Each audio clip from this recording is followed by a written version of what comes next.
pada Team Hill, esok kalau kita orang jumpa korang, kita orang akan ratakan terus sampai ke lobby. So, jangan cuba untuk kacau kita orang. Bye. So, untuk Infinity, korang jangan overconfident sangat. Walaupun korang kuat, korang jangan overconfident sebab kita orang boleh bantai korang guna otak korang. Nhưng team mà mình cảm thấy khó chịu nhất trong giải đấu này thì chỉ là những đội tuyển của Việt Nam chúng mình. Vì giải đấu này dành cho những đội tuyển Việt Nam. ฝากถึงไอออนนะครับอย่ามาแย่งกับพวกผมครับแชมป์อินโดผมก็ไม่กลัวนะ ก็รายการนี้ไอออนจะทำอะไรก็ทำได้เต็มที่ ถ้ารายการหน้าเดี๋ยวมึงเจอพวกกูแน่ ก็เดี๋ยวรอเจอกันหน้าสะพานหรือตรงไหนสักที่หนึงเดี๋ยวลงไปค่ายเดี๋ยวเจอกันบล็อกเกมมิ่งเดท Jadi buat rival jauh-jauh dari daerah kalau nggak mau rata.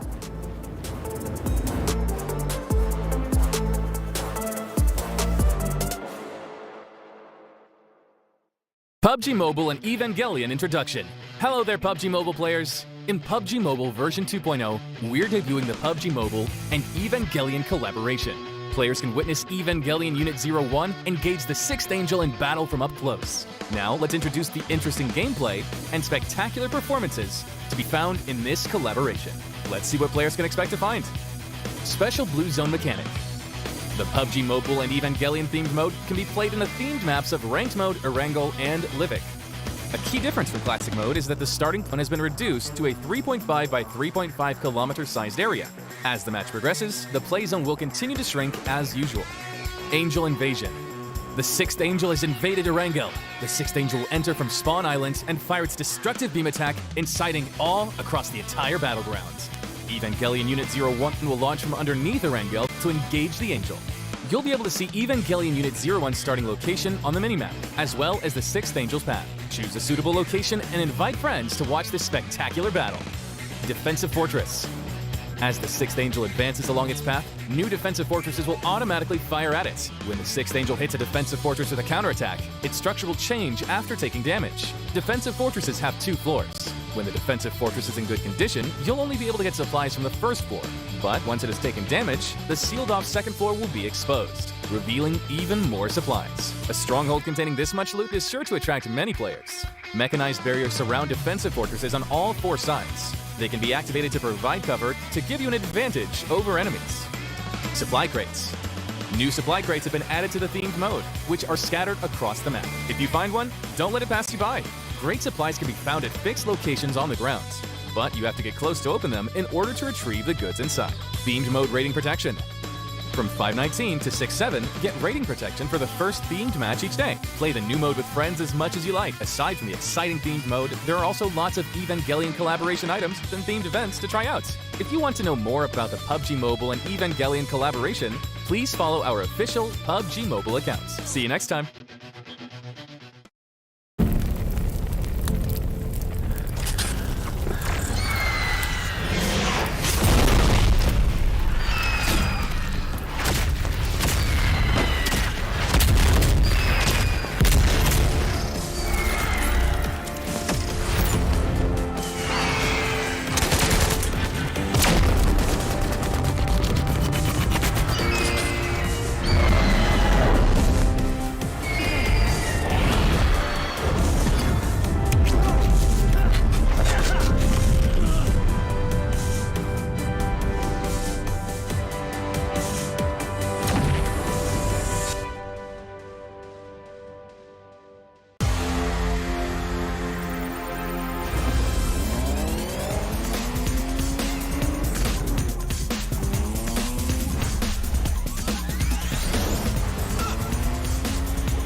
Neo Speed Awakens.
teammate.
The official version of Lyric is coming! Let's Lyric all day!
Cracking down on cheating to protect the gaming environment. Hello, I'm an investigator.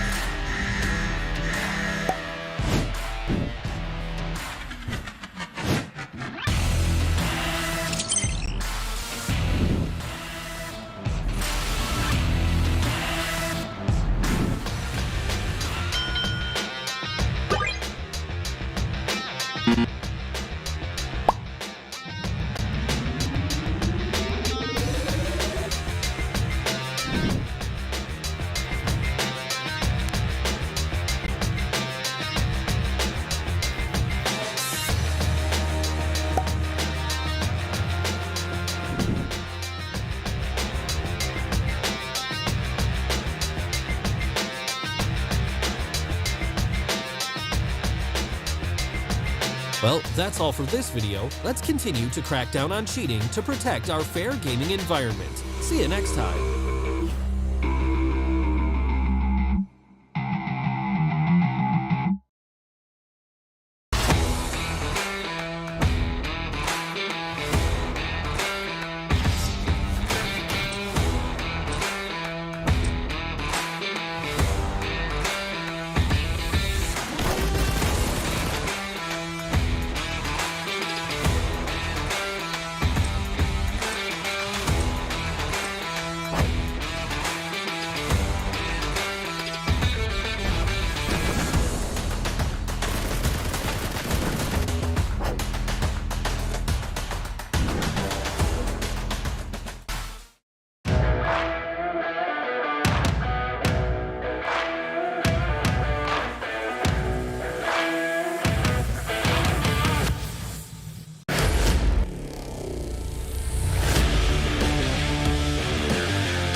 PUBG Mobile and Evangelion Introduction. Hello there, PUBG Mobile players. In PUBG Mobile version 2.0, we're debuting the PUBG Mobile and Evangelion collaboration. Players can witness Evangelion Unit 01 engage the Sixth Angel in battle from up close. Now, let's introduce the interesting gameplay and spectacular performances to be found in this collaboration. Let's see what players can expect to find. Special Blue Zone mechanic. The PUBG Mobile and Evangelion themed mode can be played in the themed maps of Ranked Mode, Erangel, and Livik. A key difference from Classic Mode is that the starting point has been reduced to a 3.5 by 3.5 kilometer sized area. As the match progresses, the play zone will continue to shrink as usual. Angel Invasion. The Sixth Angel has invaded Erangel. The Sixth Angel will enter from Spawn Island and fire its destructive beam attack, inciting awe across the entire battlegrounds. Evangelion Unit 01 will launch from underneath Erangel to engage the Angel. You'll be able to see Evangelion Unit 01's starting location on the minimap, as well as the Sixth Angel's path. Choose a suitable location and invite friends to watch this spectacular battle. Defensive Fortress. As the Sixth Angel advances along its path, new defensive fortresses will automatically fire at it. When the Sixth Angel hits a defensive fortress with a counterattack, its structure will change after taking damage. Defensive fortresses have 2 floors. When the defensive fortress is in good condition, you'll only be able to get supplies from the first floor. But once it has taken damage, the sealed-off second floor will be exposed, revealing even more supplies. A stronghold containing this much loot is sure to attract many players. Mechanized barriers surround defensive fortresses on all 4 sides. They can be activated to provide cover to give you an advantage over enemies. Supply crates. New supply crates have been added to the themed mode, which are scattered across the map. If you find one, don't let it pass you by. Great supplies can be found at fixed locations on the ground, but you have to get close to open them in order to retrieve the goods inside. Themed mode rating protection. From 519 to 67, get rating protection for the first themed match each day. Play the new mode with friends as much as you like. Aside from the exciting themed mode, there are also lots of Evangelion collaboration items and themed events to try out. If you want to know more about the PUBG Mobile and Evangelion collaboration, please follow our official PUBG Mobile accounts. See you next time.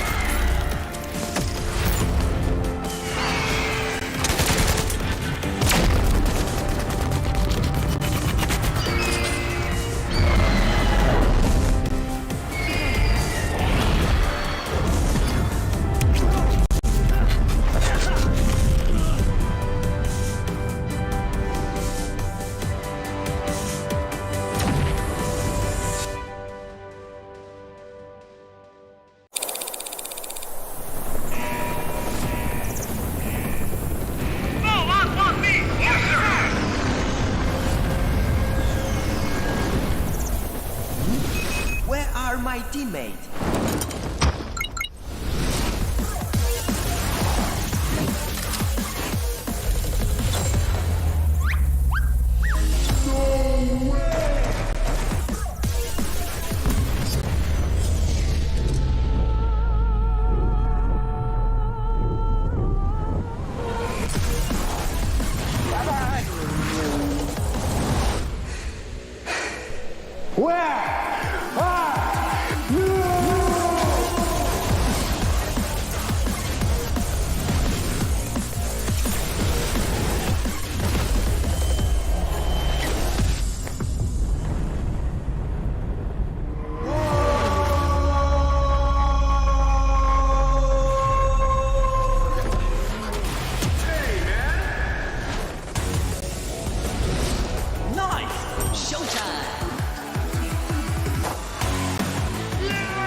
The official version of lyric is coming. Let's live it coldly.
Neo Speed Awakens.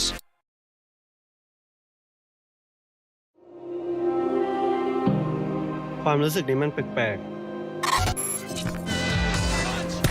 ทั้งคุ้นเคยและไม่คุ้นเคย แต่ท้ายที่สุดเราก็กลับมาได้อีกครั้ง Kami jatuh, kami gagal, kami tersesat. Namun perjalanannya, kami tidak pernah menyerah. What I am afraid of is not losing the game, but losing the main purpose from what I've started. Mọi người nói chúng tôi là vua về nhì trong giải PMPL Việt Nam, về nhì tại SEA Games 31. Vậy mà chỉ là kẻ về nhì. Sejak kemunculan kami di PMPL SEA, kami diragui dan dikritik juga dipandang lemah. Memasuki Liga Nasional, tidak ada yang mendukung kami. Menjuarai Liga Nasional, mereka bilang itu keberuntungan. พวกเขาบอกกันว่าหมดยุคของแวมไพร์แล้ว มันถึงเวลาที่ต้องเปลี่ยนไลน์อัพ Ini kali ketiga kami memasuki PMPL SEA yang perlu dibuktikan sudah pun terbukti. Tôi chỉ muốn nói là nhà vô địch mỗi năm mỗi khác, và với chúng tôi thì việc luôn đạt hạng nhì cũng là một loại năng lực. Tim kuda hitam Aku rasa tidak begitu. Darah dan keringat yang kita keluarkan layak menyandang gelar juara. ผมยังเชื่อมั่นในทีมเชื่อมั่นในมิตรภาพว่าจะสามารถฟันฝ่าอุปสรรคไปได้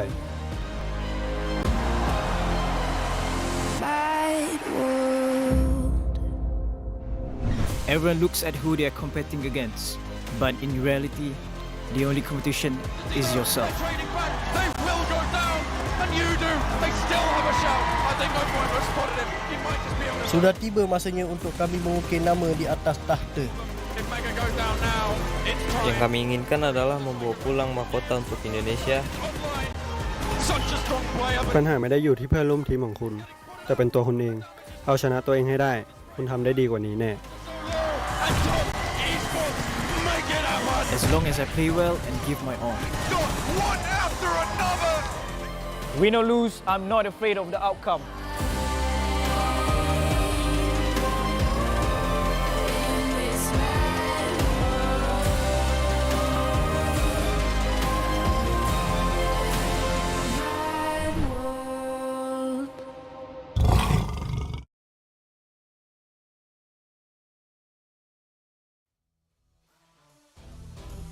Use your mic to prove yourself. Give it all the way in this game. This is how you play for real. Hello guys, Assalamualaikum, selamat petang. Selamat datang kepada semua peminat-peminat PUBG Mobile. So hari ini adalah hari yang ketiga, hari penentuan, hari terakhir untuk kita menyaksikan PMPL SEA Championship 2022. Saya Hosanda dan rakan-rakan saya Solos dan juga Leslie. Hi everyone, good evening ladies and gentlemen. This is day 3 of 2022 PMPL SEA Championship Spring. And I'm your host Leslie. Once again, this event is brought to you by Tencent Games, PUBG Corporation, Lightspeed and Quantum Studio. Our official smartphone partner Realme, this is the world's fastest growing smartphone brand, introduced its latest gaming powerhouse, the GT Neo 3. The dual chip gaming level flagship boosts its outstanding power efficiency features thanks to its MediaTek Dimensity 8185 chipset, promising users seamless gaming experience. So get yourself a Realme or just try it out at their store. Official venue partner, we have Pavilion Bukit Jalil, largest mall in Klang Valley, Southern Florida, which is new cornerstone of metropolitan lifestyle and retail. We have up to 200 stores since the day it's opening in last year, December. The store have opened included unique and celebrated international brands, renowned local brands, first international flagship stores, and first in Malaysia concept stores. And this event, we are so pleased to say, is supported by Ministry Youth and Sports as well as Olympic Council of Malaysia. Thank you so much for the support. Ya, betul tu Leslie. Event ini tak akan jadi kalau tidak dibawakan khas oleh Tencent Game, PUBG Corporation, Lightspeed and Quantum Studio, rakan telefon pintar rasmi kita Realme, rakan tempat rasmi kita Pavilion Bukit Jalil, disokong penuh oleh Kementerian Belia dan Sukan, tak lupa juga Majlis Olimpik Malaysia. Play for real. Tonight, we will witness the birth of the champion after 3 days of the competition. Very, very intensive, and we are so excited. I hope you are excited as all of us right here. Each and every match, it's very, very important today. 6 of them, and this will be the ultimate showdown. Ya, betul. Adakah kita akan menyaksikan juara baru ataupun juara lama? Saya memang teruja, and setiap perlawanan boleh mempengaruhi setiap keputusan akhir. So jangan terlepas satu pun perlawanan hari ini. Ini pasti akan menjadi ultimate showdown. Yes, don't miss any single of the game. Thank you so much for supporting us all the way, whether or not you're on ground today or through live stream or through television. Thank you so much for this unwavering support. Without you all, we can't make this happen. Thank you. Okay guys, so semalam kita dapat lihat hari yang kedua. So gameplay yang begitu intens daripada setiap tim. Comeback daripada tim Malaysia. So adakah title nombor 1 akan dipintas? So sama-sama kita saksikan nanti lah. So Fatazi, mari kita saksikan 16 pasukan 16 pasukan yang akan bertanding di hari ketiga, hari terakhir. So sebelum tu saya nak ucapkan terima kasih kepada sahabat-sahabat yang berada di sini dan juga di rumah yang sentiasa menyokong, beri sokongan yang penuh semangat lah dekat tim-tim mana So, izinkan saya mendengar sorakan korang semua. Korang dah bersedia ke belum? Ready? Cantik! It feels like they are so ready. But before that, I would like to ask Solos and Daddy. I'm pretty sure you're so ready to predict who is the champion. Okay, jauh di sudut hati saya memang nak tim Malaysia menang, juara. Tapi terasa hari ni DX akan jadi champion. Oh, DX. Solos? Okay, DX, saya rasa Tui kan bawah dia kan? Saya rasa Tui boleh potong DX nanti. Tui boleh potong DX. Tapi tim Malaysia boleh juga boleh potong juga, boleh DX juga. kan? Betul. Tim Malaysia kuat, Alright, so ladies and gentlemen, before we are heading up to game 1 of the day, we're so excited to see what analysts have to say. Analysts, back to you. Thank you. Yeah.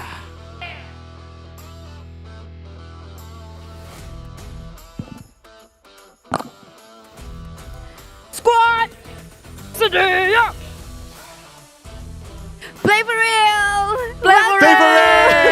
Hey, everybody. Welcome. 3 days. So fast. 3 days. So fast. Too fast. Very fast. And we became part of PUBG Mobile. We are the new collectibles now. First we got Choo Choo. We got Sasa, Jen. Wow. Jen. And we got Cuckoo, we got Batman, the other side. Yeah. I think he should be Kakao. Kaka? Cloud, right? Oh. Cloud. Wow. Oh, by the way, speaking about Cuckoo, right? Yeah. So I genuinely watched back the Filipino stream, as I said that I would do. Yeah. And? Just to find out whether he admits that you're his friend. Yeah. He said yes. Yes. That's number 1. And number 2, he says that Cuckoo says he's single. Number 3, he said that you sent him food before. Yeah.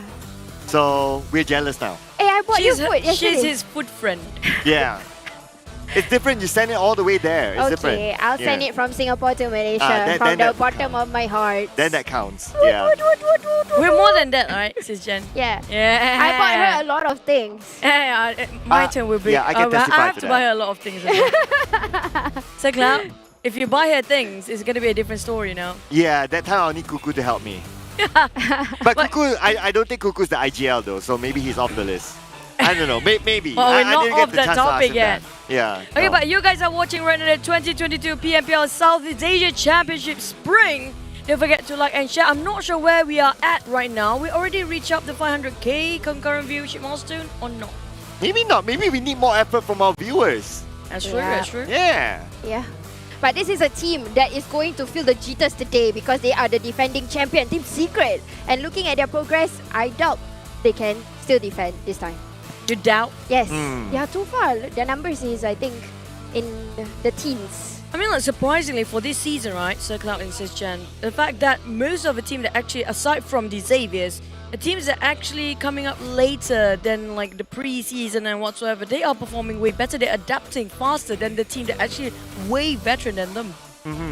Yeah, that's why we can see like there are some teams like talking about adaptability, right? I think the Eagles, they really adapt well. Oh yeah. Considering that they came in a little bit later and so on, so they definitely adapted well and so far so good. But one team that has adapted so much, of course, is the Xavier so far, as you can see on screen here.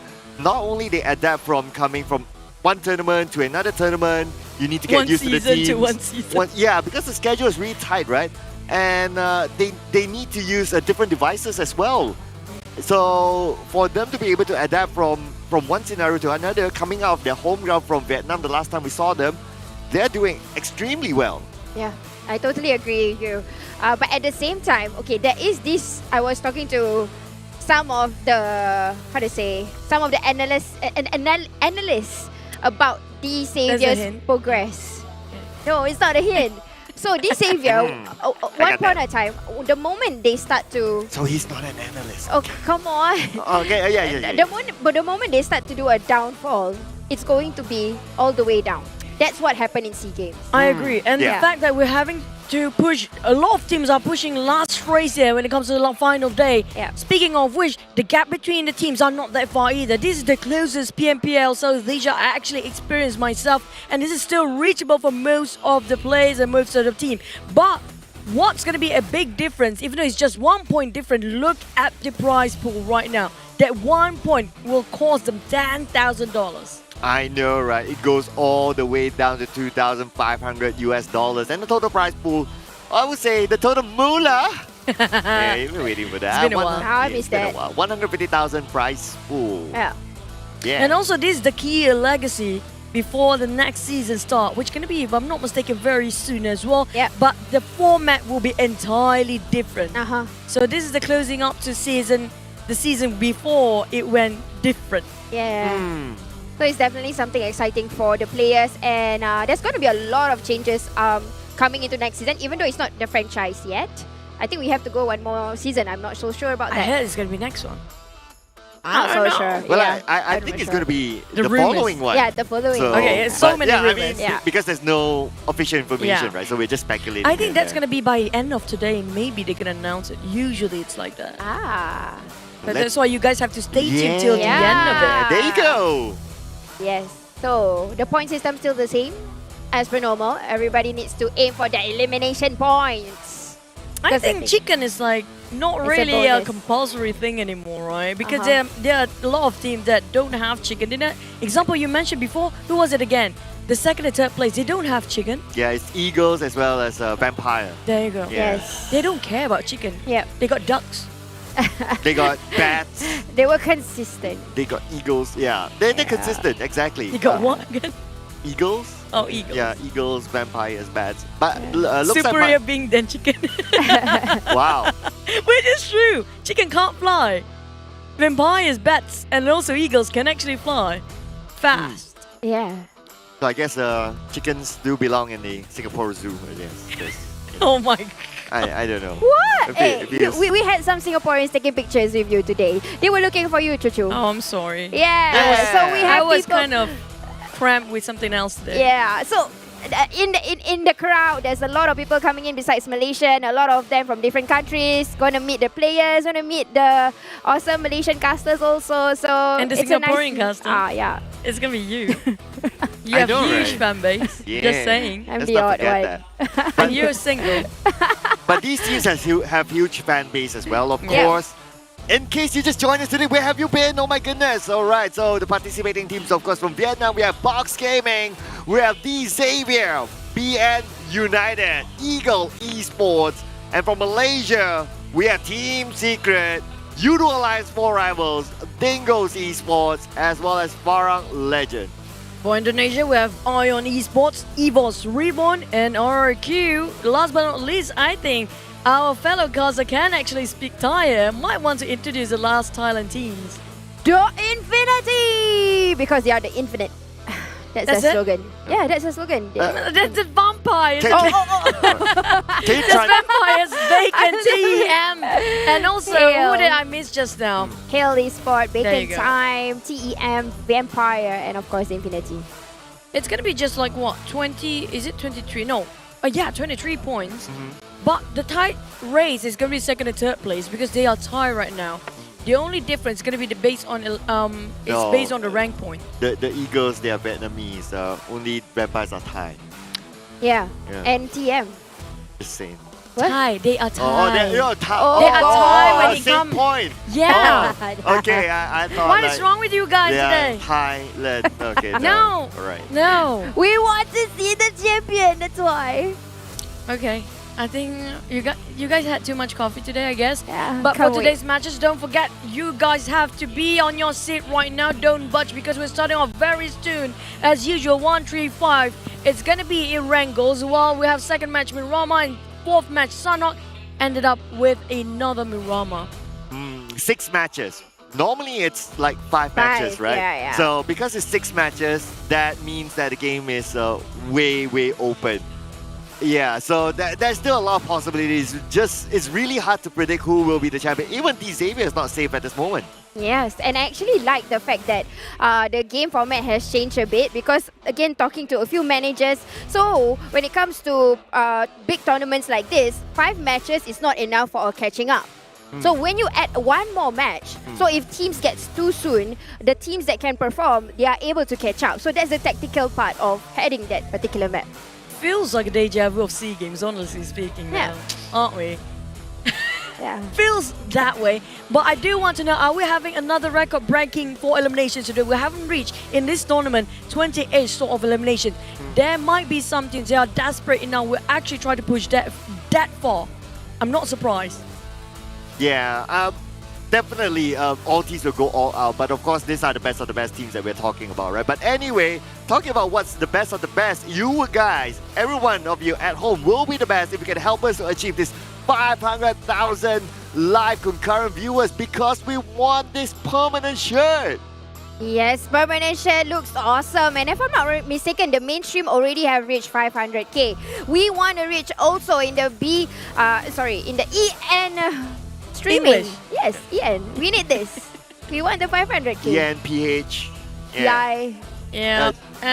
Every single channel there. There you go. Every single channel. You guys, this is your tournament. This is your time to get your permanent exclusively during this season because we might change for the next season or maybe something else where you don't get to lend yourself the permanent jersey anymore. And speaking of which, do you guys have any sort of predictions when it comes to, our host gave their prediction when it comes to the champions. Yep. Do you have any for yourself? Champion prediction, right? I have a feeling that I have a feeling that DXAVIER will take it out. Will take it away. Yeah. Me. It's quite tough, but probably I'll go for Eagles, probably. Eagles. We'll catch up. Now, I might sound a bit mean. Right. I do know the Vietnam team are very strong, but I do want to see a different country. I don't care who they are, as long as they can get You're the not gonna get away with it. You have to say a team. Okay, maybe.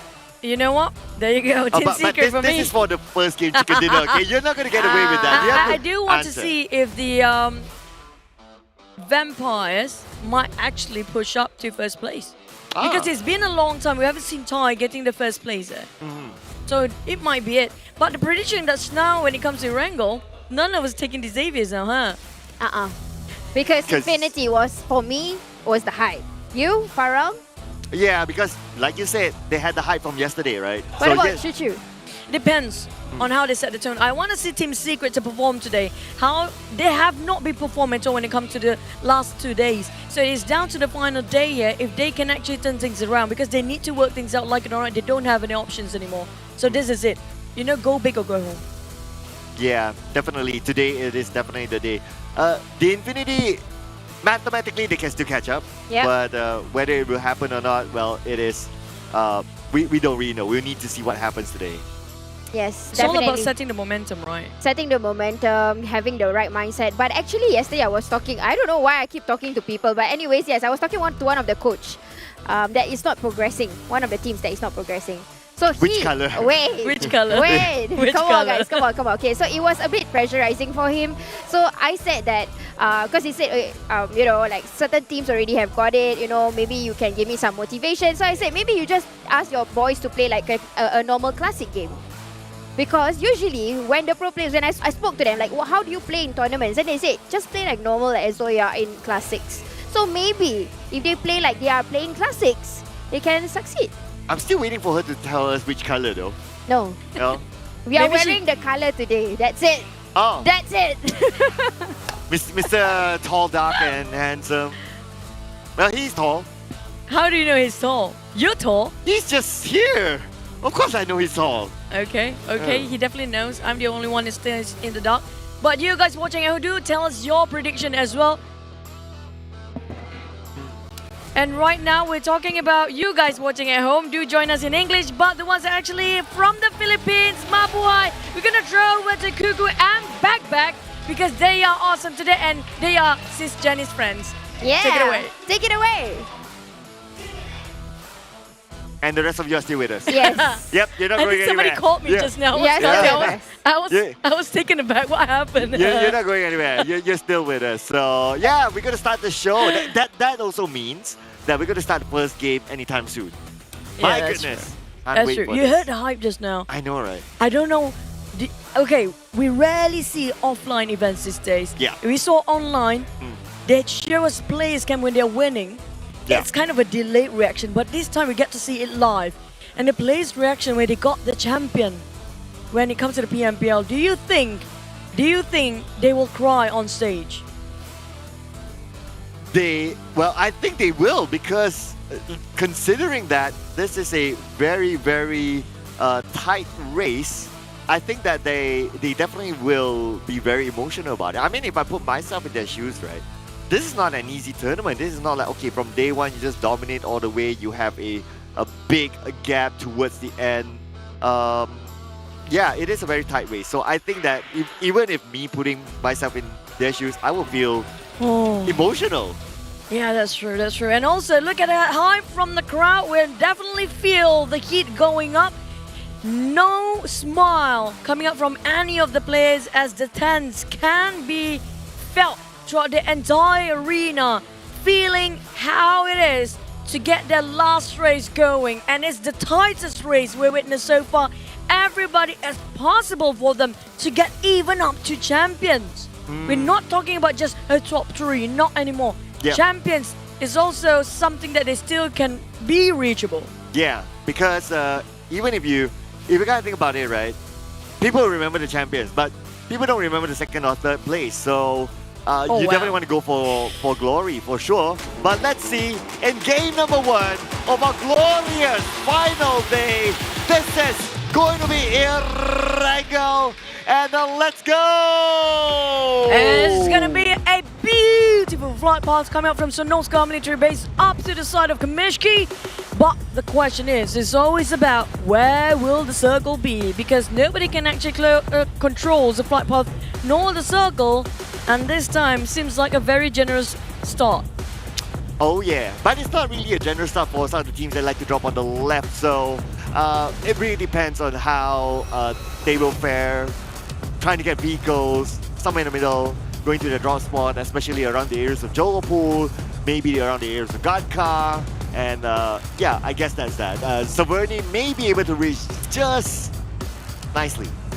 Now, we mentioned yesterday, Pachinki is not contested except for DXAVIER taking it. But today is the last day. Do you think there's any possibility there might be somebody trying to take the Titans down, try to take the Giants down on their own turf? Maybe the later game.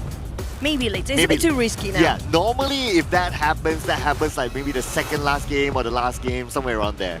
Now, because there's like 6 games, it used to be like 5 games. If it's like 5 games, then it's like, yeah, maybe. But 6 games. 6 games is still plenty. Yeah, that's plenty. And there goes the circle pop. I love it. Contradicting the fight path up to Zaki all the way. We've seen this circle before. It might be shooting range or even north of Jogopul. It could be a bridge circle. Oh boy. Yeah. Oh boy. What a feisty day here. We want some of that. Definitely. Yeah, especially if the circle. last few games, my god. If the circle ended up like that, imagine how the players would feel like. I can't imagine how they feel like, but I can imagine how I feel like. I feel excited. Oh my god, I feel sorry for the players. But a couple of greetings coming up from both teams. They're sharing the same compound. Seems like the compound will be shared respectfully and mark their territory based on these two teams. It's going to be Hill passing over to Eagle Esports. No shots open, none taken as well. Both of them, I don't think they have anything at all. The moment they saw the circle pops, they know they need to get some vehicle first. Yeah, it's like first priority, get your vehicle, get into your loot spot, and just do it quickly, because it may be a hardship towards one of the choke points. Because we saw this, like I believe it was yesterday, we saw a similar kind of circle, right? You saw that how difficult it is if you end up on the wrong side of the circle and then you need to cross the bridge, someone will be waiting in the house, stopping you, and so on and so forth. But this is a stat that I really like to see. That's true. Look at the elimination proportion. This is rare. Actually, we don't get this too often. If you look over to DXAVIER, he's actually the first one. We mentioned Lambor or Frankie when it comes to DXAVIER. Definitely both of them are up there. Well, for the side of Eagles, they do have Choi and also F1 Korea. For the side of Vampires, Shreps and also Fluke. At the last but not least just now. Yep. Yeah, there you go. There you go. There you go. Yeah, because I was admiring the numbers at the top, right? Yeah. I was looking at like between Lambo as well as Frankie, although they have a little bit of a gap, but it's very, very close. So you can see that it's not like, you know, some teams you have that one player that really carries the team, but in a DXAVIER's case, based on the statistics, every one of them performs equally. That's true. It's like everybody is a star player. Yeah. There's nobody's like under the spotlight all the time. That happened quite a lot for different teams. But in that case, they perfected what needs to be perfected. Yep. They don't actually have a lot of swaps in and out for the players. If you compare them back then and now, it's pretty much almost the same players. But the thing is, how did they actually improve so much that the teams that used to be one of the best ones are taken down so quickly here? We're talking about including even box gaming used to be one of the best. Yeah, I know, right? Well, to be fair, box gaming changed their players. Yeah, that's one of to the be fair. reasons, yeah. But DXAVIER's players have been playing. So I fact checked this. They have played together since 2019. It's very long. It's the birth of PUBG Mobile Esports, I think. Yeah, it is. It is since the early version. But this is the debate, right? So there is a debate about like, is this game a young players game, like those 17, 18 years old players? But if you put that into the debate, DXAVIER, because they started since then, obviously they are not at 18, 19, 17. They are like in their 20s. That's true. So does it really matter? Does age really matter? I think they are defying the odds. I have to agree, because if you look at the more you play with the same players, provided that you have to play with the same players, the chemistry is a thing, the trust, the bond is another. Yeah. To actually read out together for the map, instead of, they have the IGL, definitely, but every single person's opinion matters there, because they're all seasoned. Yeah. But if you put in a new player, yes, they can shoot so fast, their reaction, they are young. We are not that young anymore. Their reaction time is actually insane. But the problem is they don't have enough experience to read out the map and the rotation. And maybe they have a bit of a problem when it comes to adapting towards a really pressured moments. Yeah, and I think you made a good point about building chemistry, right? It's not like, okay, now you play together, you can, maybe some people can, but if you build chemistry over time, that helps to really gel it together. It's similar like casting, if you cast together for very long time. We get too many puns and dirty jokes. Yeah, you tend to like be dumb to each other, so it's the same concept. Yeah, I'm just putting it out there. Sadly, I have to agree. Oh boy, what a life. It's been so many years we've been together. It's an honor to share the desk again with you, Cloud. Just saying. Multiple desk. Having this journey on the desk as well has been really making it more happier. But this is back to the side of EVOS, REBORN. They tried to shot spy, but it's just gonna be a warning shot. It's kind of impossible with this terrain for them to land any of the bullets. Yeah, it's a bit too ambitious, I'd say. But at least they managed to smoke up the vehicle. So just like our smoked duck lunch, looks like they may be eaten by EVOS. Talking about food now, huh? They might paralyze a bit when it comes to the movement of the other team. But the thing is, they're not stopping them at all. When it comes to Bacon, I think that was Bacon time just now. Yeah. Bacon time, they still have that terrain to take covers from, just to rotate towards or transition themselves into different compound entirely. So it's gonna be okay because they make it through. They might not have a vehicle for now, but I think it's scattered all over the place, so it's easily being found. For now, it's still early to say anything. Yeah, it is an RNG thing, right? When it comes to vehicle spawn, so you kind of like get lucky. Run sometimes. and pray. Yeah, you RNG run and pray that you found it. Yeah, pray that you found it. Yeah. Oh my god. I mean, so I have seen this scenario before, right? Back in PMPL season 3. So there was one team at the time. It dropped into Primos. Imagine Primos is like the left side, right? And then the circle is way on the right, around areas of mansion. He ran from A to B. Throughout the road, there wasn't a single vehicle. That was that one time. That is how cruel RNG can get. What bad luck he actually walked himself into. But Yeah. we're gonna put that thought for a minute, because right now the Alliance 4 rivals are going at it against CEM. I'm not sure if he's alone or not, because apparently YOODO Alliance, they do have their members, but Pumbur is going to be the one in the front line. This is going to be a bit of problem. The cavalry has arrived and jumps straight into it. This is too risky. Abby, what are you thinking? That was too risky, too bold, and it's not worth it. Yeah, trying to jump into the window like that will open up room for your opponent to shoot you, and that's exactly what happened now. The name being tossed on by Bevy. Riff waiting for the right moment. Riff will be a Kobe from Riff. But Riff will not connect his name. It will, in fact, but not enough to take them down just yet. Not great. YOODO Alliance for Rivals, they really need a bit of a push, and this is going to set a very, very downgrading tone for them. Straight from the start of the first game, the final day in the SEA Championship here. Definitely not a good one at all. TM just going to easily go and get it, but they still managed to clutch it one. Try to do a miracle play, valiant effort. But regardless, it's still going to be TM winning that point. Yep, TEM Entertainment won that fight against YOODO Alliance for Rivals. Now they are dependent on Voki to hold on for positioning points for them. And just look at the circle, it is still a very cruel circle. It's exactly the same circle as yesterday. Well, it ended up the same, that's the thing. Because if it's actually on top of Jogopol, now that's going to be interesting. Very interesting indeed. RRQ, we have Asa with his Scar L trying to actually rotate and transition himself from Rozok towards the sense of Jogopol possibly. But in the meantime, trying to find TEM Entertainment, who shot quite a lot of bullets just now, just exploited themselves towards the team that's nearby, alerted them that they might be in the next target and the next war zone. They have to be extra careful how to get out from here. Oh yeah, they need to be aware of their surroundings right now. So what we can see is that most teams, they start to play a little bit more of the center of the circle. One of the reasons being is that they don't want to get fooled by the hard shift. So in case a hard shift happens, at least they can move to the other side of the island quicker than other teams. So you can kind of see like what they're trying to do here. So that's why we can see a lot of teams really traveling. It's because they want to go straight into the middle as much as possible. But what is Box Gaming doing here around the area of Farang Legend? Peekaboo, I see you. It's going to be Suas trying to find one shot. But it's going to be the entire team just climbing up from behind.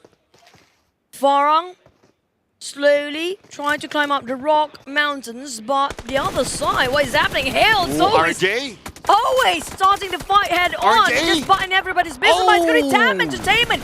They are on fire today. Oh yeah, they are the Burning Skulls, and now we can see that TEM Entertainment once more, as Iso said, super low, 10% health, but he still tries as Die Hard wants to make sure that he really dies hard by getting some trade onto the other side. Oh no, now this is a bit too hot, isn't it? Hale Sharper coming in the fray and trying to go for the flank side, going for Mega Mine. Mega Mine's covering from a very wide spot as well. TEM Entertainment, how can it approach this? Right now, Bavi's trying to revive one of the mates. There's definitely two of them being knocked down. Hale will take this advantage, this moment, this opportunity to push forward, but he's taking a bit too long here. Oh, no vision for Die Hard. He would like to end that and secure that elimination point, but not able to do so as Die Hard with a flag. Beautiful coming in from Die Hard onto the left. Momo is not going to give out just that. Momo just right in front of him. The name Ruby Kuta by Momo. He sees him, pulls out the UMP, and Momon gets one for himself. That is a smart move coming from Momon.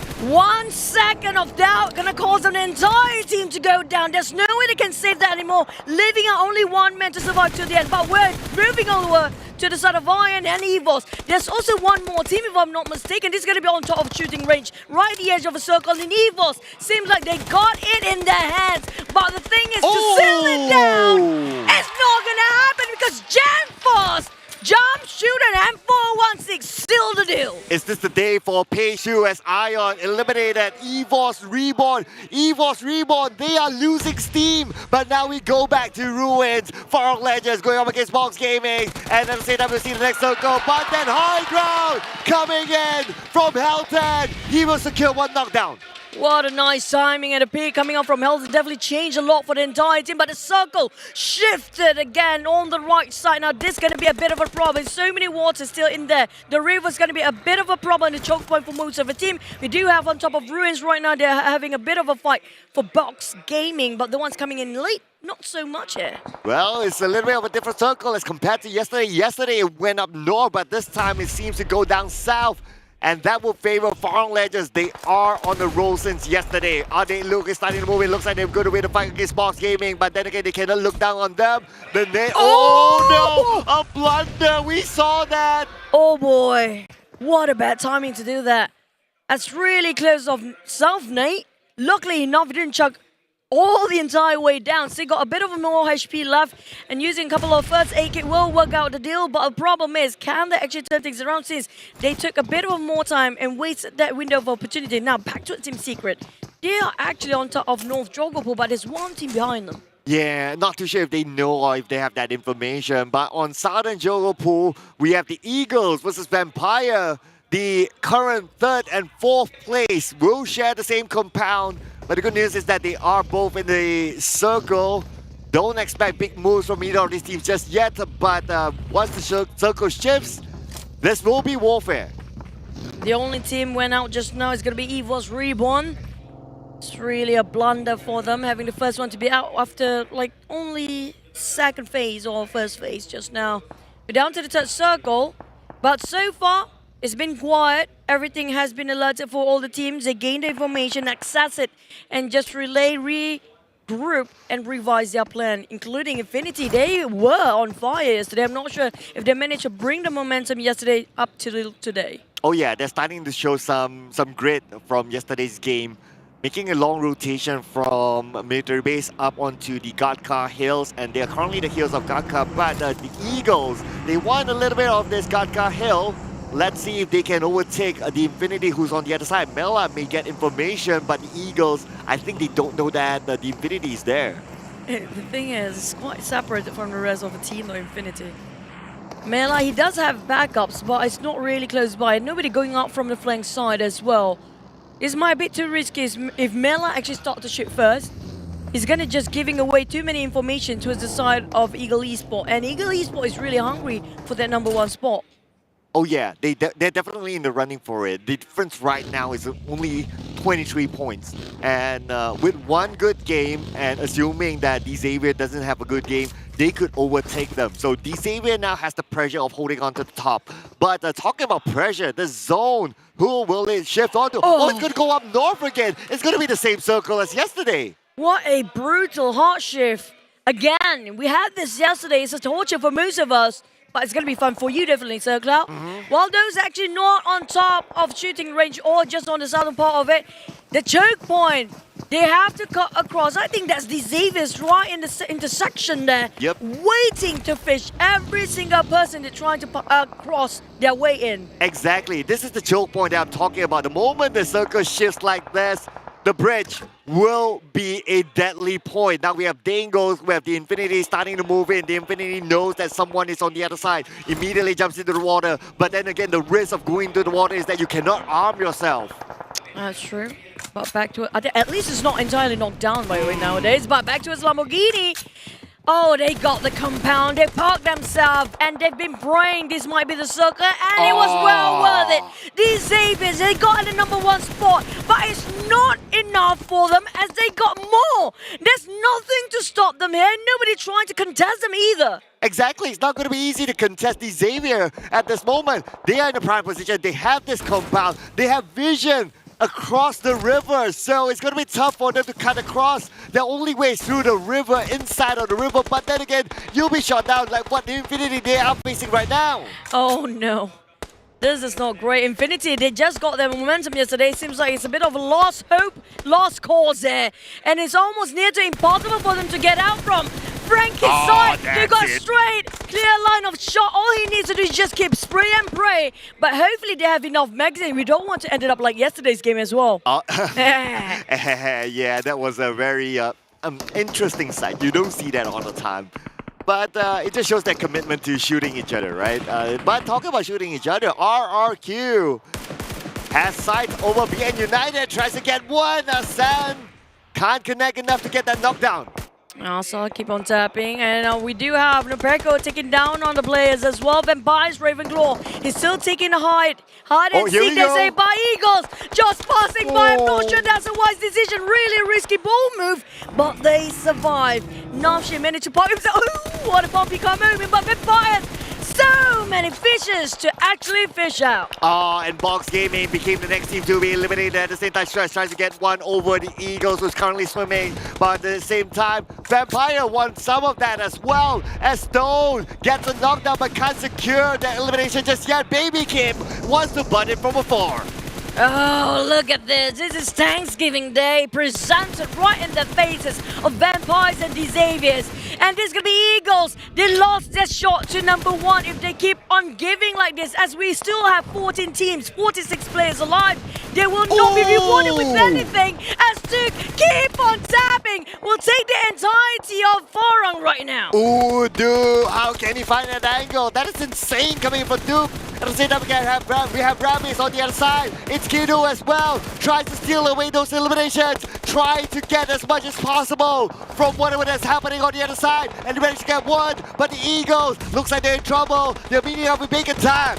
Bacon Time cooking up the nade. It's gonna be a couple more seconds. It's gonna explode. It's gonna be right on top of Eagles, who's being hammed down really hard here. And Noise trying to push forward. And Vampire's right across him. Another nade being tossed out by Shirty. But the thing is, it doesn't clear, it doesn't connect. But the one that actually been counterfired is gonna be here himself. No overpeaking. They need more covers. Oh, and Juju, this area is not in the circle. 30 more seconds to go. Looks like they'll abandon ship. The Vampires from flying. They are swimming. Out of nowhere, we see Team Secret pops there, but it's still quite far though. But the circle hot shift again. This is really crucial for the players to make it in. Another team just joined in the fray. It's going to be Ion. Out of nowhere, one more team to join in the party. And Eagle Esports couldn't hang on. They dropped themselves in 14. Ouch for Eagle Esports. What a contenders for the title. Unfortunately, they bow out fairly early in this round. But look at how claustrophobic this area is. And the circle again favors DXAVIER, Juju. This is insane. I just don't know how they managed to read all the way every single Erangel map. They survived. I know they didn't get a chicken, but still maintain a top 3. But look at this bridge, Cloud. It's just oversaturated. Oh, very, very saturated. I can't even count how many colors are there. It's just crazy at this moment. While the happy team is DXAVIER, they just need to wait for any other teams to show up and they will get their free shot. DINGOZ now trying to open up a leeway for them to actually squeeze in the last minute. But look at the river of death for now. That's too crowded. On the other side, we have Team Secret trying to cut across, but they're being stopped here, denying the entry entirely by a different team. While Beacon Time is still at the edge of the blue. They need to cut across as well, but how can they make it? Because there's so many teams hugging over the corners of the circle. It's almost impossible to get. And then the Vampires, now they're swimming. Oh! Yeah, time is on their side as well as the zone will start to pressure them. Voki, he's been holding on for the longest time for YOODO Alliance 4 rivals. And we can see that Team Secret is currently playing by the edge of the circle. Team Secret, we have Kid with that flick coming in from behind, showing why he's the Wonder Kid. Oh, the rest of cavalry has arrived. They're rapid in, they rush, they want the flush. But things, can they make it? TEM, Talent Entertainment. There's nothing stopping them. Their defense is just impenetrable.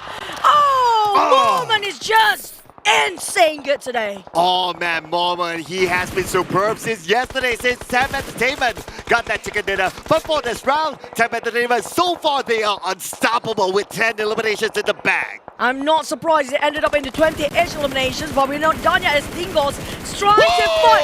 What a long shot there, getting you to the lines forever. The last person eliminated from the furthest range ever. But DINGOZ, they still have to cut across so many teams. Look at the southern part, and the circle shift on the right side. What is happening? I know, right? The circle favors DXAVIER. DXAVIER probably has a circle to get him in compound. And now Baby Kim's putting pressure onto the Vampires. This is a long range play with a red dot with an M4. Baby Kim could not secure the knockdown just yet, but in 30 more seconds they need to go. Baby Kim's position has been compromised. Nade onto his side. 25 seconds to go. There's nothing more than just the clock ticking. It's going to be wasting their time. If they've been chucked by the blue, this is going to be really painful for them. The Aikido really trying to open up the space, but it's almost near impossible. Back to a Shaz. Still trying to retaliate. They do have the airdrop, a huge upgrade of loot there as well. But things, can they make it a full use of it as so many teams still struggles? There's like, what, 7 teams in the same spot right now. It's impossible for all of them to get out. And even Vampires starting to drop like flies there. Yeah, someone has to go at some point. As the zone will close in about any second now. Baby Kim need to move. Now, the DINGOZ, they are still in this with 3 team members, but now they are still on the outside of the circle. The nade will be tossed on from Bacon Time onto Vampire. We have Ice. He knows exactly where his opponent is at, but he's still on the outside of the circle. Ice can't connect his nades. But wait. Looking at this, our number 1 spot is still untouchable. While DINGOZ eliminated at 10th place, they still have 4 men. Nobody actually give any attention to the side of DXAVIER. Even TEM Entertainment at 2nd spot here with 1 man. There's going to be 1 more team out. It's going to be United. But the number 1 spot is uncontested still. The number one spot, yes. The number one spot is probably going to be strong for DXAVIER as they still hold on to the compound with a little bit of edge of the circle. And now look at the circle. It has moved up a little bit on the northern side, but then again, it still has DXAVIER in it. Oh, finally, Tam.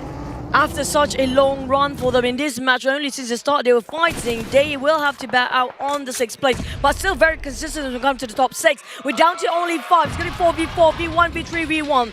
And the only team that has only members is going to be FARANG and also ION. The rest of us still have more members to work around with.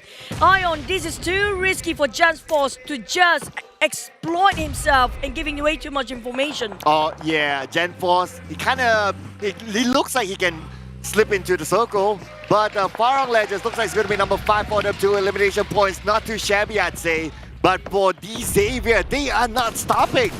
There goes the tap coming up from Ravis. They got everything that's needed in this match here for the side of DXAVIER and Infinity. Both of this team got compounds, but the thing is, will they be favored by the last few circles? As only team coming up from the northern part will not actually have anything to work with, but Mela coming up from the flank side, just trying to stop DXAVIER from moving. And they have to move right now. The circle shrinks even further. It's going up north in no man's land. Yeah, oh no, but it does seem to favor RRQ on the other side. Not given too much attention so far. Lamborghini tries to take out the last member, Janforce from ION, and there's going to be 8 elimination points, 4 place for ION, but we have the Infinity, DXAVIER as well as RRQ, 3 different teams from 3 different countries. Tapping out with M16. Sonny trying to make wonders with that rifle for now. It's not going to work. They need to jump out. That's the only way to win this, but it's all about the timing. Napeko, RRQ still have 4 man here, but they're not spreading out. They're not conquering the circle. They are the closest one coming up from the northern side. While DXAVIER keep the pressure on towards the side of Infinity, Duke really making it so hard for them to move forward with that Molotov. Oh, look at this. It's going to be easy for RRQ to move into the circle. This could be what, this could be the Wolfie buff. Just saying. That's kind of true. That's kind of true. Here it goes. They took the vehicle, move forward. They're going to barricade, just camouflage themselves within the smoke and make sure they were blinded from the enemies. Mort trying to go in, but Infinity keep on giving the pressure. Here comes Mort, driving straight into them. And DXAVIER taking opportunity, took down on the side of Infinity and the whole team down. It's going to be down to 3v4. DXAVIER, they still can revive. Oh, but RRQ, they not only have the circle, they have the high ground advantage as well. DXAVIER, they lost 1 member, 4v3. DXAVIER, can they clutch this against RRQ? The nade onto DXAVIER. There's going to be 2 more. Lamborghini is opening on the right, Frankie on the left. Frankie goes down to Lamborghini. This could be RRQ's moment to secure the next chicken dinner, and yes, it will be. Lamborghini will go down. RRQ takes home the first chicken dinner, and this is the Wolfie buff. Coming in quite strong. The Indonesia Casa is actually here. Like you mentioned, Wolfie is here for them, giving them so much buff, so much motivation. Definitely changes so much when it comes to the final day here, when it comes to their performance as well. RRQ, they are in the run. They are in the run, and this is not their first chicken dinner. And let's not forget as well, Nerbeco is one of the top eliminators, so keep an eye on that. But ladies and gentlemen, if you just joined us, do check out this highlight.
What a start for a final day here. Definitely one of the best heated one, and plus it's not the not so strong chicken dinner. It's 3v3 or 4v4 always these days. Yeah, even like the last 3 teams, they had 4 players. Everyone was still intact, so it was just crazy. But of course, the circle kind of favored RRQ, so they had a little bit of the circle buff. But we had to give it to DXAVIER as well. They eliminated the entire Infinity squad towards that end, giving them extra 4 points. And it's all about the timing of who moves first at that point. Yep, definitely. It was. I would not defy the fact that the circle is crazy. That kind of circle is usually impossible. I mean, we did see a few teams trying to swim in and they couldn't get up. So unfortunately, for the start of the third day or the final day, it is a tough one.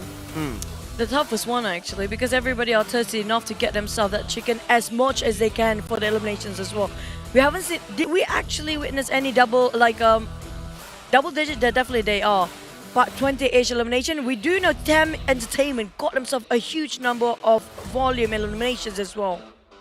Yeah, so okay, so this is where it matters, right? Because now we're counting down the rounds as we have 5 more rounds after this. So keep your eyes on to RRQ as they got this chicken dinner. It's not their first chicken dinner, but they managed to get 23 points out of this as total. But look at who is really, really high up there as well. DXAVIER, still 20 points. And their closest rivals, EVOS REBORN, as well as EVOS REBORN or Vampires or the Eagles, even TAM Entertainment, all of them are below DXAVIER, means that they would have opened up another gap.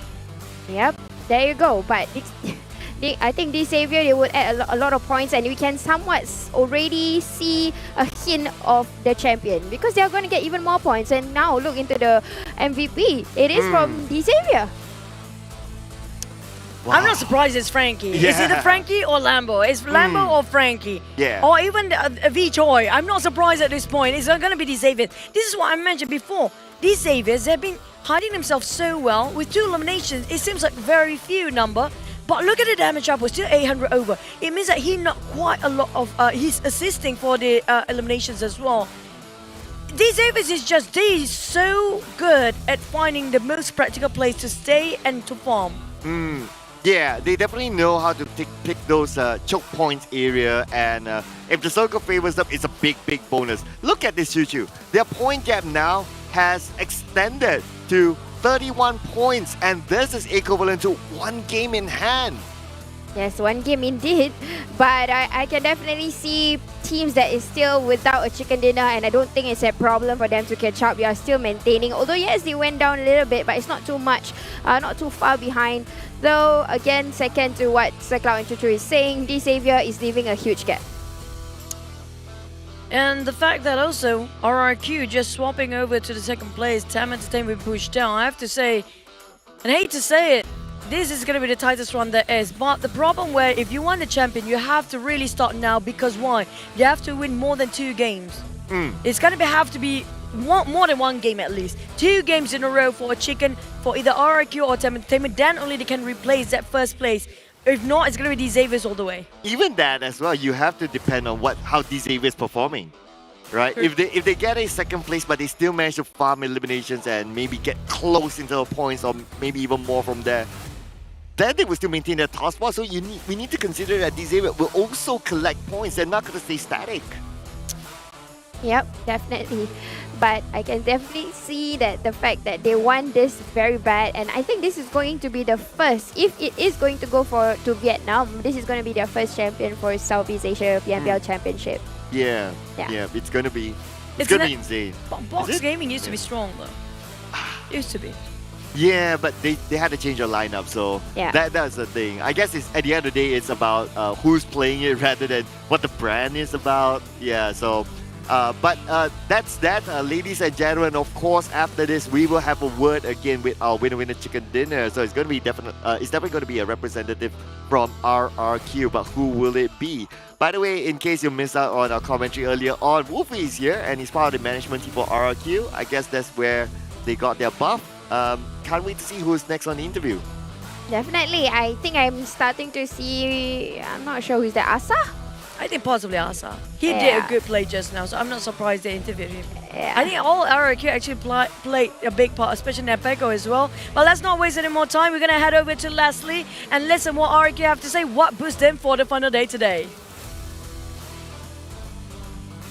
Right, thanks to our analysts, amazing analyzing right here. And today we already have done the first game, which is in Erangel, and we see a lot of actions, especially Team RRQ. They have made it so far today, getting the first chicken dinner of today, but in total they are getting 3 chicken dinner already. So congratulations once again on that. And I would like to ask you the first question. Just now we saw in the last circle you are facing DXAVIER, one of the strongest team, but I saw you're so confident. How do you actually take down them at the last circle? Karena kita tahu DXAVIER itu sisa 3 orang, jadi kita pede dan kita punya load gun untuk mengepres DXAVIER. Dan kita masuk zona duluan, jadi kita bisa ngepres langsung DXAVIER. Okay, so Morpeko cakap dia orang lebih yakin dan juga percaya diri, pede. Kan? Bila dia orang tahu dia orang ada 4 orang, DXAVIER ada 3 orang. Circle juga ada advantage juga dekat dia orang. So dia orang masuk and ada satu border yang boleh membuatkan dia orang ni ada nampak DXAVIER punya arah nak kedatangan dia orang. Alright, thank you so much. Due to the circle advantage, they have been so confidently because they also have 4 members left. Compared to DXAVIER, only 3 of them. So they are like, whatever DXAVIER, we just go over and take them down. So amazing gameplay for that. And also before that, we saw THAILAND Entertainment. They were on fire. The whole game they were on fire, but you managed to take them down. How do you do that? Karena kita tahu orang belakang kita cuma THAILAND Entertainment dan kita harus mengeklirin supaya backstep kita clear. Jadi kita free main di daerah situ. Oh, sebab diorang memang kena clearkan THAILAND Entertainment dulu. Diorang fight lebih awal dengan Hale. So diorang dah tahu info lebih awal THAILAND Entertainment tinggal 2. Diorang just clearkan belakang and diorang free to go depan sikit. Alright, so they actually have the information that THAILAND Entertainment actually only left 2 players. So they are so confident to go over and take down THAILAND Entertainment before even facing DXAVIER. So such a good game once again, and they have taken some of the advantages by having that information from their teammates. So this chemistry is also very, very important. So Daddy, do you have any more question for him? Okay, ada. Untuk Morpeko, hari pertama RRQ bermain sangat baik. Tapi hari kedua kurang baik. So macam mana start hari ketiga ni dengan permainan yang sungguh mantap?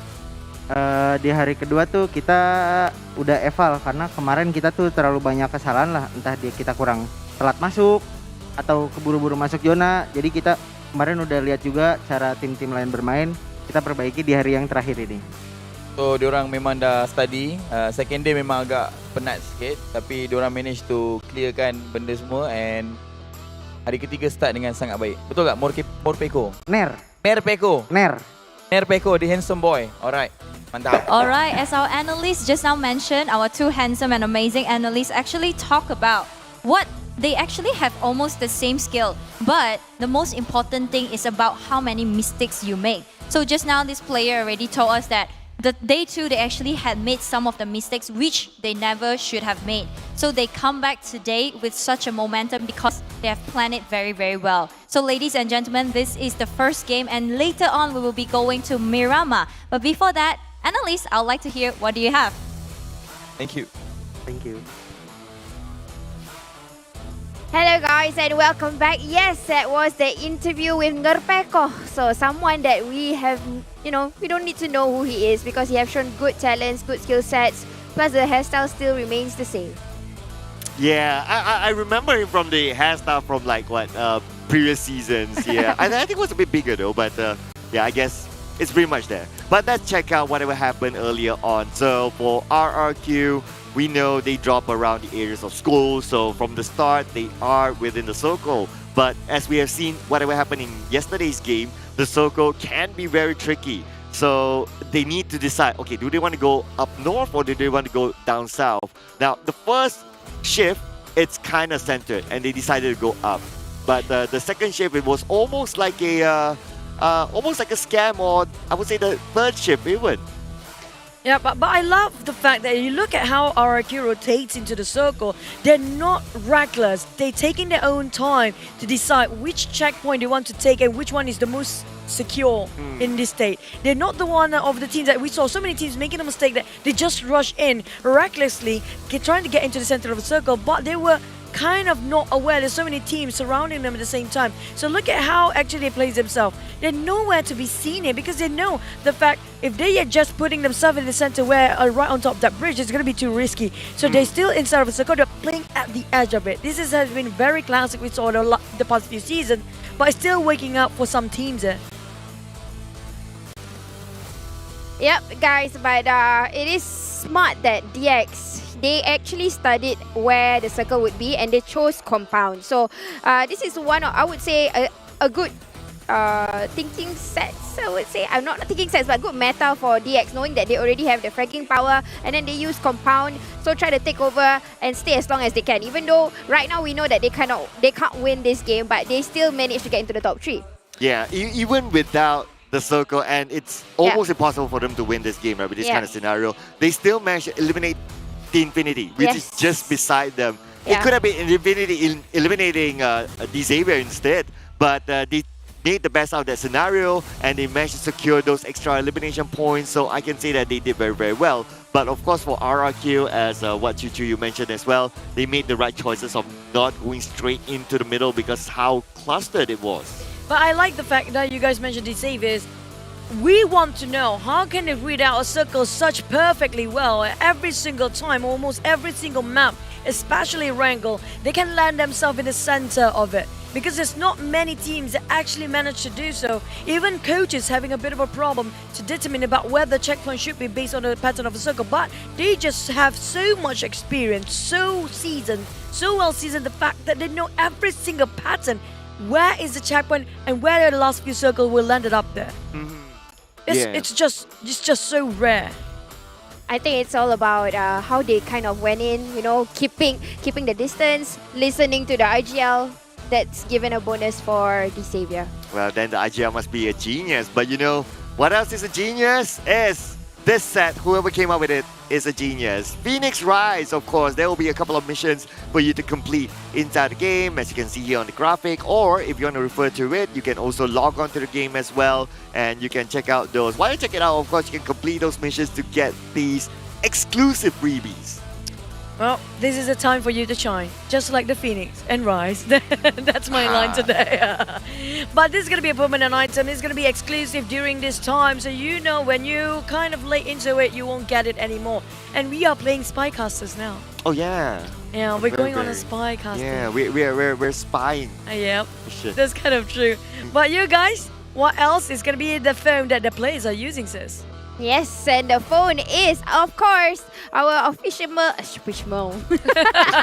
official smartphone partner is Realme, which is our world's fastest growing smartphone brand.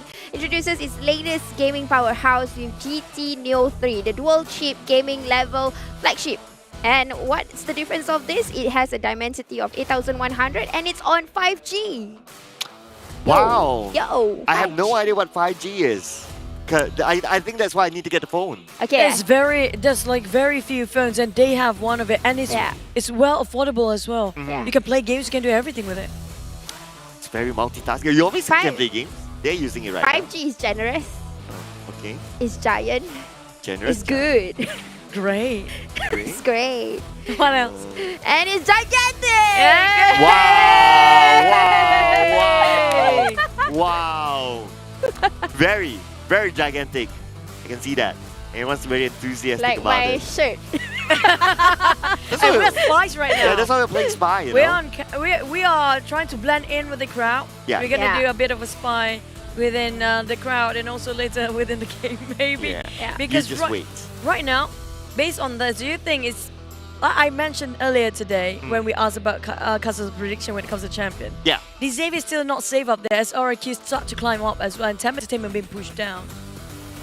Yes. But the only but is that because the closest rivals to DXAVIER, they fell out fairly early. So they would have opened up a gap. Eagles, that's number one. Eagles, Vampire, Temp lasted a bit longer, but they didn't gather enough points or as many points as DXAVIER. The only one that is obviously RRQ because they got a chicken dinner, but the gap between DXAVIER and RRQ is significant enough that I think that it's not a threat yet.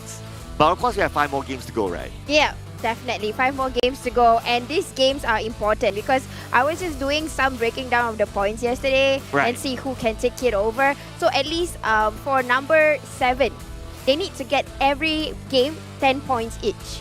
Not a single game for these teams to get too soon. So that is that is very impossible for any teams to get 10 points and above for 5 But games. the thing is, provided with the condition that these Xaviers will be knocked out early. Because these Xaviers will gain points as well. You saw how they just keep on farming. That's a bit of a problem for the other teams. But it's not a problem for the Xaviers because they got that hectic amount of damage. 2,000 ever with 8 eliminations. Oh man, these guys just don't know how to stop. I know, right? It's like the amount of eliminations is like looking over all other teams. It's like even the next closest one is like 1,500 and the difference is like 700. It's crazy.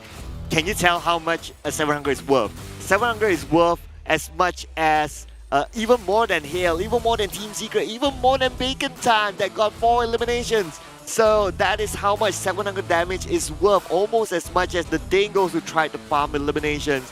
And no surprises, Duke definitely with that prime position, he farmed those eliminations from afar. Yeah.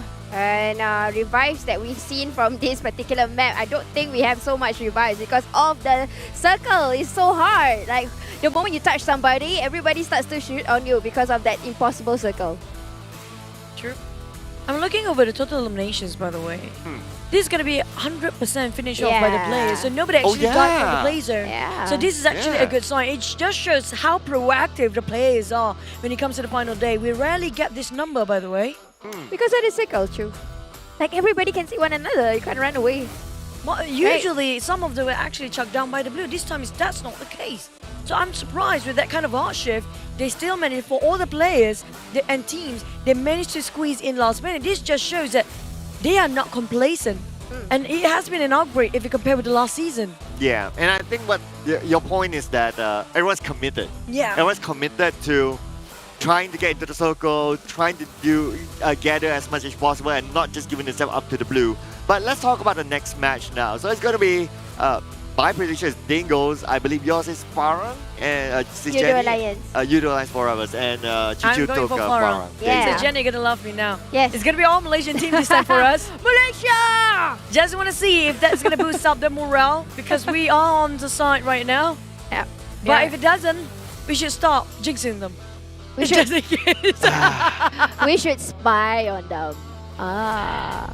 Well, yeah, but we can talk a little bit more about our predictions, but let's pass over to our colleagues onto the other side. Kuku TUSS backpack, it's yours.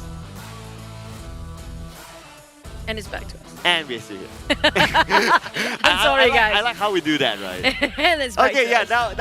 now it's us, yeah, officially. Yeah. Yeah, we're still here. Yeah. Sorry, guys, you guys stuck with us till the end of today. But you know what? We are having fun having you guys in the show. Yes, and giving us all that viewership because I want those things Can you also. She's like, you giving us all the viewership. Can you not be too blunt there? Oh, no? Try to be, Okay, I don't need your views. So, wrong. Make sure you go the other way around. Sis, okay, actually, the door is that way. Okay. It's that way as well. I'm sorry. It's many ways. I am just being a spy, you know? A spy should be not telling people too many times that you're a spy and you can't be too blunt. I'm sorry. We're sending you back to the academy, sis. I'm from the Italian. You see, I look like an Italian spy. You are from which country? They caught me off guard, but I am from Romania. Romania. What about the other lady over there? This is I'm Italian. I'm K-pop not all too the sure. way. I'm just gonna K-pop all the way. Okay, pop. K-pop. No, then you have to do some, K-pop. Saved by the Stinger. Thank you, production. You guys are best. Saved by the Stinger. You saved my face for quite a bit. Production, no, don't save Choo Choo, please. Yes. They know me more than you guys She now. needs to dance. She can dance, you know. Okay, speaking of Hale, I do want to talk so much about Hale. They always happen to be the first few teams to start the fire, and always happen to be the one that really such a nuisance for all the other teams. Nobody wants to fight them, but they keep on picking the fight. Yeah, because they are Hail. They are bringing the storm. Hailstorm. All hail, hail. Makes sense. All hail. What? All hail, hail. Oh, okay. Oh, come All on. right. Okay, sorry. Yeah. I thought like, you know, it's like choo choo, coo coo, bat, hail sort of thing. No, it's no. not. Now Like, pee-pee? but we have Appy. Happy. It's Yeah. pee-pee. Appy, I mean like not that one. I mean, I didn't even think of that. Appy, I'm sorry. I'm sorry. I didn't even think of that. All of a sudden I miss Pen, you know. Yeah, I'm like sorry, Pen Pen's yeah. fine. Oh, Yeah. I see Zamora. Oh. Is that a big hint? Oh. Oops. Oops. Okay, I'm trying to see who. I'm not too sure. Oh, come Okay. on. I mean, they're wearing masks, so gotta give benefit of the doubt, right? Yeah, benefit Yeah. of the doubt. Benefit of the doubt. But anyway, so YOODO Alliance 4 rivals. We've seen Appy in the stats earlier on. Appy definitely is a very strong, very formidable player for YOODO Alliance 4 rivals. But what happened to them? Why aren't they performing? They are not performing. Basically, they were out of luck. They were doing, if you were to recall back the first 2 days when they performed, it was their gameplay. The game was about to happen, and then, you know, third party, they got disrupted, interrupted. It didn't happen. No luck at all. Wow. Okay, Wow. Look at that. So many fans Okay. for OTG. Wow. None for us though. Okay, I see that. Saya single means I'm single. Follow my IG. Yep, I mean, that's up to you guys. I mean, yeah. These guys, like Jenny and Sekla is also single. You guys can actually follow their IG. Now, these Avis, Cuckoo TV single as well. Yeah. Yep, just saying, right? Yeah. These Avis average elimination is quite high if you compare with the others, basically, Oh, because yeah. they are in the #1 spot and they have the most eliminations as well. But to beat this, they have to have 2 more games. And provided, again, just to mention, the Xavier has to go down first. I think that's near to impossible right now. Yeah, it's going to be tough, definitely, because of how they open up the gap, right? So they have a 31-point gap with number 2.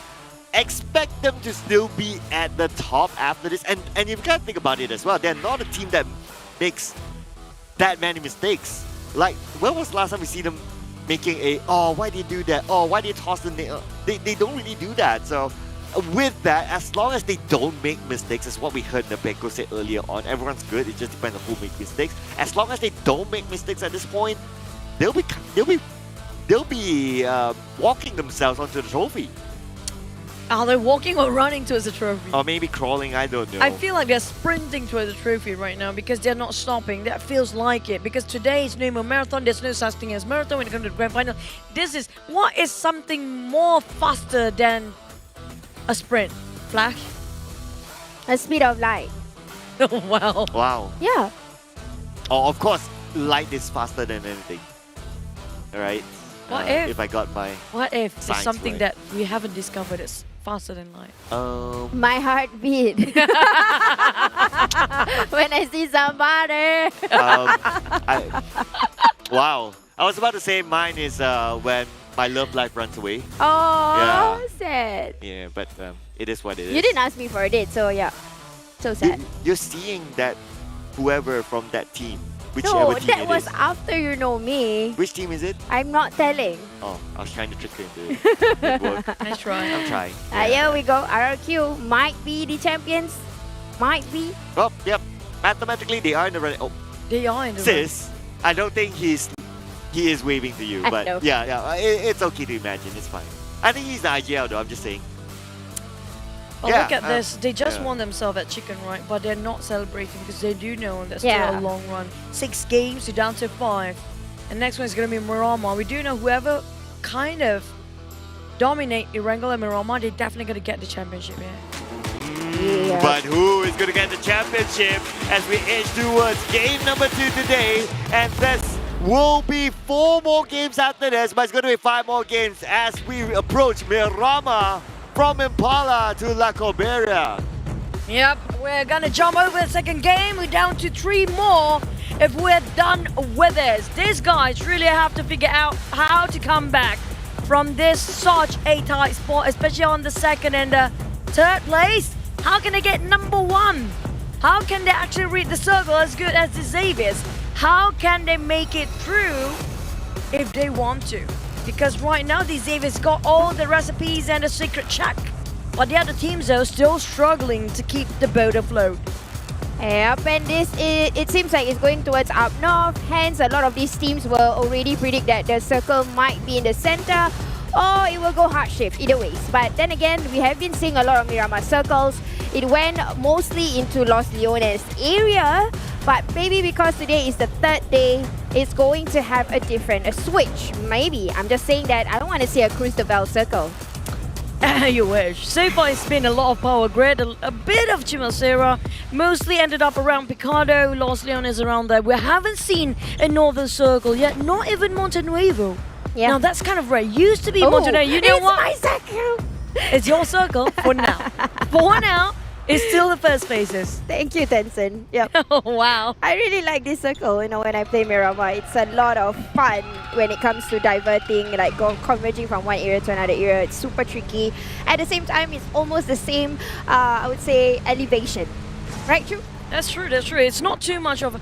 But you have to remember, there's still St. Martin in there. Yeah. If we witnessed the past days, and so many hard shift, it's almost impossible to read out the circle. The moment you thought, hey, this circle feels familiar, we might want to go here. But the only team that knows the secret is going to be the Xavier. I don't know what they ate. I don't know how they train.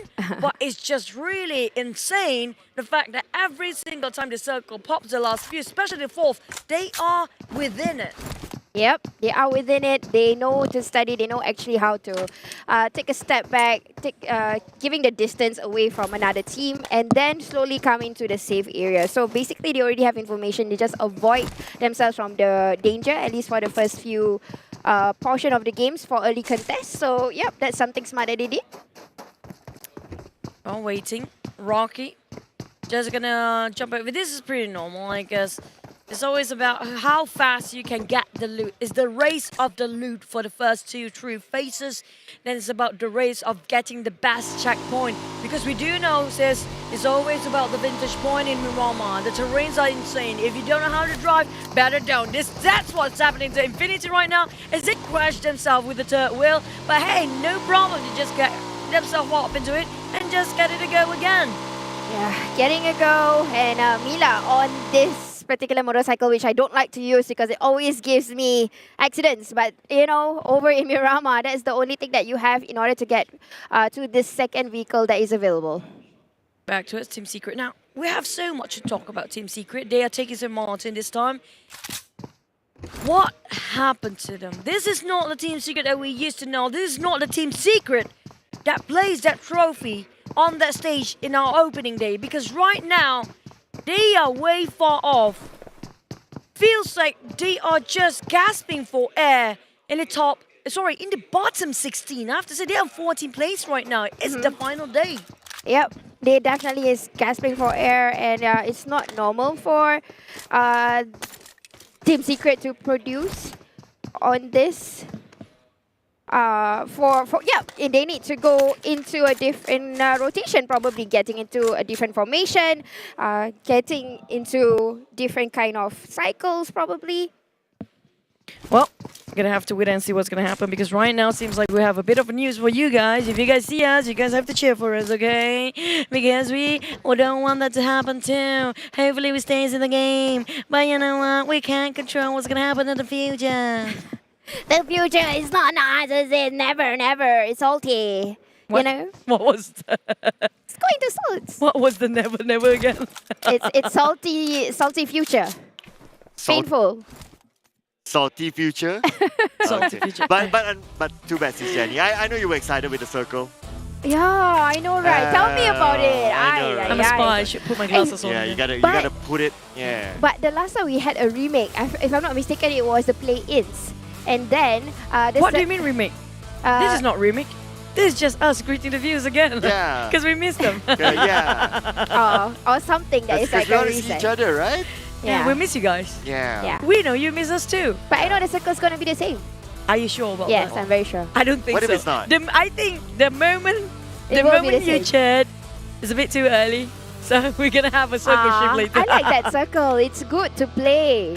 It's good to play. I It's really good to like play. it. It's a great circle. It's a very generous one for the players. Yeah. Well, I can't say that he's not agreeing with us. Well, yeah, because I want those like I want a below Los Leones kind of circle. No. You I want mean an like Impala around? circle. You want Valdemar Los Eagles circle?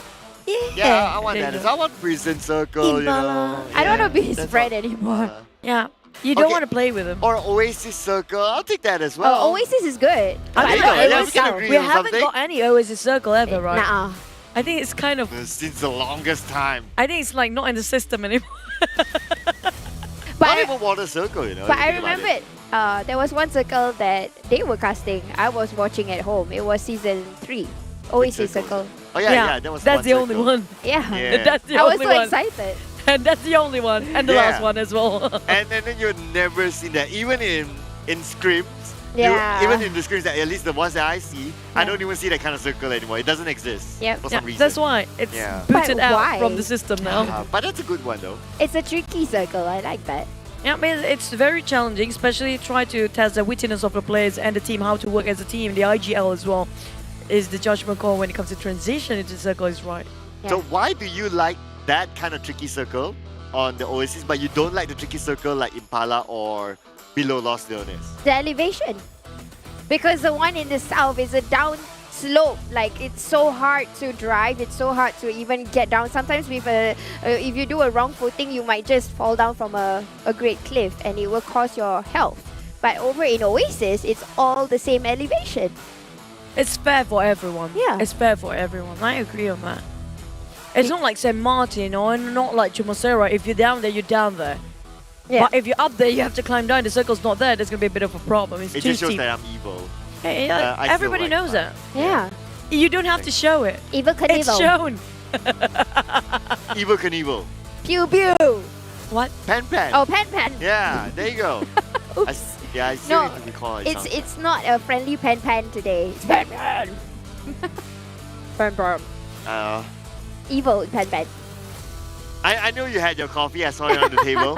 Yeah, I saw it on the table. Oh dear. Yeah, Very you have to indulgent. thank your runner for it. I didn't buy it. That someone bought it for me. Wait, what?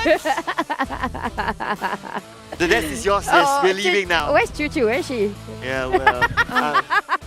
I don't want to be a tailwheel. come on. Just pretend I'm doing something else. I mean, Yeah. she gets free coffee, you know, and I get free things every day.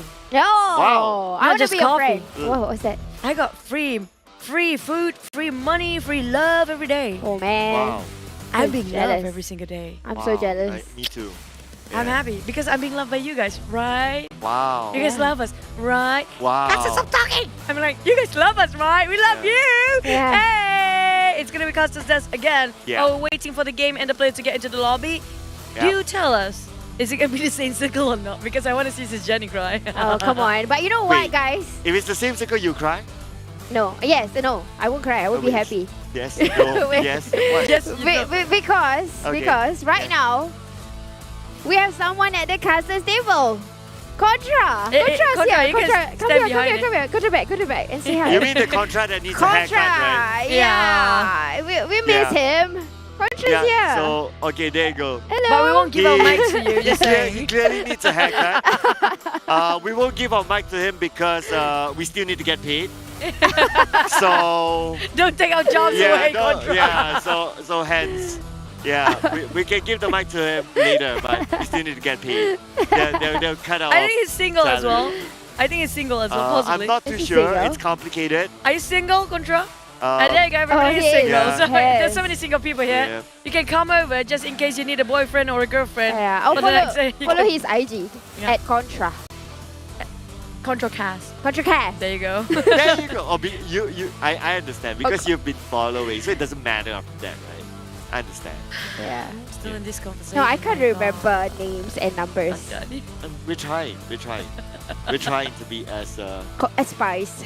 As what? Spies. Yeah, we're trying to I don't think you don't people, spy amongst yourself. It doesn't work like that. It doesn't work if you're trying to spy each other. No, you're not Mr. and Mrs. Smith. I was about to get to there. No, but yeah, you ran I know. I Yeah. know you enough. Yeah. You're gonna say that. I'm gonna stop you there because right now we are on the last day of the PMPL South Asia Championship 2022 Spring Split, and also gonna have a new champion. Do we have any team that have consecutive championship so far? Obviously Team Secret. Okay. Yeah. Let's see. BTR is not here. Definitely not anymore. Divinity. How many times? Once. A consecutive means more than once. We don't have consecutive, then definitely not. So every single season, there's always a new team coming out as champion. It just shows how competitive it is, or is it the previous champions being complacent? No, I think it is competitive. I mean, you just look at the gameplay. You're just trying to be nice now. No. You just look at the gameplay. If you just remember the gameplay of like during the PMCO day now, it is very different how it shifted. That's true. And also the platform on the bridge really works wonders now. Yeah. Because nobody can actually just run down their car down onto from that bridge. Before this, every player tried to avoid fights, right, Sis Jenny? Yeah, you're beautiful, you're pretty, I like it. Yeah. Yeah, before this, the meta was like avoid fights as much as possible. Just remember the bridge where they just run down the car? Yeah. That's not possible these days because of the platform. Yeah.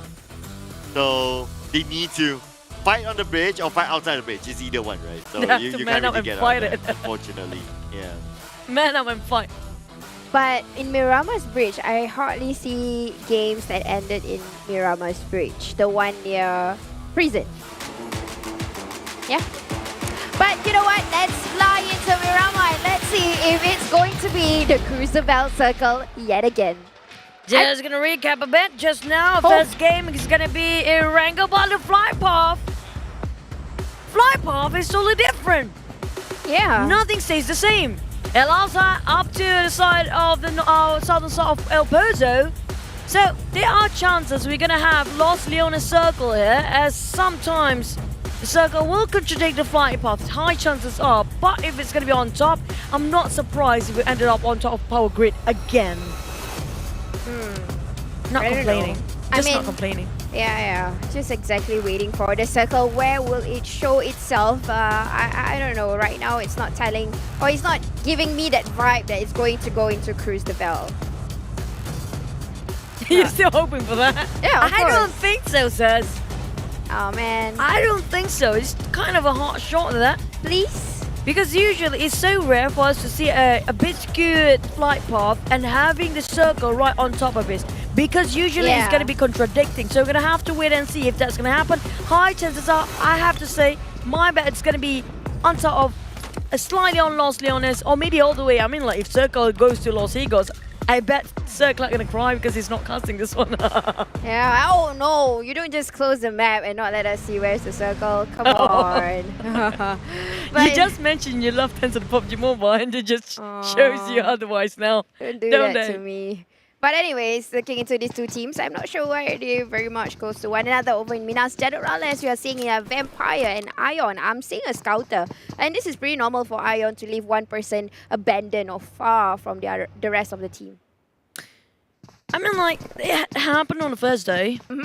And it didn't work out well for the team. If they want to put a Scouts right in front, further away from the rest of the team, it didn't work out anymore like this. Because we do know these teams these days are so aggressive. Whenever they see anything they did that move, they're just going to shoot it down. Don't even give a breather to that guy to relay any information at all. So it's kind of a risky move to put a Scouter way too far ahead unless they are quite nearby and they're planning to give extra hands in case it's being shot down. But if it's not, then it's going to be a bit of a waste. Yes, you might gain a bit of information, but the thing is, it's not permanent sort of information. They will move. The players will have to move the moment they've been discovered. Yeah, and this is definitely a bold move from Ion. It's over in La Bandita, a place where when you get in, you don't get out, especially when the circle ends over in La Bandita. But looting-wise, probably it's okay for one or two players, but it seems like, I think, Misery. I don't know why I wanted to say that, but yeah. Misery is that even a song? No, it's not. just created that. Wow. Misery. You guys don't know. Sis Jenny can actually create songs. She's a good pianist. Wow, but check it out. Look at his total elimination, 20 with a total damage of 3,146 and KDA of 2.0. So he's pretty much an average player looking into the kill death ratings. And now total assists, none rescue. So looking at him, I think he's probably playing as a fragger role. He is the IGL for the team for Misery, Ion. But definitely there's a lot when it comes to IGL. They have to bear the responsibility of the judgment call as well. But the other side, we're looking over his teammates. Seems like a bit struggling here. I'm not sure where they are at. They are very separated and surprisingly quite far. Yeah. I'm not sure why. This is something normal that Ion likes to do. When they are looting, they will spread out so far away. When they are rotating, they will do the same thing. But earlier was just highlights from what happened in Erangel. So just to show that, hey, Ion wants a little bit of the action, and they are trying to be on at least on a consistent level for now. But as of now, we are seeing the results. They're not getting themselves any closer to the top 3. So a lot of progress needs to definitely be added on. Similarly to the team that we're looking into now, YOODO Lions for Rivals. Back to YOODO Lions. Now, this is the team that kind of stuck with Team Secret back-to-back, if you ask me, honestly speaking. It's like 14-15 or 13-14, they always have to be together. I know possibly they are best friends, but this is not where you want yourself to be at. Maybe 1-2 it would be great, but 14-15, still a lot of catching up to do. It's going to be like, what, 60-40, more than that. It's going to be half. More than half if they want to catch up to the champions. So they need to work things out really nice and have to be extra careful not to be eliminated quite early because they have a lot of points to farm. But if they are ousted again like previously quite early, it's going to be a bit of a problem. But you guys watching at home, don't forget to share. And sharing is always caring. And you guys can actually win the permanent jersey as well because, you know what? Everybody get a jersey. You get a jersey. He get a jersey. Everybody want freebies. I want freebies, but this is what I want also, to see FARANG LEJUND at their peak because they have showed that they are the underdogs. This is their first season and they made it through MYSGPH, and you know what? They are the first team that get a Malaysia chicken dinner. So definitely a lot to be, we want to see a lot more action coming from FARANG, at least for today. Yeah, I agree. In fact, they are, if you compare with Team Secret YOODO Lions for Rivals, they are more well-known because of their achievement before this. But FARANG, even though they don't have the big titles or big achievement as the side of Team Secret and also YOODO Lions for Rivals, they deliver. And that's what really matters. Back to the box gaming, same goes for this team. They are going under here as they're not performing. For the last couple of seasons, they start to, I don't know, sort of on a plateau when it comes to the performance, and we're hoping they can change things up. But Sir Clark mentioned earlier they did actually swap their players. Will that actually be the main reason they are not really great right now? But actually, SOAS is in box gaming, so that's one of the old players that I remembered. I'm not sure about the rest or not. If I'm not mistaken, box gaming has 2 old lineups, at least the players.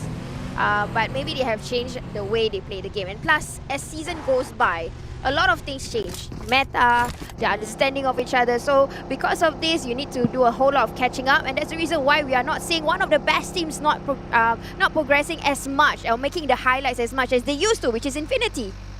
Yeah, but Infinity yesterday their performance was stellar, honestly speaking. They start to get themselves a bit of a momentum, even shoot up to 7th place within the day on the second day yesterday. But it's just having a tough start again here today. The thing is, the moment you drop that beat, you drop that momentum, to gain it back, really have to work hard on it. It's just sometimes keep the pressure on way too much for the players, they might crack. Infinity now coming in, Sonny. Oh, he's overpicking himself. What a clean execution on the side of Box. Now that's what we're talking about. Clean cut indeed. They are definitely expecting that Infinity is trying to come by, but unfortunately for the main person that was trying to scout into the place, he did not survive. But that's not going to be the end, and there we go. RRQ spotting out DINGOZ, and it's going to be 2 eliminations. I'm very sure about that. So Ricky, the IGL, will not get to have any revive. Also getting himself the perfect view here, I have to say. RRQ In the past 2 games, they know exactly where to stand and exactly where to stand. And it got them quite handsomely reward as well. Back towards also with the score out. That spray. Oh! DINGOZ early head on. Didn't lose the entire team. That's good, but that's going to be a heavy casualty on their side as 2 of their members have gone back to the lobby and just waiting for the next match. Oh dear. Not a good start for DINGOZ at all. Anyways, they have a lot of catching up to do. They are still at the 69 score and now it's 153. So that's at least they have to eliminate the entire lobby for a few times. Then that's, I would say it's impossible right now looking at the challenge of the pro players right now. But here we go, looking into TM. Moorman will try to do this great migration like what Choo Choo likes to say. But right now it's a bit too early, isn't it? It's still first phase. I don't know where's the circle. Phase. Usually, yeah, nobody knows right now. We have no clue where the circle's at. It would be great if we can actually have a glimpse of it. But you know what? Never mind. Because it's a surprise for all of us. Oh, nobody can see the circle, including us. But right now it's still too early for them to have a bit of a great migration. Unless if they force themselves to transfer into a different compound because of the reason they don't have enough loot to get it out from.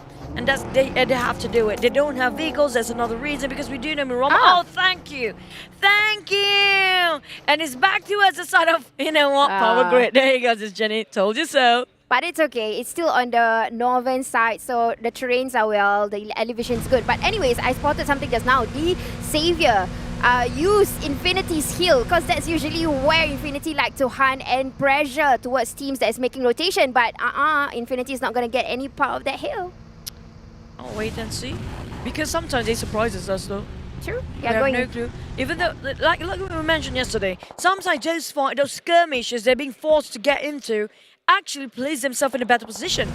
If they didn't have that fight, they possibly won't get that kind of vintage point they actually plan, or not even plan to have.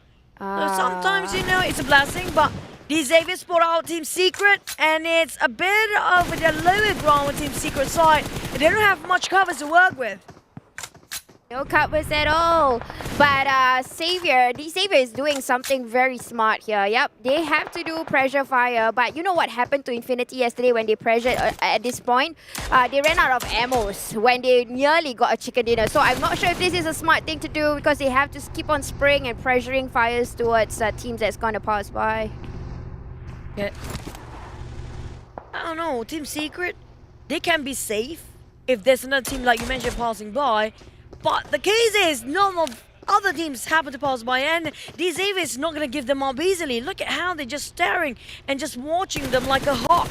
Ouch. There's no way out, and Duke, he got counter-fired, but he can get the space and still have abundant amount of first aid and band-aids to work with. But we do have another visitor going on and trying to flush another team out from this. Going to be power grid area. Ion fighting against, I think that was Box if I'm not mistaken, right? Yeah, Box Gaming, the one that eliminated one of the key player for Infinity. They are still taking the fort on this particular place in power grid, which I think initially Infinity wanted to take over, but they decided to go elsewhere. Bevy, the man that came up in a few of the images yesterday, graphic images. Bevy is one player that I managed to take a selfie with him yesterday. Definitely, I can say from the experience that he has implemented into TM together with Fluke666. So beautiful gameplay so far. Well, I'm loving this TM, right? TM Entertainment. If you compare with the first day, they are very quiet. Yeah. Nobody actually give them any spot, including us, sadly. Nobody actually give them enough attention to just study about them. And that gives them such a huge advantage. And right now they're sitting on top 3. But these DXAVIERs, this is just... They just know how to play the game. Look at this. They got themselves the highest ground. But we do have Infinity, if I'm not mistaken, trying to challenge them on the other side. But we're going to have to wait the next circle pops. Is it going to be Montenova? I kind of miss Montenova. We have enough of power grid. Please, no more power grid. I swear. Oh, thank you so much. Oh my God. Yeah, it's gonna go into Monte knowing void. This place or this particular circle, if players knows how to use that particular cliff all the way on the left-hand side, that's a beautiful vantage point. You can see a lot of information. Although to get up, it's easy, but to get down, especially if the circle is not on that particular area, it's gonna be a big problem. But RRQ is trying to tell everybody that hey, they are the or the Hacienda Al Patron, Gol Mirado. Oh wait, we have a couple of shots by Tam Entertainment here. Bavi start to shoot against the team. It's going to be DINGOZ. They're down to 2 men and it's down to 1. And this is not great news as the DXAVIER start to shoot as well. The transfers coming up from all the team as they reveal the second phase. The third phase later. And definitely it's going to be a great migration to 4th. But the third phase is enough for them to know where to land their shots. And Tam Entertainment. Oh, the first one to be eliminated really chug out the entirety of DINGOZ. Oh, teams have to be very careful, but we are going to see a push here by Team Secret now, deploying all the throwables. Yeah, ready for the push. Hill, you got to be ready because the sprays are coming in by Fredo. Oh, one hit and he went down by Megamind. But the 3 of the players from Team Secret is trying to push in. Hill cooking up the nade. There's 3 teams, possibly more than that if they try to butt in this business. Die Hard tossing out right in the window. The Molotov been returned back and they are returning favor, but Secret is in a crucial point of no return if they keep on engaging. They need to reposition themselves in the battlefield, but Hill caught them out red-handed first. There's nowhere for them to actually hide. Every corner, we're actually taken by the side of Team Secret retaliating now. iShot with wonders. We're at 4-1-6. What a nice judgment call coming from iShot. And one more player to go, and it's all up to Kid to do a little bit of the healing, but iShot is right behind to give that assisted power. Oh, but we're seeing another crash, and this is coming from DXAVIER, and it's not going to look great at all for EVOS. But Redface trying to do a clutch here. He gets one. You got to get another one. Oh, but that's the end. Team Secret won that battle between. It's not done and dusted, yes, as EVOS right now not sitting quietly anymore as the DXAVIERs were actually trying to retaliate, but the problem is can they actually revive EVOS? Is actually taking out the DXAVIERs, the Titans, the Giants are in jeopardy. They're down to 2 men only and Team Secret survive on the other end. This is a heck of a war zone. What? But they have backup ready for EVOS. Everybody's coming up. That was a great deployment, good communication skills. But you know what? That third party, Eagles coming in. Chua doing the spray from the distance, not hitting it well. But he's definitely assisting DXAVIER, contesting with EVOS. Back to EVOS, they try to just maintain their calm, their composure. But we do have one more team contesting, Monte Nuevo, right in the center. We have so many teams already. This is going to be interesting. Will they gatekeep? Can they defend? Will they deny the entry coming out from the sides? On all way round. Oh, but I'm looking at one team. They have no contest at all. That's FARANG LEJUND. They are way on the south side. And I think this is going to be a good call for FARANG LEJUND, but that's aside. Now looking into DXAVIER, how are they going to contest this? Because there's third party that's coming in immediately, which is Eagles. Frankie, oh, never mind. We have another team here. Hail, you do live for rivals. I don't know where they pop. They take it down. That's one. What a flick. In the glimpse of eye. It's actually Bacon being eliminated at 14. YOODO Alliance, they've been bombarded early, lost 1 man quite early, they still keep it going. They are definitely hungry. They have not been performing so far. Today is the comeback. This is the day for them. YOODO Alliance 4 rivals, very hungry for that. But we're going to see more actions if that is going to happen a bit later. But Chua, from the long side, I mean, he's doing a long distance shots and he's being a third party. But nothing is happening between these two contestants, which is DXAVIER and EVOS. But right now, this seems like a bit out of a ham situation. If you ask me, they kind of sandwich between 2 to 3 teams. And Frankie be taken down. The moment we mentioned these areas can't lose early.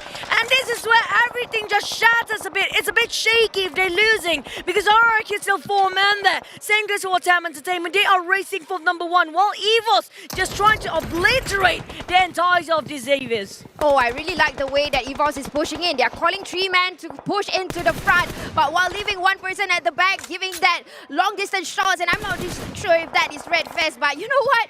Eagles is being a third party. Still, they're not going to call it quits. Oh, we do know Eagles. They are watching them with their hawk eyes and making sure nobody can actually leave the compound unharmed.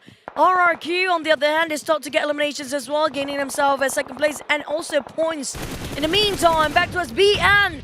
RRQ, it's not safe yet for them. They can't be too overconfident as BN really want to take the challenge head on. They try to actually corner every way possible, but the blue zone will close in anytime soon. The moment it shrinks, the teams that's not inside the safe zone will be burnt and will be having a torture because there will be two-way war for them.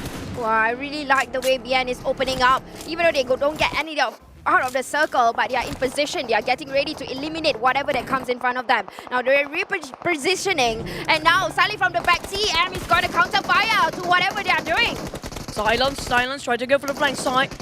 Being very quiet and silently approaching, but Tam Entertainment still dominating this round. These guys, today they're just being savages and not stopping. Look at Isu. He knows where to look every single time, and now they were trying to finish off straight away. But Team Secret is also leading with 5 eliminations. That's definitely a different fight from the other side. But spray from Sun, looking for the long distance shots, telling that, hey TM, I am here. RRQ, also another person that likes to do a third party. And Silence from the distance will say, hey, it's enough RRQ. We had enough of your third party engagement. We're going to try and do it from a distance. Now more trying to take down PM. More, he's trying to move forward, advance, and try to eliminate. In the meantime, still trying to help his friend along the way. That's a very nice spot where they got himself into. They can push a couple of smokes in between. But the thing is, some of the players didn't spot out BN United. There's going to be a bit of a problem, and that's going to be that bane for the side of RRQ. RRQ doing it smart. They have the eyes on the prize. They're trying to do it. They're trying to comb it nicely. Now pressuring the fire towards EVOS, but from the distance, Silence will be silenced by RRQ. Now Vampires start to shoot. BN United is eliminated at 13. We're down to 12 teams. EVOS start to move forward with Micro Uzi. KF with a UMP tried to scout things out, but it just didn't land on any shot. But Moorman is fighting along the cliff and the hills. KF tried to just cover everywhere possible. It's just too much to handle. And these are the teams that is right outside of the circle. Nobody's giving about it. And they are just going to focus on eliminating what's important. This is the 5th circle. Super painful by being targeted already. Box Gaming will not have a chance to come in, although they are very close to the perimeters. They are being guarded by Ion. RRQ eliminated, yeah. But I have to say that was really a good call. But dominating another team coming up out of nowhere. EVOS, REBORN is pushing back up. They got themselves that momentum since the first day. They kind of slow in a second, but right now they are back. But the teams are still fighting. We're down to 10 with only a couple of players remaining, 31 of them. DXAVIER is still in the run. Running, but no. Box Gaming, they want to get it right this time and trying to cut down Ion, but it's so hard to bring down Ion. He's trying to break, but yes, finally, back to the lobby for Ion. Now, Box Gaming, free entry for that. Teams are dropping out like flies instantaneously, I have to say. That was a very fast wars happening. We're down to the 5th phase, but we only have 8 teams remaining. EVOS playing on prone, while we have Box still survive with a duo. The rest of them still have a couple of players, full team squad, including Vampires and also Eagles. But it's going to be YOODO Lions shooting up from afar with a grenade just now. And Box, they don't have much more resources to work with. They need to replenish themselves. Ooh, but FARANG Legend still standing strong. I told you they have a great entrance from the south. So this gives them an entrance for them to come in and counter the battle later. But I shot that. Look at the long distance shot, bro. That's so cool. Now we're not done yet. Some players finish off by the play zone, like you mentioned, but most of them actually in the center. Another Indonesian team out is going to be EVOS, REBORN on 8. We're down to 7 here. And Eagle Esports is in the run, back to take back on the top 3 spot. They're not happy. Same goes for Vampires at the top 3. All of them are nowhere to be seen. Box Gaming working as a 2, trying to cross the street, but they try to shoot whatever things that move, but it's just so hard to land this shot with this kind of terrain. But I'm loving the fact that there is only 7 teams and there's 3 representatives from Malaysia, which is FARANG, YOODO Lions and Team Secrets holding it strong. They get a little bit of the circle. Everybody's at the perimeters. Now just all the long distance shots, and that's a beautiful shot from Abby from that distance. We'll say no entrance to infinity. It's going to be Box taking a fight against YOODO Lions. They have to be extra careful. All the teams are putting their guard up because they do know they have no clue which teams are coming up from where. Right now the circle shrinks even further more. A couple of more seconds. The blue is follows as well as Ravenclaw found it out. YOODO Lions hiding space, and it's going to be them placing themselves at 7. That's a bummer, but they have no entry to come in. Plus, shots are coming from all the different angles. This is super pressurizing for them. Team Secret super comfortable, but from the distance here, Chua taking down Hilton. But that's not going to be the end because they still have a lot of space to recuperate. This is a tricky last few circles. Look at how the difference of levels when it comes to the last few circles. Whoever get on top of that cliff, well, yes, you got a vintage point, but everybody can see you through and through. Ooh. And now those in all over ground. Macho in the compound. They secure themselves the walls. But do they have to go on? I don't think so. It's quite the center of it as well. They got themselves the best compound to work with. But Infinity, they're trying to skirmish themselves into the safe zone. But they have to cut across box. But have been going on also with Empire. There's so many teams still in this very small circle. Doing a little bit of CQC plus the long distance shots. Farang Legend has been spotted by Eagles, being the eagle eye from that distance. Will try to take one by one down. Helton will doing that discipline skills. He has been showing a lot of good skills now. Trying to throw trouble. He's the only man alive. Will that be enough for Farang? Because he's the only person to take it all. Now it's all down to the circle, honestly speaking. Whoever favored by the circle. If it's Team Secret, this is theirs to take. They got the compound, they got the walls, they got the barricade, but if it's not, they have to face it. It's gonna be a tough one. The rest of them on the cliff, the rest of them on the mountain can stay put because right now they have no clue where the circle will be. And it's gonna be 4v4, v4. All teams are well equipped with their manpower.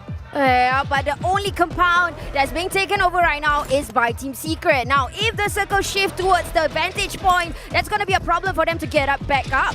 But if it goes down where the airdrop is right now, which I'm feeling that is exactly where the circle is. Shots are being fired here by iShot, but it will not click. It will define and justify where the circle would be. It's just warning shots at this point. Don't come here. This is ours. It's not yours to take. Everybody on the verge of going down or out in Secret circle. What a blessing with a compound, with everything in their terms. It's theirs to take. There's no way they can lose this. The only way they lose if it both Team Empire and also Eagles is actually pushing at the same time. But the odds are quite near impossible. We are smelling the chicken dinner coming from Team Secret. This is very obvious. It's really hard to calm down. You need to deploy a whole lot of spells, but the CQC is about to happen. Yeah, I think Eagles is about to push Vampire. They're getting very close, but Vampire, they are not going to get any engagement at all. They're just going to hold up for that. Frodo! Oh! What a clean one straight to the head. And then boys, they're trying to climb down, but where to go? They're being surrounded. Eagle Esports, they're taking 2-1, going in, but nobody's spotted out in Secret. This is a win for them. Vampire is fighting against Eagles, and they're going at each other's throat, but none of them are winning. As Secret start to climb up, trying to steal a couple of kills. There goes Maton, tossing in a hand grenade. Can it land? It will be a Kobe or not. While Corin still trying to make a call, but Maton gets it. I know, Maton trying to hunt down for Vampire. They have already opened up 4-3 at the bottom, 1 climbing up the cliffs. Now trying to spot up, doing a little bit of the reset. Trying to throw into a grenade where PPE is, and 2 is already down. Now trying to find the last player. It's obvious. You can see it. We can smell it. It is already there. Now doing the CQC a little bit more, and it will be not a chicken dinner yet. 1 more player still on the run. What a nice Kobe come out from Ken. It's a huge one. This is that to take. Finally, Team Secret getting that debut for the chicken dinner. Winner, chicken dinner. Malaysia, Team Secret defending champions. Of all the days, they want to show the performance when it really matters. The last day. Question is, will it be a bit too late now? I'm not really sure if that's a question at all, because they are doing it for the country, I'm sure. They know that it's quite impossible for them to climb back up the shreds. They got lucky with the circle. They definitely stay in the compound, even though, yep, they were very hungry to get more elimination points. But what matters right now is the points, whether it is the chicken dinner or not. But here we go. Let's check out the highlights.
What a game. That was just tremendous coming from Team Secret. Not just that, they pushed themselves quite high with that double-digit domination. But if you compare with the teams that still survived just now, all of them pretty much closed out with a lot of eliminations as well. So this is going to change a lot when it comes to the overall rankings. Yep, definitely. Although the circle was, I would say it's a really nice circle to play with, and they are playing like a little bit tricky, the cliff side, but Team Secret, super smart. They are keeping themselves in the compound. And I think their main turning point during that round was when they won the fight against Hale. Yeah. Yeah. That Hale was almost a 50-50 and it almost went on the side of Hale. Yeah. But that last clutch there was just amazing. And then after that, I would say that they held on to that prime position compound, and then it was just all the way to Team Secret from there. Honestly speaking, I feel like it was a really good gamble coming out from Team Secret. It was like a 50-50. It was a high terrain or lower ground with compound. They choose the one with the lower ground, a bit of a risk because usually the circle favors more towards the side with no compound, right? Yeah. But this time it changes, and they are the only team there. Vampires, like another, they have to fight against the side of Eagle Esports because they're just next to each other. Here comes here. This is gonna be the 30 points, the highest elimination by far that we've seen this in tournament. Elimination, I think we saw more. 17. I think we've seen like a 17 yeah, or we something. did 17. Yeah. But it's okay, Chuchu, because it is something that is for us to remember. If I'm not wrong, this is the highest for Malaysia team. Oh yeah, then Yeah. in that case, Yeah. yes. So of course Team Secret highlight for this because they got the chicken dinner, but we have to keep our eyes on DXAVIER as well. They slipped in this round, only 3 points, and look who's above them. EVOS is above them. Eagles, they are above them. Vampire, they are above them. Now, they may still be number 1, but the gap has shrunk. Definitely the gap have shrunk, but I'm sure I'm seeing also some teams are getting points secretly, like us being spies here, like FARANG, for example, YOODO Alliance 4 rivals, CM. These are the teams that you are about. We need to take note of because they are currently bubbling under. And if they are consistent for 6 rounds, if they get more than 10 points, you will be shocked to see them suddenly being in top 3 or even champions. Oh, here comes iShot. We saw how he was clutching it out early on just now. It was a risky move. He climbed down the second story to the first floor, shut out all the rest of the teams they're actually fighting against. And because of that, they survived. And because of that, if it's not because of iShot, they might just lose his chicken dinner already. Yeah. Because iShot is iShot. I mean, we did see how he kind of do a little bit of pick from the lower ground going into the vantage point. I mean, his strength is, if I'm not mistaken, in Erangel, there is this hill over in Ruins, and he always uses that particular hill to do a pick and scope. And he's doing the same format for this particular match that we saw earlier. And well, as expected, so DXAVIER, because they had quite a significant gap before this, so they are still at number 1. But just look at the difference now. The difference is 18 points. Only 18 points now difference. This is maybe one game, maybe just one game. Then teams below them can take over them. But look at the rise up from page number 2. Of course, Team Secret, they were below, but because of the chicken dinner, they shoot themselves up, knocking on the door to get into page number 1. Again, it feels like it's from yesterday that the page 2 people, they are starting to step up. They are warming up. I have to say, first day was maybe a bit of a nervous for them. So, like we mentioned, late bloomers. But look at how Team Secret just push everybody down. I know, right? There's no up after them anymore. They're coming up, if I'm not mistaken, from 14th place. And just next to YOODO Alliance 4 rivals, right? We mentioned about them always together. Yeah. But this time, they're separated and it's doing great. But those actually on the bottom 16, they need to work things out. Yes, and they not only just push down all the other teams, they managed to get themselves into the 100 point. Yep. In one game. Yeah. That's One amazing. game to change it all. Yeah, because it's like 30 points in that single round, right? So it meant a lot for Team Secret. Of course, it also meant a lot for the fans. We do know that they have a big fan base. They're playing the home ground as well. The crowd went wild earlier on when they got the chicken We dinner. went wild. Yeah, everyone went wild. The crowd went wild. Even when the MVP poster came out of iShots, the crowd still went wild as well. Everyone stuck around, and I think most people are still around to check out the interview. Everyone can't wait, it seems. It's just so hard for the players to get the interview because it's just so competitive this time. Yeah. It is. I really like the fact that all these players, they think that they still win a chance to get into the champions. That really shows the progress of all these players that is trying to play. Even you can see how Vampire and Eagles, they know that they didn't get the compound and they're like, I don't care about whoever is down there. I'm going to fight with whatever's in front of me. They have to. Yeah, it's really That's cool. the only way to survive. Yeah, It's a survival game at the end of the day. Yeah. Correct, because they have no choice. Like, they need to eliminate the one beside them first. Because if they go straight into the compound that Team Secret held, they would be third party from the one on top, and then it would be kind of sandwiched. So they must clear the ones at the side. So that's why Vampire initiated first. They initiated at about 24-25 seconds, thinking that would be enough. But because Team Secret also pushed forward, that also stopped them from moving forward as well. We heard the cheer just now. Definitely the players are actually on there. It's going to be Fred will be interviewed by the side of Leslie, and also Solos is actually one of the famous streamers in Malaysia. The most famous streamer in Malaysia, just to emphasize that as well. Are you guys ready to listen to the interview? Because we're going to head over to Leslie and also Solos right now. Not yet. It's going to be on 10. And let's just jump straight into Leslie. Take it away. So much, our analysts, ladies and gentlemen. We're already hearing some wave right here. All right, so I think you already know who is he. I don't need to introduce. Team Secret, Fredo, right here. Congratulations for getting that chicken dinner. So Malaysia, we would like to make a wave for them, okay? We do it for Malaysia, okay? When I say Malaysia, you say boleh. Okay tak? Okay? I say Malaysia, you say boleh. Kita try ya, Malaysia? Malaysia? Malaysia, Malaysia, Malaysia. Wah, okay, kita try yang sekarang buat, okay? 3, 2, 1, Malaysia! Malaysia! Malaysia, Malaysia, Malaysia! Woo! Once again, congratulations to our Malaysia team, and we have so much enthusiastic support right here because when they win the game, we have the highest sound of our crowd right here. So if you haven't been to Malaysia, you should come to here because you can feel how happy we are for our Malaysian team. So Fredo, first of all, we would like to ask you because we know that on first day you have been so performing your team, and the second day actually not so performing. I'm not sure whether it's your team or the other teams are coming up, but today you show us you are very, very well prepared. So what have you done for that? Okay, kau faham kan? Jawab lah. So usually during tournament times, kita orang hari pertama memang selalu perform lah, and then the second day tu tak tahulah apa yang jadi, mungkin salah makan ke apa ke, memang second day tu selalu tak perform, and hari ketiga is team kita orang selalu cakap is the bounce back day ya.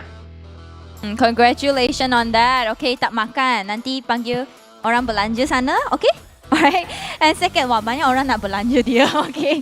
Second, when do you make decision to make a move? Just now we saw that you were actually at lower ground with another 2 players, but you are so confidently from lower ground, go to upper ground and attack them, eventually getting that chicken dinner. What make you do that decision? Kau faham jawab ke? Okay, so waktu kita orang kat compound bawah tu, kita orang dah dapat banyak information where dekat belah kanan bukit tu ada team dan belah kiri bukit tu pun ada team juga. So kita orang dapat information dan team belah kiri tu dah nak commit untuk fight dengan team yang belah kanan tu. So at that time it's a good timing to kita orang push lah. So we just took the chance lah. Okay, you took that opportunity. So they actually have both of the team on the left and on the right. Meanwhile, they got the information, so it's such a great chemistry because play as a team, we always get information from each other. So they did it so well, they got that information, they were fighting against each other, and Team Secret went over and took down both of the teams. Congratulations on that. And third, we would like to know, all the Malaysians also right here would like to know, how is your momentum for the next game? Okay, macam biasa. Alright, untuk hari ketiga memang kita orang punya semangat tu memang lagi membara lah. Plus we got this booster which is the chicken dinner, and yeah, we're hoping for more better games lah. Alright, so they are so ready because they have boosted from the last chicken dinner and they're so sure that I'm gonna take down another one. Alright, so ladies and gentlemen, congratulations once again to Team Secret and Fredo. Thank you so much and enjoy the next game. All the best. Alright, ladies and gentlemen, before we are heading to the next game, right now we have 2 KOLs to be on stage and ask them some interesting questions. Solos, I know it's your friend, right? Yeah. Is it okay? Please invite them. Okay, Agus Suge dengan Yakuza X Gaming X Permainan. Yay, hi. I know both of them are pro player, is it? Yeah. So last time Agus pernah wakil pergi main dekat China. Yakuza pernah sampai Rusia. Oh wow, Yakuza were in Russia playing and sorry, your name again? Agus. Agus was in China playing. Wow, okay. So they are both actually ex-pro player. Yeah. Right? And right now, do you think that you can compete with the teams right here? Tell us. Of course lah. Of course. Mesti boleh. Masih boleh. You? Sebenarnya kita orang pernah compete dekat mana kita? Before PMCO lah. Before PMCO. Oh, you warga emas. Kita orang satu tim dulu. Oh, satu tim dulu. Okay. Alright, then second question. Do you plan to do a comeback like as pro player like? Ada tak plan macam nak comeback buat team lepas tu kena kick? Okay. Okay, sebenarnya kita orang nak buat tim VIP balik betul. So kita akan compete start dari qualifying Lepas tu nak buat VIP balik. Nak buat VIP balik. VIP dah power tu kena kick nanti. Oh ya Allah. Alright, they say they were actually planning to do a comeback and then Solos is like, you're gonna get killed everywhere.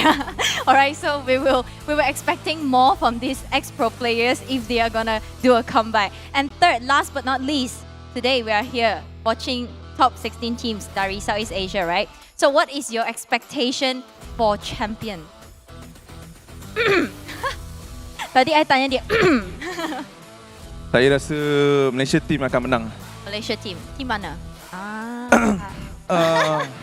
Sekali lagi. YA forever. Okay, dan you?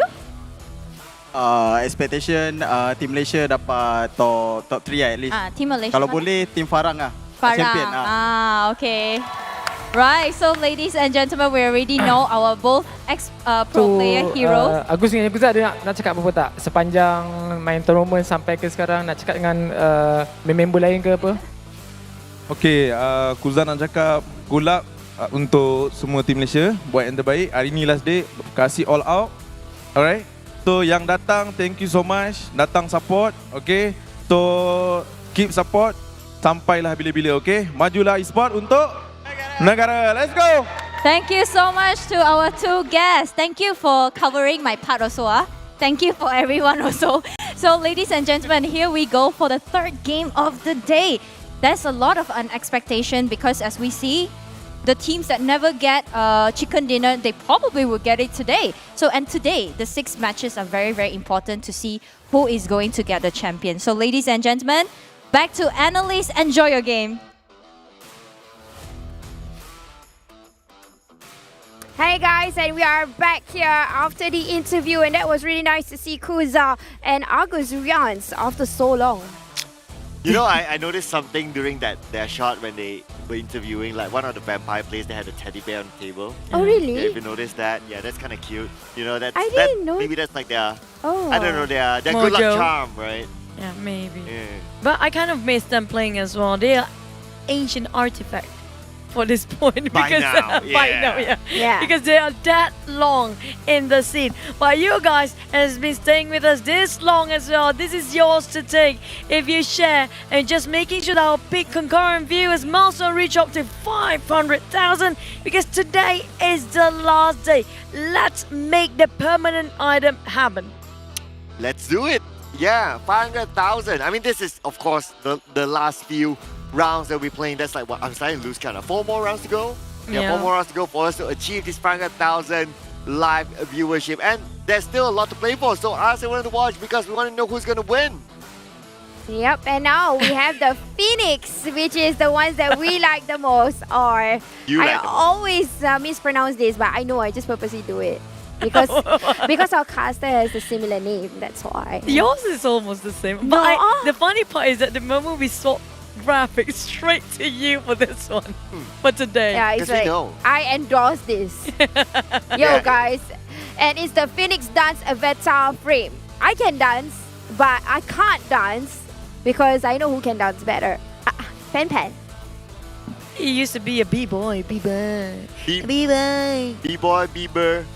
Oh? No. Back. No? Back. Okay, back's on the other side. No, it can't be him. Yeah. He's coughing right now because we mentioned him way too much. He's unique and special by his own.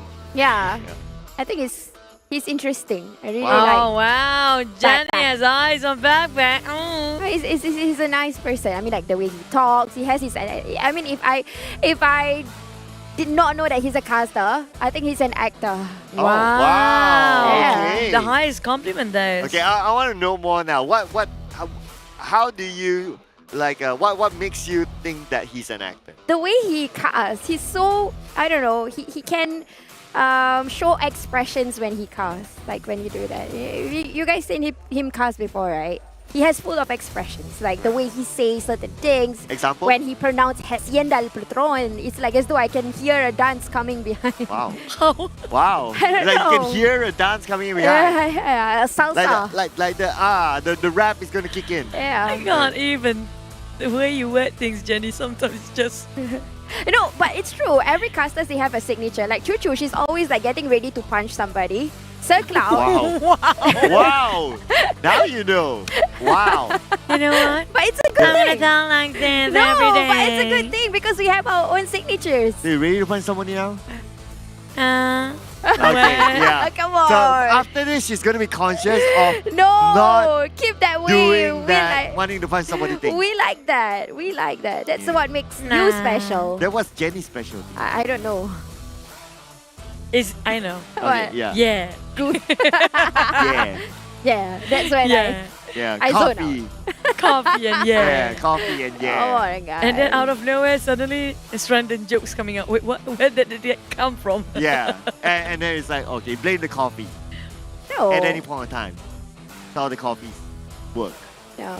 No. Do you know what you remind me of? Oh, what? You used to be like a coach or a player or something like that. So Whenever, yeah. Whenever you cast. Yeah. Okay. That's the attributes that I'm getting from the two of you. So I'm going to be the opposite after this. Like how? Just because. I don't know how. Like, no, I don't know. I don't know what's happening. Oh, come on. Come on, guys. Those are good I things. don't know. Yeah. I don't know. I'm the most. Yeah. I don't know what's happening. I try to be as calm as possible. I'll try to talk like Jojo. Yeah.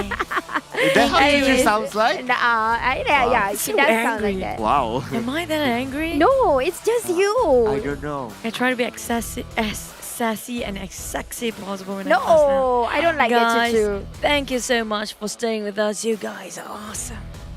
I don't know. Yeah. I don't like that. But we do know the fact. Right now we're down to only 4 more games. Oh my and god. Sunhawk in between. No. You only have Oh. one more Murama left, and that's it. Why do you have to remind us about that? Now there's gonna be 2 heads going against each Yeah. other, which is gonna be Eye Shots and also Kit. But you know what? They're the same team. Yeah. It's been a while since we've seen this.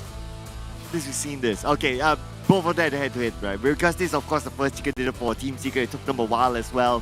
So, iShots, Kid, one older generation of Team Secret. Yeah. One younger generation of Team Secret compared to each other. And look at the stats, it does.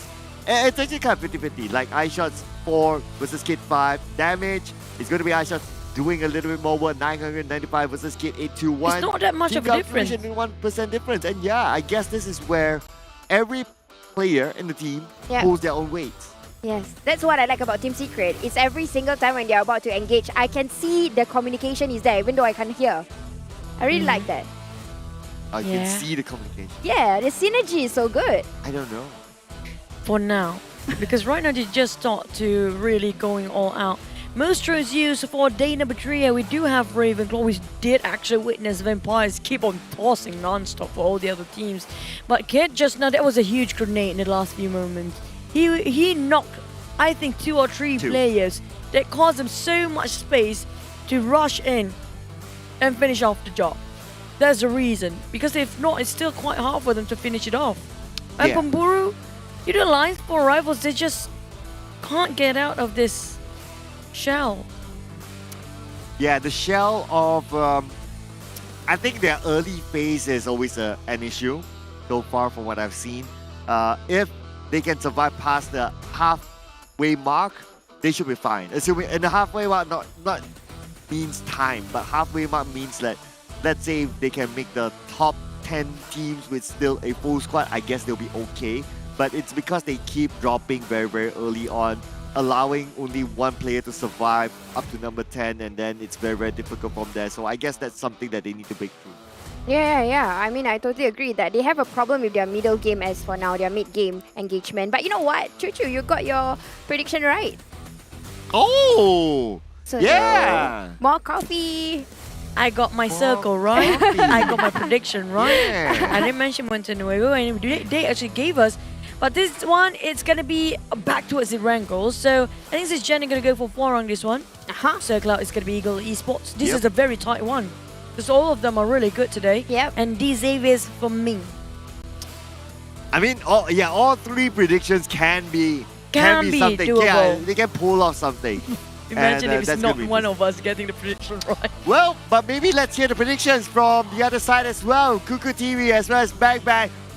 Mention it because I'm going to rewatch it, okay? On to you. Imagine all of us predictions, our predictions are all wrong. No.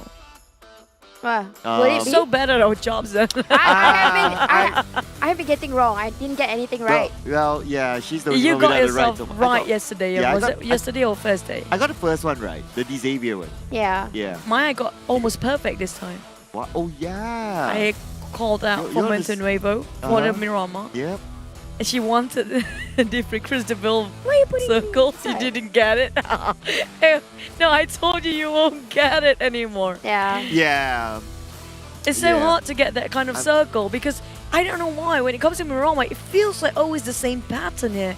But when it comes to Wrangle, it's a bit, how do I say, chaotic, bizarre circle. Always on the bridge circle these days. You noticed that, right? It is the one that can go like up or down, and then there's a river, right? So that's really, really hard to play. Yeah. Yeah. But the dominating country is still Vietnam. It's true. Yep. So we we can't have deny Eagle. that. That's fact. I really think that maybe if this season they get the championship, it's okay because they need to have the first for everything. The Thailand had a taste of it, Malaysia had a taste of it, Indonesia had a taste of it. Yeah, that's true. But not Vietnam, and they are progressing well. They maintain it as well. And it's all of the representative, you know. Like today we are seeing Box Gaming coming out. And all the other teams that has represented Vietnam, they have been consistent. So they are relevant. They deserve a chance to be champion. I think if they actually got this season, that I agree, it's well deserving because why? If you notice, the consistency from previous tournament, like we mentioned about SEA games before, they brought in after such a long time, until now, they still maintain that consistency. That is just insane. There's a lot of discipline working in place there.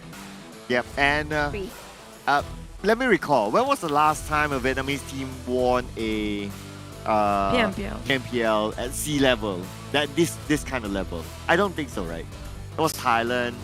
Mostly Thailand and Indonesia. Malaysia had their own stint as well. So Vietnam has not won this level of a sea.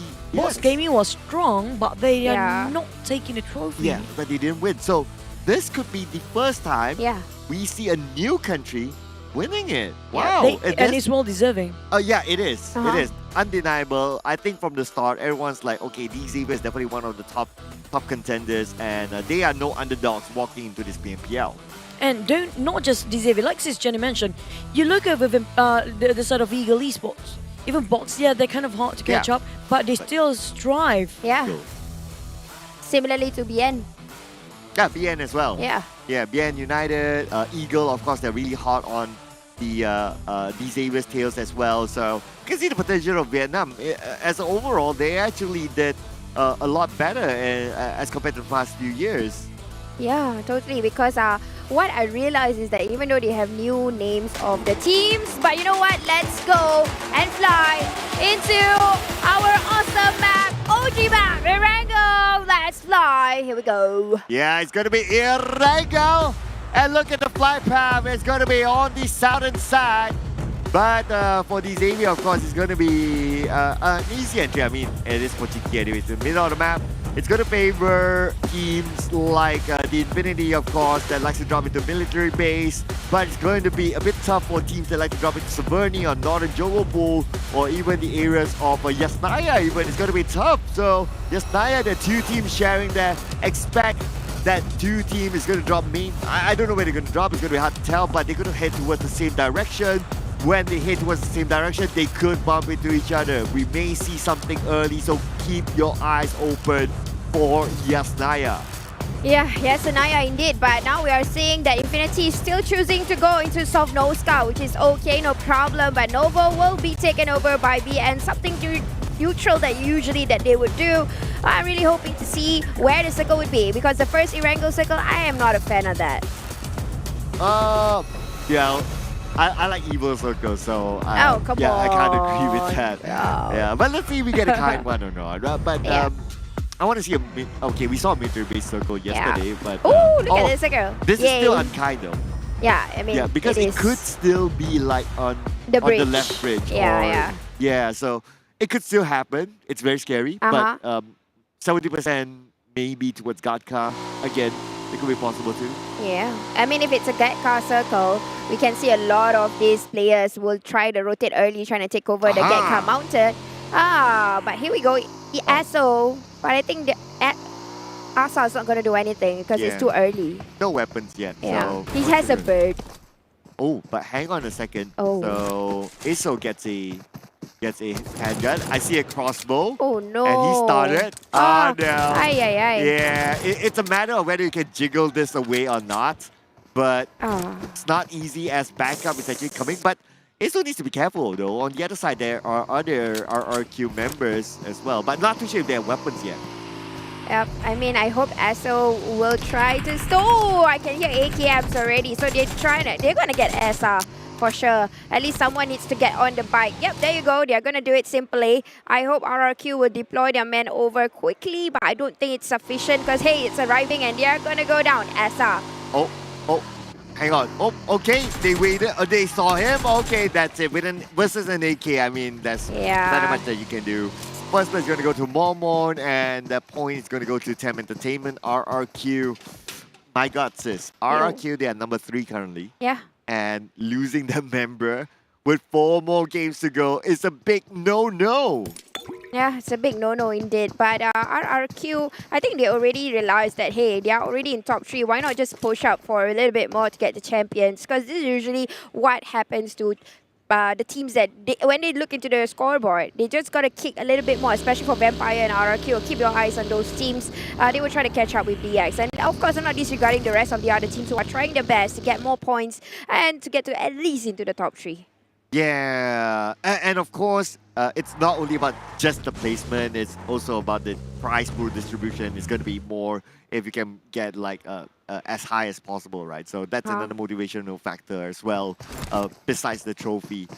Some teams, and speaking about that as well, sis, some teams with 4 more games to go, I think it's unrealistic to even touch the trophy. So I think teams without the 100-point mark at this moment may be disregarded from the championship. Do you think so? Like Ion below, like number 10 below. Yeah. It's going to be hard. I mean, come on. Just now, Chichu reminded us this is already the 3rd match.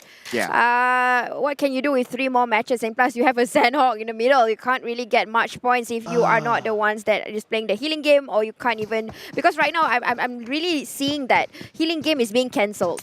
in Sandhawk, over in PMPL Championship at least. Yeah, like people are trying to overcome the healing round.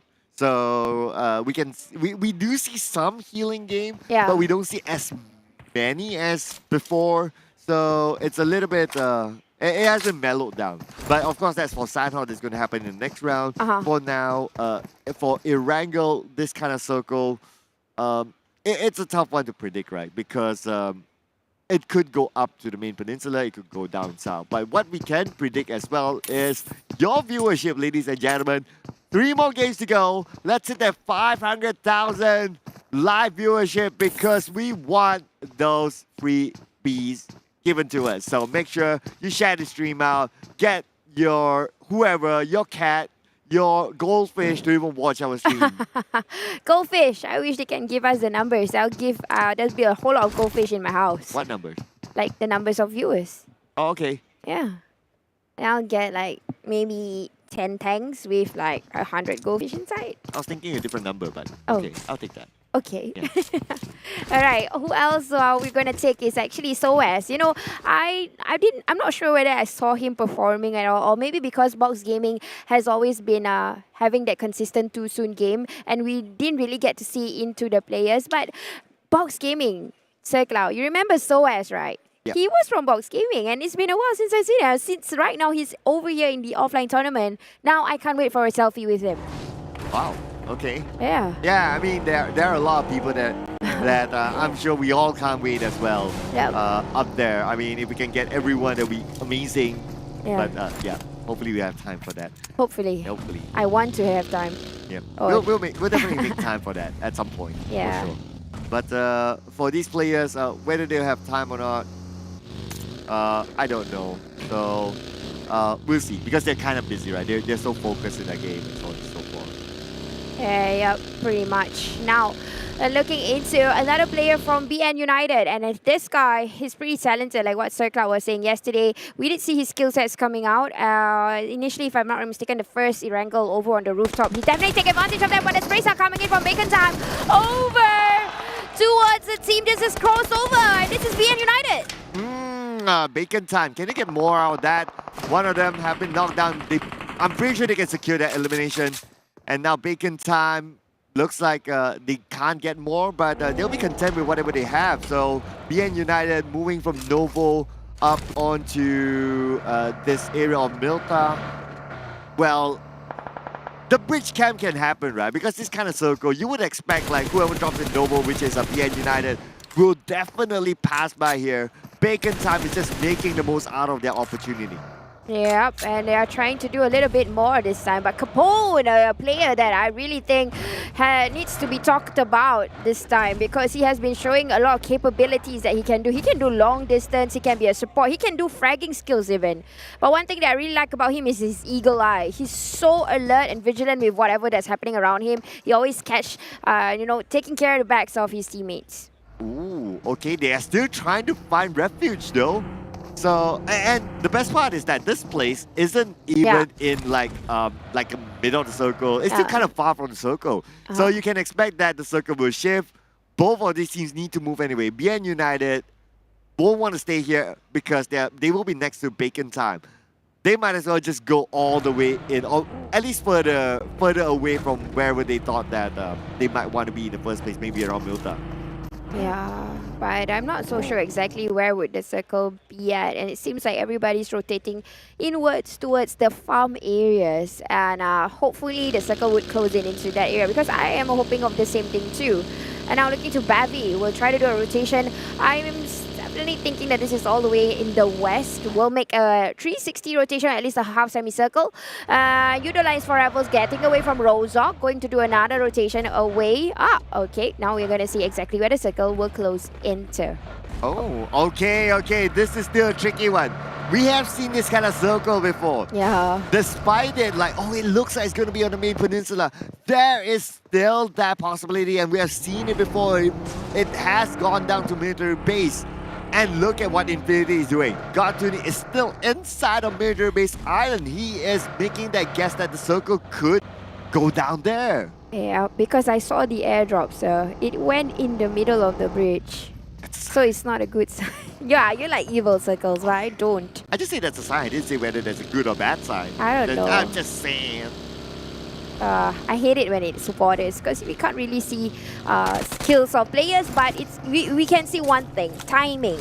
The calls of an RGL or when the team migrates. It's all about the timing. If you come in nice, coming on time, you have the place, you can take control. Yeah, but that's always the question mark, right? It's like a roll of the dice. But let's hang that thought for a second as Bacon time. Still not done with BN United. Bacon time.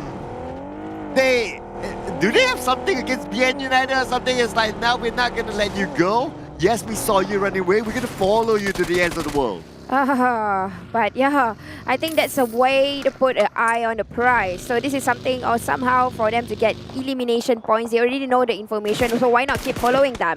But another team that has already information about another team that just passing by them is actually Box Gaming and DINGOZ. Oh, yeah. So it's going to be Soas, the legendary player for Box Gaming.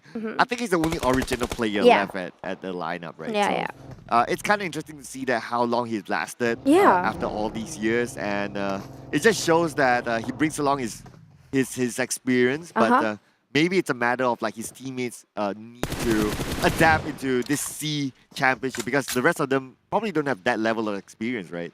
Probably not yet, but maybe the skill sets, that's the reason why they are here, because they prove themselves worthy.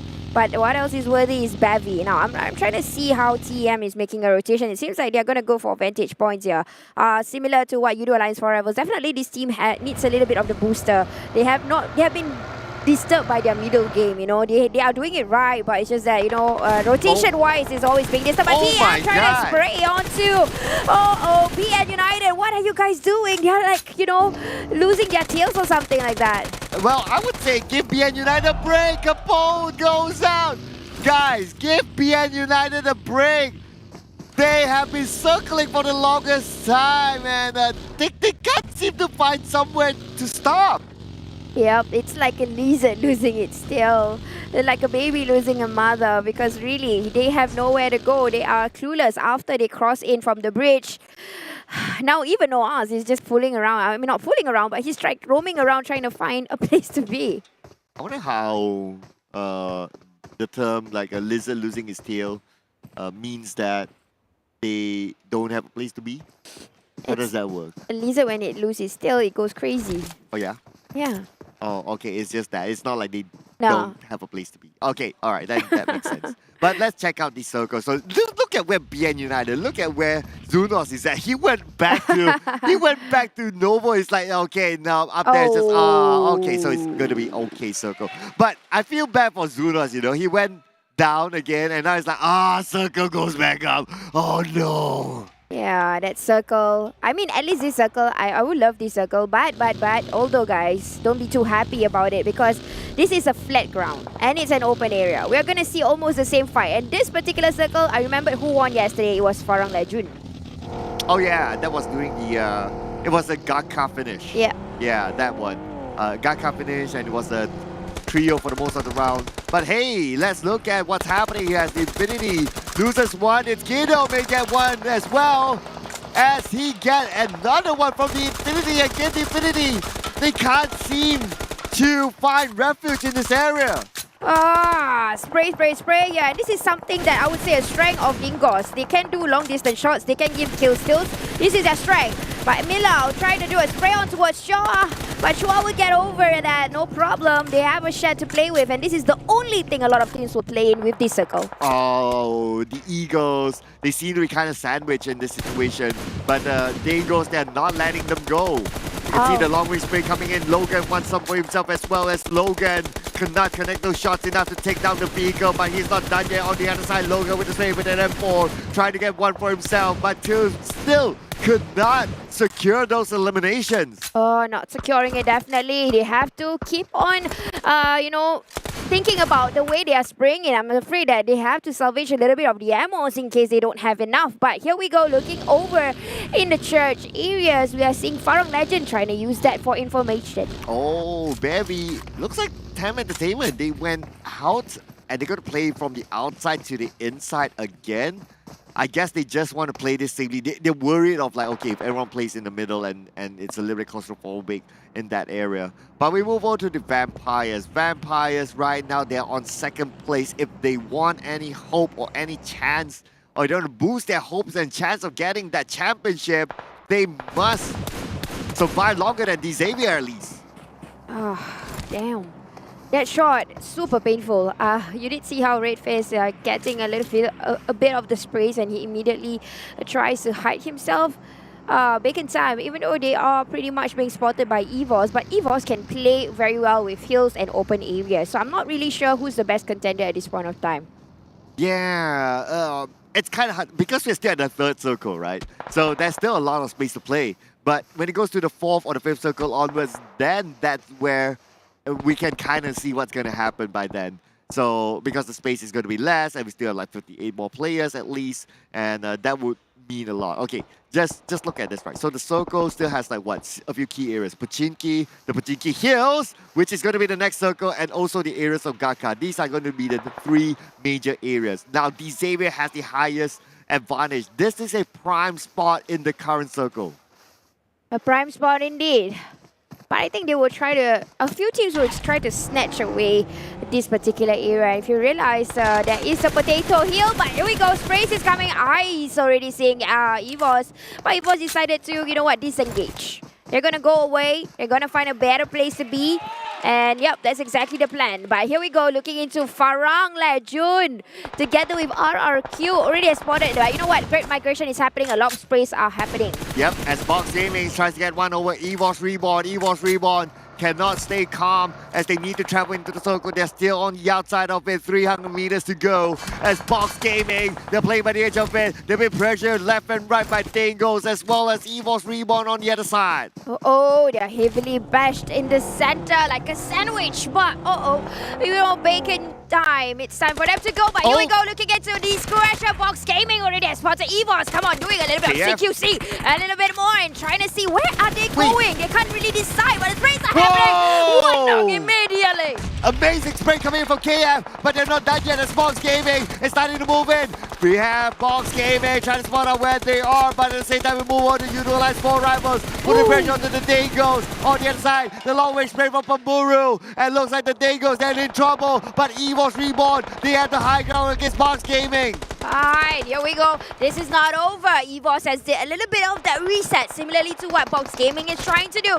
Now slowly taking the step one at a time, deploying all the smokes, deploying all the grenades. Oh, but at the same time looking into DINGOZ. Now looking to another part here. We are seeing Infinity versus Eagles. A huge nade there coming from Mela, and it's not done yet with another nade connecting, taking that one by one from the Eagles. And looks like the Eagles are falling apart. Ooh. And the nade, was that a self-nade? Was that a self-nade? We need to wait for it. But then again, what's confirmed is that Mela will secure those eliminations. But because of third party, Box Gaming did not win the fight with EVOS, but EVOS now is calling the trouble itself from the distance now. Oh, Eagles will be eliminated. Back to the lobby. Not enough time for that. Infinity will do some recuperating, trying to do a heal up. But here we go, looking into that rotation from Bacon Time. Oh, and EVOS as well out.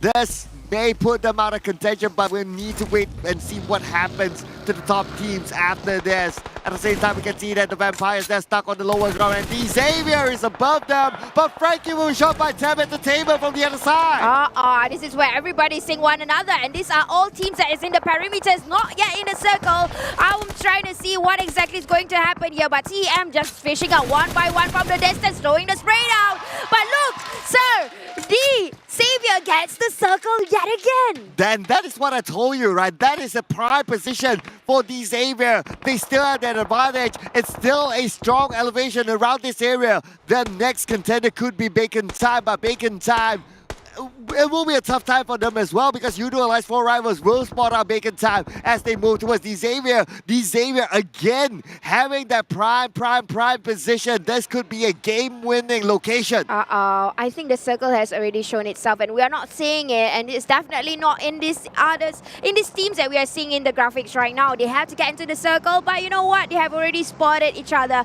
They've got to eliminate one another. Oh, and they look now. Still needing to find a way into the so-called last DINGOZ. Still last, it's Kiddo, the last man standing. but he needs to fight against YOODO Alliance 4 rivals. He might not want to do so since he's the last man, but he still needs to find a way to slip in. He's in an open area without a vehicle. The Infinity, right now, they need to move as well as Ion, trying to climb the hill towards Bacon time. I really like this circle. It has that prime spot right on the hillside. I'm seeing the elevation here. Getting its score down, but Ion crossing, being spotted with Bacon time. And I'm not sure what they're going to do. They're going to just deploy. But here we go, change the screen into Infinity. YOODO Alliance 4 rivals being the gatekeeper at this moment as the DINGOZ. It's Kiddo is still playing on the outside of the circle. He'll be pressured by the zone anytime soon. And this Kiddo looks like he'll be taken out by BN United. It's going to be 13th place, 1 elimination point for the DINGOZ as they move over to FARANG Legends versus RRQ. That looks trying to do the push first. He has been the first one in front. Trying to do a CQC here. They are learning the steps and already 3-man only. Remember what happened yesterday with 3-man involved. They can win a chicken dinner. Is it going to be another deja vu? I'm not so sure. But let's go. It's Bacon time. Bacon time. Showing that they're unstoppable with at least 10 elimination points. 12 right now as RRQ is going to fight against the FARANG Legends. And we are Adelu cooking up a nade, tossing on to the other side. He sees his opponent, but at the same time he'll be pressured by the zone. Adelu unfortunately will receive damage from the shot. At the same time the zone is putting pressure onto them, giving the damage. Voldemort starting to move in. With the health, Voldemort gets one, and RRQ may just get away with this, but unfortunately at the expense of FARANG Legends. That was a push that did not happen. I'm sure they planned it out, but it did not get into the plan that they wanted, unfortunately. But you know what? DXAVIER taking that premium spot, but you know who else is busy? This is YOODO Alliance 4 Rebels. They are back in the game. And the Infinity just has been eliminated at the same time. RRQ may lose one member to the zone, and we will be shown the next zone. How will it favor as YOODO Alliance 4 rivals are still playing in it? Tem Entertainment needs to climb this hill, but then again, there's vampires just across them. And here we go, troubles after troubles, but we can't see anything from the wall of smokes here. Schwab trying to throw into exactly where Bevy is, and he is still hiding under. But that's the connection, and it definitely hit Schwabs, and he will give information. And Bevy is not done yet. They'll be pressured by the zone. They need to move right now. They have the high ground advantage, but Bevy, he needs to take out his opponent. He needs to take out the last member from the vampires. Bevy may just do it, as Bevy will do the business, but he'll be traded back. That's a beautiful shot. Brave move by Bevy. Definitely can do a good trade-off. Megamind have started to see Matoy. He's trying to prone up, but how are you doing at CQC? RJ taking out Team Secret Matoy. Team Secret, 7 plays, 0 elimination points. Hail Esports still needs to make their way into the circle. They still have 2 members on the outside of it. And we have RJ on the inside. At the same time, we can see the king of the hill currently is still DXAVIER. DXAVIER. They really want this champion. We can see, we can feel it. They are only aiming into the champion. They don't really care about elimination points anymore. All they want is chicken, chicken, and chicken. Oh, definitely. If they can survive longer than those opponents just right below them, they may secure themselves the championship. Another step forward at least. And now we can see the hill is still somewhat within the circle, playing by the edge of it. They just need to stop another team from coming up. There's going to be vacant time. And now Tem Entertainment is still playing on the outside. No more time as the zone will be closing anytime soon. But YOODO Alliance 4 rivals, they got a little bit of that circle, and I think this is a good sign for them. I mean, the games are going well for them. Bevy, though, going to do another grenade over to Hale, and it's so hard to eliminate Hale because they are still in the game. Even though troubles are coming, it's not connecting. Well, it may connect next as RJ will prep his next nade, tossing on to Tem Entertainment, and then nade will land, but not good enough to take it down just yet. But the counter nade coming from Bevy! Bevy, the grenader! His nades are connecting! But I really like the formation that's happening with TEM. They are opening up really nice. But that's not enough because Chopper might get the right information where he's currently throwing the trouble into, not connecting. But wait, look at YOODO Alliance 4 Rebels. This is very smart. They can be a backstab right now. Oh yeah, they can do that. They can be the kingmakers, but will they want to do that at this moment since they will be on the lower ground? A little bit of a disadvantage for the YOODO Alliance 4 rivals. And now DXAVIER still holding on to the high ground, but they need to pick up Frankie. It shouldn't be a problem for them, but they need to do it fast. Yes, they will as the teams start to approach. Oh, teams are definitely approaching, but DX, they are very ready. You can see the formation happening. They are opening up into 4 areas, 2 by 2, and waiting for teams to come in. Now, the only contest right now they have to focus on is actually bacon time. They are really creeping up slowly, but TM is going to disrupt that. Now, Hill, they got to do something about Hill. Oh, Chopper tries to get one on the left. Chopper doesn't notice his opponent there, but Rabbit will be the one to backstab all of them. They are still the king on the earth at this moment. What is at this moment? They will make the most of it.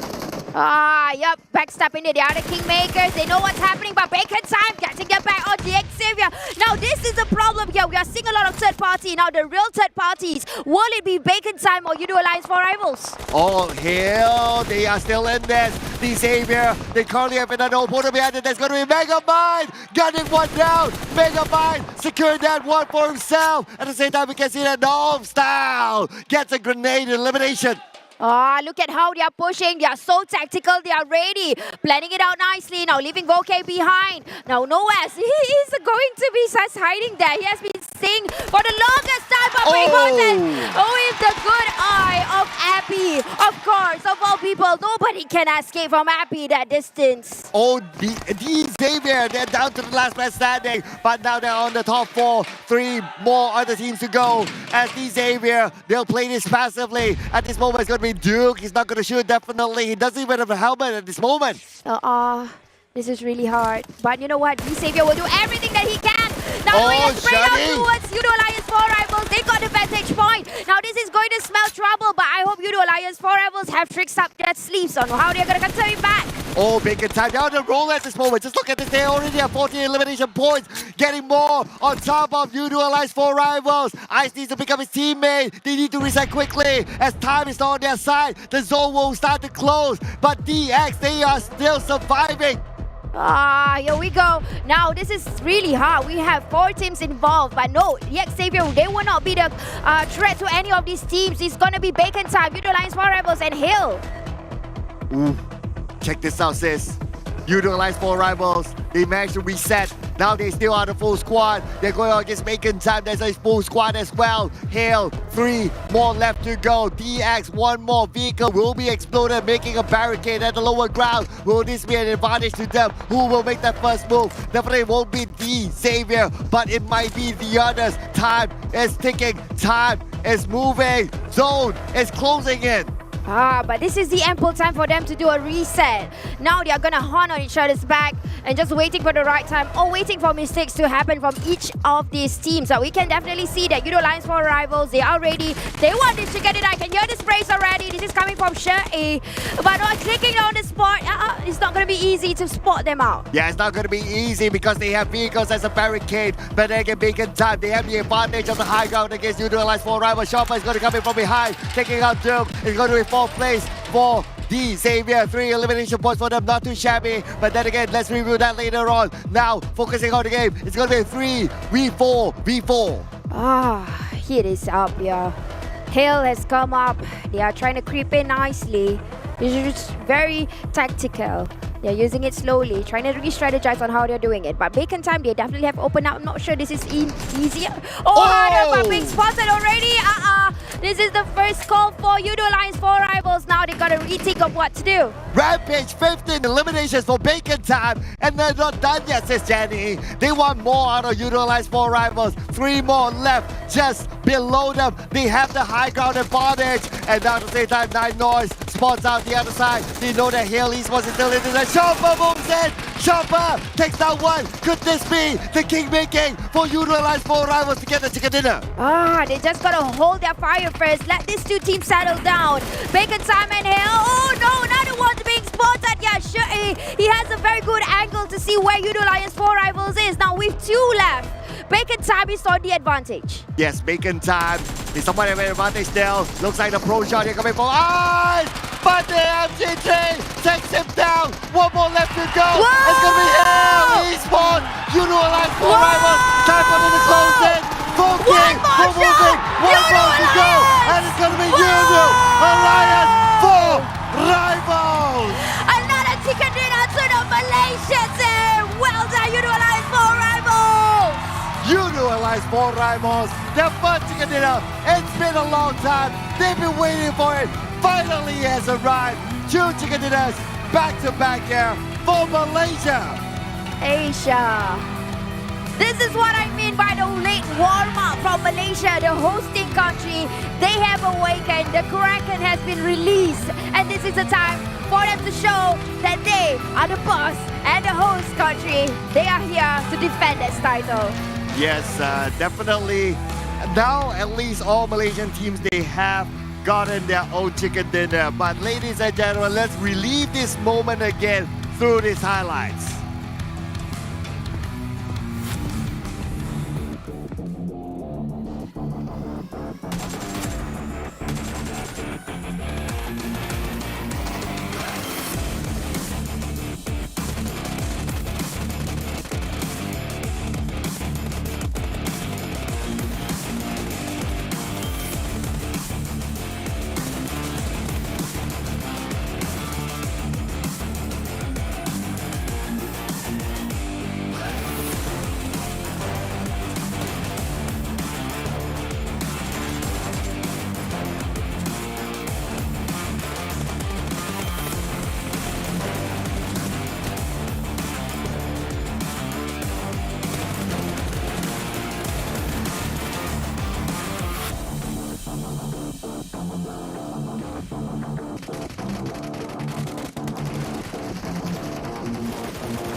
And welcome back from that awesome chicken dinner. And I'm really liking how the game ended well. It's super nice. You see, when the circle is cool, you get to see all the tacticalities coming out from all the players.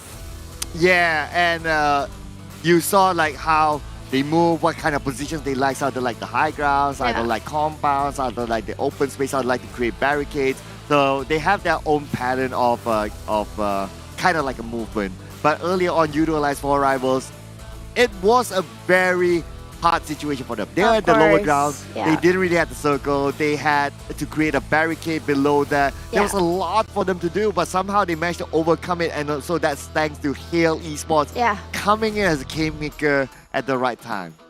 I agree with the fact. I'm not sure if that's luck or just skills to able to camouflage yourself in the last few minutes. Because in the end of the day, there's no such thing as luck, but just skills. That's what us gamers always talked about when you win something, right? Well, I'm trying to process that because through the 3 days we've seen interviews from the players, right? And a lot of them do say that, oh, we had the circle luck. So I guess there's a certain percentage of it at the end of the day. We're not denying it. It's still down to luck. Yeah, what's not lucky is the numbers. Yeah, but you know what? Bacon time. I think this is not the team that win the chicken dinner, but they managed to get 16 elimination points because of that ideal premium spot. You know, initially it was DX, but they were the third party. They were the one who will backstab and train out. But like what Sir was saying, yeah, they came in on time. It's just the difference is that there were two teams that could have backstabbed. YOODO Alliance for Rebels or Bacon time, but YOODO Alliance didn't have that division. That's the problem. This is something that we on our back end. I was taking a bit of a rest just now on my break. We talked about if DXAVIER actually won this chicken dinner, there's no way they can catch up. Now, this giving a bit of a hope for the teams that trying to catch up in the top 3. They can still swap over, but DXAVIER, the thing is, they never went out without any point. Every single time, it's always 3 points minimum they can actually gain. Then this time, it's going to be 11. It's still going to be on top, I have to say, sadly, for the other teams. But if it does actually work for Vietnam, this is the first PMPL that you guys actually mentioned for them. And Bacon time, they're so close to getting that as well. Yeah, with Ice, again, I believe this is his second MVP. So 5 elimination points, 1,268 damage, 42% team contribution, and 161 longest elimination distance, 4.5 MVP points. Well, if on the topic of DXAVIER though, yes, they didn't get the chicken dinner, yes, it's not as hype as before, but if you look at their closest opponents, namely Vampire, namely like Eagles, they are still below them. So I'm not sure if anyone would have caught up by now, but like you say, I do agree, because they didn't have that hype and there are still other teams performing above them, the gap would have been shrunk to 27. It's not really shrunk. You remember the end of the first day, this is Jenny as well, I think, we mentioned about it's always 20-ish gap. It's never less than that, barely actually. And right now, Vampire still stagnant at second place, but look at how TAM Entertainment, RQ being pushed down, Eagle Esports even being pushed down here. Yeah, just... Yeah, sorry, I was about to... You go ahead. Yeah, because the shrink happened this round because previously it was 31. So now it's 27. So it's just that small little incy-pincy tiny shrink. Yeah, true. I'm just staring at this overall rankings. It's really scary. I'm seeing a lot of rotations happening, at least from number 1 till number 12. So I would say number 13 and till number 16, they are comfortably there already. Nothing can happen so much. And maybe Ion can push a little bit. But everybody is really trying to do something to their points. And it's really hard to tell. But I can definitely say that the champion really is going to DX. I can't agree more, because right now there's just... we all of us actually discuss about it regarding how did they manage to know every single time how the circle rotates. That's one thing, and they transfer themselves where they can actually know which checkpoint they should stand that won't attract way too much attention, but they can see everything that's going on. That's a rare skill. I do want to know who's their analyst, who's their coach in the moment, because it's just remarkable, almost perfect. Sis Jenny's like me. I wish. Me with Lamborghini, me, you know. But also we have to note that just now RRQ is actually the team with the most chicken dinner. But it doesn't represent anything anymore if you get so many chicken dinners, but there's no consistency to it. Yeah, I think we're accustomed to the format by now, right? Ever since after PMPL Season 2, that no chicken, no problem can be a thing as well. So that's something to consider. Yes, you can get chicken dinner, but if it's only like those few rounds and the rest of it you don't really perform, then it's still going to be a problem. So consistency is going to be key. Look at Vampire. They're number 2 without a chicken dinner. Yeah. That is something that I would say is difficult to even perform, because consistent is relevant, and being consistent meaning that the players can't be tired at all. They can't right now. This is the last push. Yeah. You're almost at the finish line. If you're tired, you're out of breath, that's going to be the end of it. One game you bunk it out, one game you actually execute it quite early, it's going to be the end of it. I have confirmed this because the top 5 cannot afford to lose early. But let's watch the interview for a bit with Leslie. I think it's going to be Daddyhood as well. So jump over to the interview of the winner right now. Analyst yang handsome dan juga amazing kita. Alright, so just now the last game, we have seen so intensive action. We have 3 teams at the last circle, and eventually the lower ground team have taken advantage and win over the game. Such an intensive and so nice play. Well played, congratulations on that. YOODO Alliance for Rival had just taken the chicken dinner. So ladies and gentlemen, first question I would like to ask, okay, Daddy, you ask your friend. So pemburu, first of all tahniah juga kepada pemburu sebab dapat chicken hari ni. So soalan kita yang pertama, macam mana korang hadapi situasi bila korang tengok ada 2 tim lagi kat atas and korang berada kat bawah, lower ground. Biasanya lower ground ni dia kurang advantage. Macam mana korang hadap? Sorry ya. So just now Daddy asked, how do you take that advantage, because they are actually at the lower ground, but another 2 teams is on the left and on the right at upper ground. How do they take down another 2 teams? Saya bagi tahu kat teammate saya, bagi diorang fight dulu, sebab kita dekat low ground, diorang dekat high ground, diorang lebih advantage ke kita lah. So kita passive dulu, bagi diorang fight, baru kita ambil peluang. Alright, so they have taken the opportunity super well because they have been so patient. They know that they are going to fight first, so they just patiently waiting at lower ground until they start the fight, and then they hear the gun sound. They just go over and took over another 2 teams. Congratulations on that. Then, another second question. We didn't see you do a lot past 2 days, but today it seems like performing so well. So what have you done? Is it because of you already warm up? Okay, kenapa performance you guys kurang memberangsangkan pada hari pertama dan hari kedua, tapi hari ketiga nampak lebih meyakinkan? So performance kita orang sebenarnya rotation semua okey. Cuma kita orang kalah defend, kalah fight. So memang masing-masing belum selesa dengan info yang diberi ni lah. So alhamdulillah hari ketiga ni agak perform sikit lah. Yes, they have trying to practice a little bit more in the past 2 days because they are not used to the environment just yet right here for the offline event. That's why the past 2 days they have been trying to survive and they couldn't really do defending and also attacking so well. But today they are so ready. YOODO Alliance. So for number 3 question, who is the biggest rivals? Musuh utama, dua musuh utama. Bagi dua musuh utama selain Yakuza.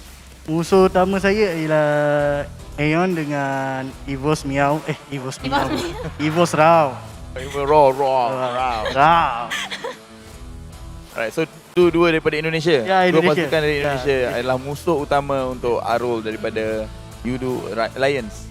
So YOODO Alliance think that Ion and also EVOS Miao is their biggest rivals. And maybe they know that how well they have played in the past 2 days. That's why they are a bit afraid of these two teams. So, well, I think that YOODO still can do very well because they have just taken the first chicken dinner overall.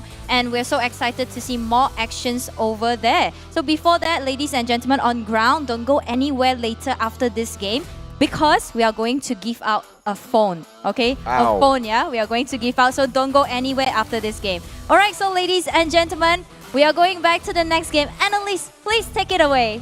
Yeah. Welcome back, everybody. Everybody is like, what is happening right now? You know what? That was well deserving for YOODO Alliance 4 rivals. They really needed that chicken. But right now, at the time being, the one that's still standing at number 1 spot is still DXAVIER. We mentioned that before. But number 2, number 3, and up the top 5 is still contestable for these teams. So we do know the prize pool is different.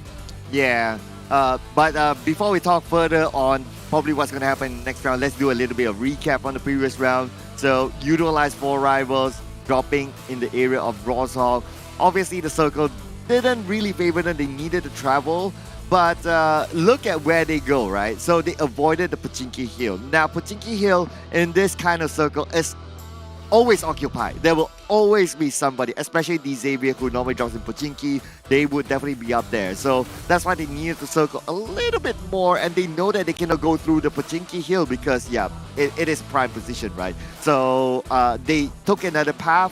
They went on the lower end of the Pochinki Hill, which is where not many people would go. Just look at how not popular the area is. Everyone else wants to take somewhere on the hill or somewhere on the left, but not really below the hill because they know that if the circle shifts towards the hillside, going uphill is going to be difficult.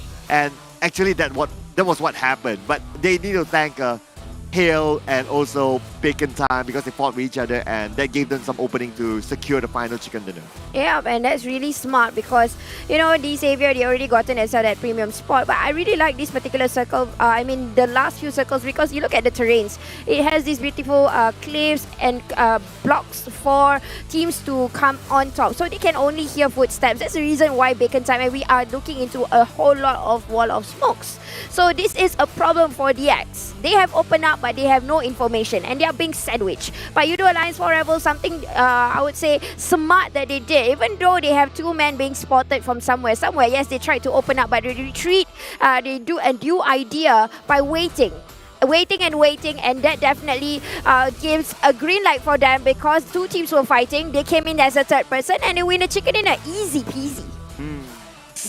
I don't think that's really easy, honestly. Yeah, I know, it was right? struggling. I think it was praying. Like, nobody climb up the hill now, please. You guys just point each other, please. You know, that kind of moment. Yeah. It was by the books, at least for me. For YOODO Alliance 4 rivals. Because it's something that they will have to wait when they hear the gunshots. Yeah, it's the theory of what actually Team Secret did. Yeah, It's actually pretty much the same thing. But what is going to be the same, of course, is our announcement here for the Phoenix Rise with a permanent item for you to collect. Of course, it's going to happen from what's happening now until the 19th of June. So this is going to be the Phoenix Rise. Log onto your game to check out what are the missions for you to complete, and you can earn yourself these permanent items. Just do it every day. It's something free and it's free for you. Make sure you actually try and do it because this doesn't come by easily. And next, we're having over the Wandering Tyrant. You guys feel like a badass or want to be the bad guy. This is your moment to be Wandering Tyrant. Victory with AKM cosmetic item, which is going to be also, there's some effects usually, especially when you actually eliminate somebody. Give it will really look awesome. One way to flex it out. And also, everybody will remember your name after that in the game. So just remember that as well. Try to shut him down. And yep, we are looking to the Cyberrim Detective set. So this is something that you will see in Chill Park. I think the layout is almost the same. I'm not sure if you guys have visited the Chill Park. It's very super sci-fi. It has a little bit of these themes. So maybe the one that is they are showing it off right now, and it only lasts for a few days. So get it while it lasts, the sci-fi set. And of course, my buddy Pen. Oh, this is the first time we saw this advertisement today, right? Yeah. Somehow, I don't know. I felt that I missed Pen. It feels like it's been a while. So hello Pen, buddy Pen. Make sure you get it in game because this is like super cute. If you watch Evangelion, you know what I mean. He's really, really adorable in the game. He's like this comic relief. Not the game, the anime. He's like a comic relief. So yeah, make sure you get it, ladies and gentlemen. And what's going to happen in the next round is going to be Sun Hall. But before that, this won't be happening without our official sponsor. Yep, definitely. Yeah, go ahead. We always want our phones, so everybody wants to shout out for a bit for Realme 9 series. Definitely one of the best phones out there with a 5G connection as well. And it's the world's fastest growing smartphone brand. And also introduce its latest gaming powerhouse. You guys watching this and the players are using the GT Neo 3. And also, with the 5G chipset, we do know that chipset is going to be the MediaTek Dimensity 8100. 8100. 8100, there you go. None of us actually have 5Gs yet. So, we want to shout out for you, the sponsors, Realme. Yay! We love you guys. Play for real. Play for real. Play for real. And also, I'll give you my address after this, just in case. Yeah. In case. Yeah, you can... and always hope. Yeah, we can always hope. We call it a PM site or PM to P, that sort of thing. But don't forget as well, our dear colleagues on the Filipino side as well, Kuku is us. But I'm sure they want some of that as well. So, you know, just saying on behalf. Just let all of us have all it. of us, yeah, easy. All of us. Right. Sharing is caring. Yeah, sharing is caring. One shot go. Imagine if they give us one phone, you distribute this among yourself within that one phone. We only have part of it. Sharing is caring. I want the camera. You want the camera? That's it? That's it? Yeah. Oh, wow. Such high expectation. But here comes our team story between these two teams. Bacon Time and Hale, they're both the last few teams. But the one actually winning the chicken dinner was actually YOODO Alliance for Rivals. Well, compared with damage output, it's definitely more towards Bacon side. Yeah, Bacon Time with 16 eliminations, 3,534 damage. As well as only 44 seconds in the blue, they didn't really take it out. But Hale, on the other hand, tanked out 6 minutes, 14 seconds in the blue instead. And with 12 eliminations and 2,183 damage. Of course, two of the teams, they're on the team summary because they are the top 2 eliminators from the previous round. Yeah, and I'm just looking into Bacon Time. This is probably the second highest elimination because of that premium spot that they had. All they got to do is just fish and fish and fish. You saw how one of the players managed to get a lot of players that was vulnerable down under. They couldn't do anything. Did any of you guys got your prediction right just now? What did I predict for? I predicted for, I think, DXAVIER. Mine is FARANG. I didn't get any. Yeah, I don't think so. I predicted All of us Eagle, is so right, yeah. Not for that round. But you're still on a pretty good streak, I'd say. Yeah, pretty much okay. You're Pretty much okay. Yeah. But you know what? I'm loving Hale these days because why? They are in the top players with the most damage, and always they don't play flashy. They're not that flashy, but they're always there. Same goes for Bacon, but we do know Ice and also Shirty always do, especially Ice. There's always a lot of clutch coming up from this guy. And that's why he's dealing the most damage output. But Hale just now, the reason being, I think that they couldn't actually match up to his Bacon Time's damage output is because they've been staying long in the blue. That's one thing. So they kind of pressured themselves where they kind of being sandwiched between players up front, in front of them that might be gatekeepers, and running out the blue. That's kind of wasting your time running instead of trying to find victims. Yeah. One of the reasons is that because Hale, yeah, like what you say, they came in a bit later, so they don't engage in very, very early fights. But we do see the eliminations coming in. 12 is not too bad, meaning that they try to take advantage from afar. They try to steal away those eliminations. So I guess that's what their focus was on that previous round. Yeah, but now I'm just looking at the eyes of the players. You look into Micro Boy. I don't know what he's looking at. Oh. What's looking at on the wall. top? He's looking at the Marshall. Marshall's looking at us. You know, it's like this three-way thing. Wow, interesting prediction from you guys. Yep, I'm sticking to RRQ this round. Yep, I'm on bacon time since they're on a roll. Closing up. Yep. For me, I want to see I'm EVOS a bit REBORN late. again. Can they actually execute like how they did on the first day? We kind of missed that. They kind of lost their stamina and momentum. Like they're not motivated right now. Kind of down there. All they need is a little bit of push, like RRQ today. One person flew over. It's their manager, Wolfie or Flo. Just boost up such a performance. Yeah, so maybe that's their buff, but hey, let's hear from our Filipino casters on the other side, Kuku TV as well as Back. What do you guys think as your predictions? Tell us, because I'm going to watch it later. See you guys in a bit as we pass it over to them. And we're back. We never left. Don't think we left. We are your English You won't get casters. out of it. You won't get rid of us. I'm Sis Jenny. You are? I am Choo Choo. Pen. No, I thought you Pen Pen. I'm Pen Pen. There you go. I'm Choo Choo. I'm not Choo Choo. I'm not Sis Oh Jenny. wow, thanks. Yeah. I'm Sis Choo. You're Sis Choo. Oh my god, what's that? Oh wow. Oh, Oh Gilliman. oh yeah. The moment you spot him, that's when he runs away. You know, there's what you call it? Like we call it pochong, right? Yeah, he started jumping, but it's only that it's a It's green like one. the zombie, like the Chinese ghost story where they jump like that. We do have our version how do in you jump? Malaysia. Yeah. Okay, never mind. Oh. It was really scary. I was scared of that. I Jump. can't sleep. Have you seen a real ghost like that? That was that ghost. That one, maybe. That was the ghost. That was the ghost. He came Yeah. for a while and he just, you know, It scares disappeared. me. I mean, it is a ghost at the end of the day. But what's not a ghost is our players here. They are real. They're in person. They're standing right here together with us in the venue. Yeah, you guys are watching at home. If you want to come over to the venue, you happen to be in Malaysia, drop by the Pavilion Bukit Jalil because right now ongoing, not just you can be in the arena to watch the game. If you can't enter, it's okay. There's still a lot of stuff going on outside. It's a mall. One thing, you can just enjoy yourself on a weekend at a mall. Yeah, and sometimes the players would go out to grab a drink. So in order for you to enter, you need to have a ticket, and you can only enter in the arena. But there is booths going on. There's jerseys being selling outside. So, and sometimes if you're lucky enough, you will see players or even us. Do they even want to see us? Yeah, I'm wondering. Yeah. They want wish. to. They want to. We I'm love not you too sure guys. about that. Yeah, we love you, but yeah, I don't know if you love us enough to. You We're know, so to say desperate hi. right now. Yeah, we're desperate for love, you know.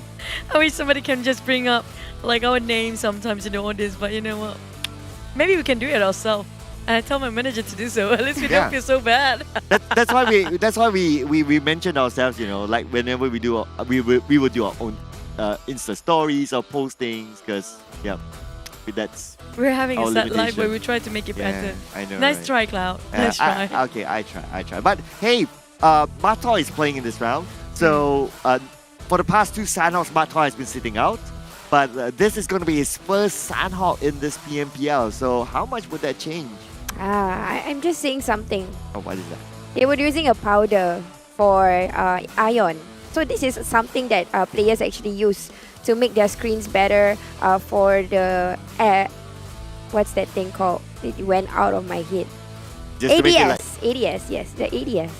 But I Make it do want to know smoother. if they use the one with the minty feel for it.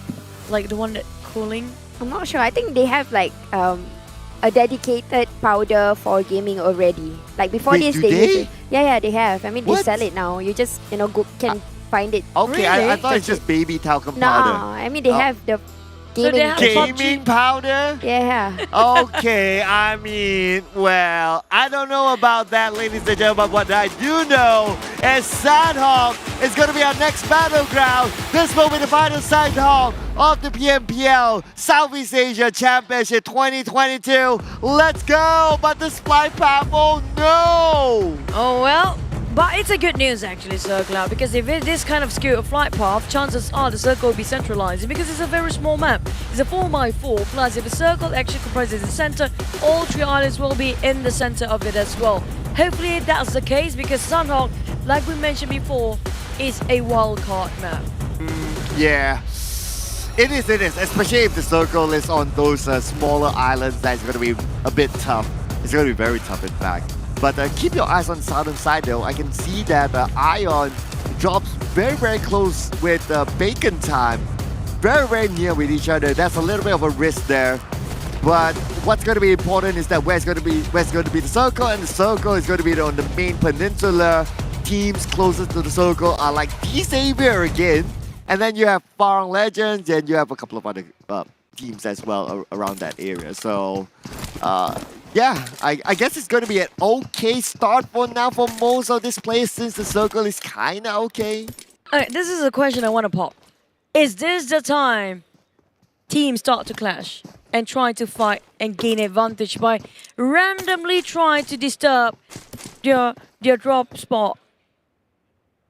Yeah, so far we don't see that yet. I guess it's because like on the overall points, like how close the points are with those teams, that everyone's like, okay, we're not ready to just crash into each other just yet.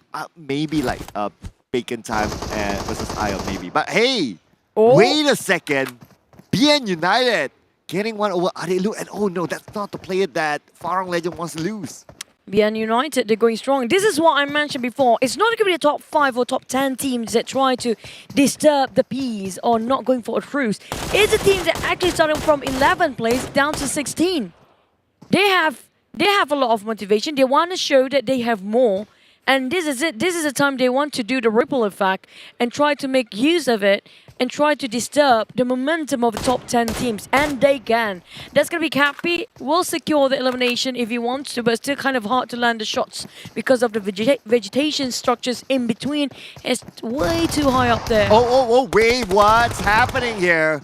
DINGOZ will lose Ate, so there's going to be first blood given towards the Infinity.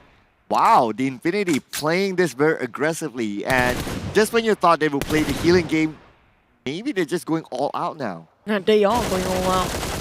Obviously, since yesterday, it's just nothing stopping them. Back about Cappy, this is just a perfect view for him. After one, I think this is not worth saving on the side of FARANG. It's okay to just neglect and build it out, rather than having both of them being knocked down here. It's not worth it. Yeah, it's definitely not worth it. Right at this moment, they're just bait. So if REBORN chooses to go, then he'll definitely be taken out. So he's not going to make that mistake. He's going to survive as much as possible. Catby is trying to find the rest of FARANG Legends, understandably, since this area is... Wait, but okay. Where is this? This is at the Camp Alpha Island. Yeah. Hang that thought. Okay, this is at the Camp Alpha Island. Again? What is FARANG doing here? Okay. They are, most of them are there. You mean like their drop spot? Yeah. Yes, because their drop spot is in Camp Bravo. So they're not supposed to be here. Okay, but now that I reanalyze again, it's because of the flight path. But if you drop here, you know that someone's... because there are already occupants here, and this is a very small island, so there are some area... So it's very likely that you will bump into another team, and that just happens. I felt that they could have like flew further to be safe, but yeah, it just mind boggles me. Well, one thing about a skewed flight path, it forces the player to drop at the same time, going in the same direction, even though their destination might be different by the end of the day. Back to the side of our queue, and also we saw DXAVIER.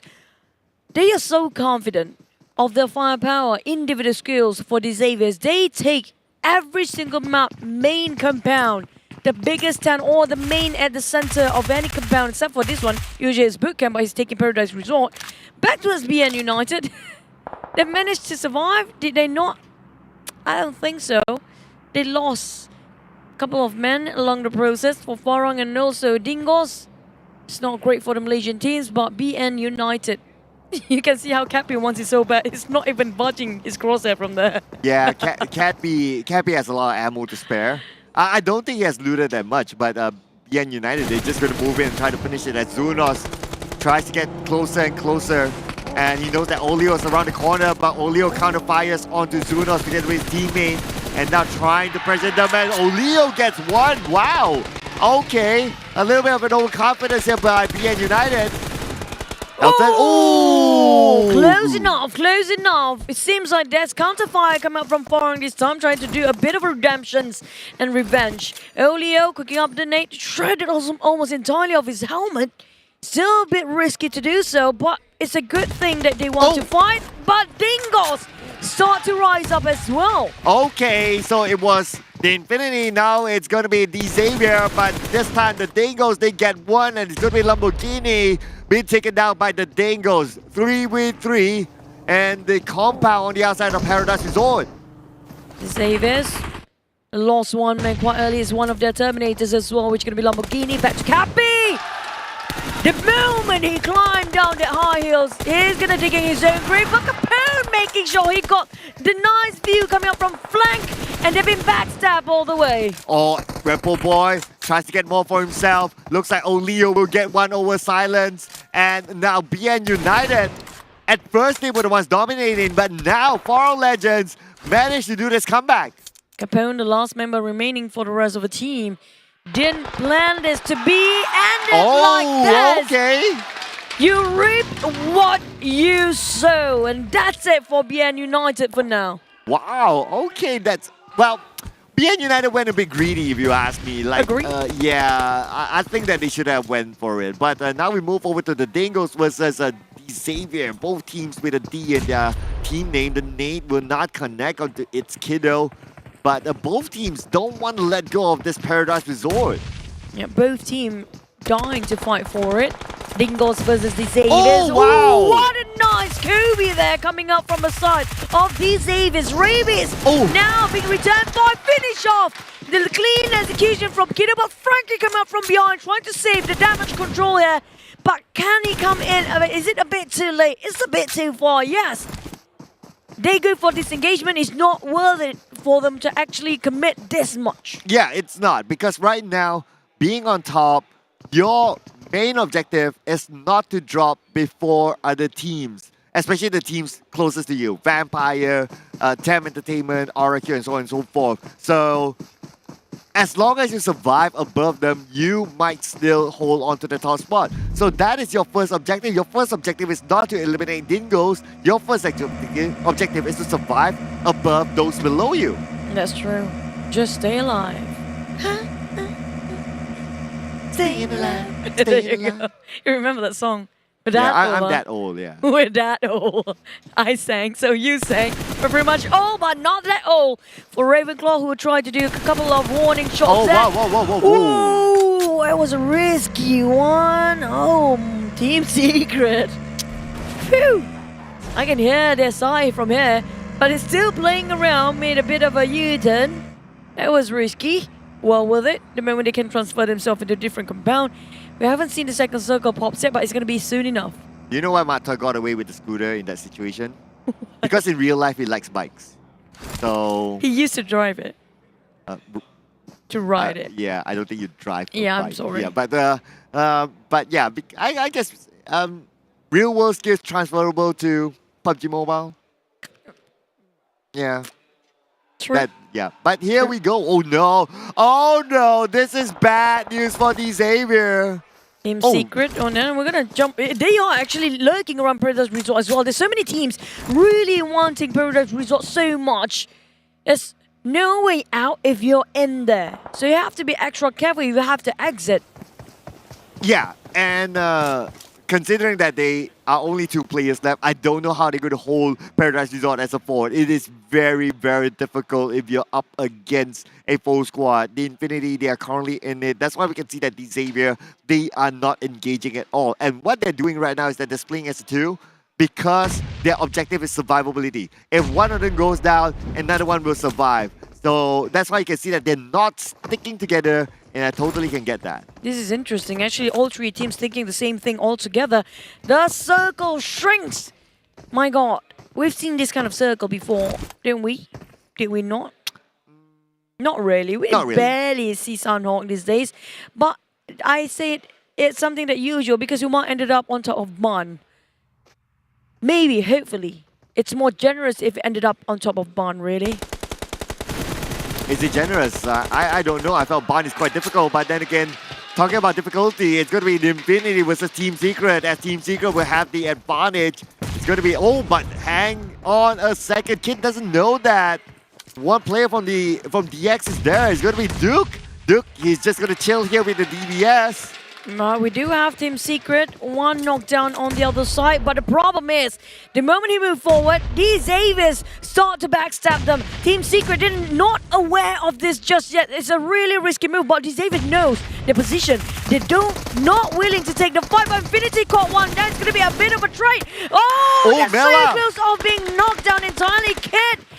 Mela, that might be his clutch moment, but unfortunately still have a bit of a trade between Team Secret. Okay, Logan is going to pick up his teammate. No, he's not. He's going to let his teammate go. Logan is currently the last man standing. Logan tossing out Nate, trying to buy time as he tries to pick up his teammate. Will there be enough time? But then again, on the other side, we have Duke taking out Kid. It's going to be Duke. He's going to try to backstab, trying to get more points for the bag. And Duke, only one more left from Team Secret. Duke. Wow, Duke, he just came in at the right timing. Working as a duo, they still got themselves 3 eliminations by this time. And this is what I mentioned about these DXAVIER. They're not reckless. They are patient. They have composure. And they know the right timing when to interfere and when not to do so. And Team Secret right now, they still can be revived, but almost bleeding it out entirely. This is going to be a bit of a problem. They tried to revive with Fredo calling out for his teammate. But couldn't make it. Oh, he did. He did. Yeah, it was a close one for Matoy with about 10% of health left. He almost bleeded out there. And Fredo was there to pick his teammate up. But now, Ion is playing on the outside of the zone. Looks like they're going to play the healing game. But YOODO Alliance for Rivals getting one knockdown for themselves as they move over to Box Gaming versus RRQ. But it's going to be YOODO Alliance for Rivals on the other end, just being a nuisance. YOODO Alliance. RRQ fights against Box. YOODO Alliance want to take the advantage here. If you guys saw the shimmers of the blue coming out from the side, the right side of rankings, it means those teams are actually tanking out the blue. In this case, it's going to be BAC or Bacon Time as well as Zion Esports, tanking quite a lot in the blue. Now, we talked about Sunhawk many times. Are we looking over the teams that are coming in late here, like Bacon Time and Ion? Are they playing the healing game? Bacon Time, yes. Ion, yes. So the answer is yes for both teams for now. This is normal. If like you're playing the healing game, you will start to play by this time. But DXAVIER, they're not the team that likes to play the healing game. Just look at this. Despite them being a duo, they still play like they're a squad. That's true. That's just how strong they are. And that's a scary prospect, really, because you can fight. Imagine if you have to fight the entire team. This is a duo. And they've lost it this long. We've seen them solo-handedly lost it so long and ended up in the top 6 no matter what. And still got a couple of eliminations. That's just how strong they are right now. How confident they are.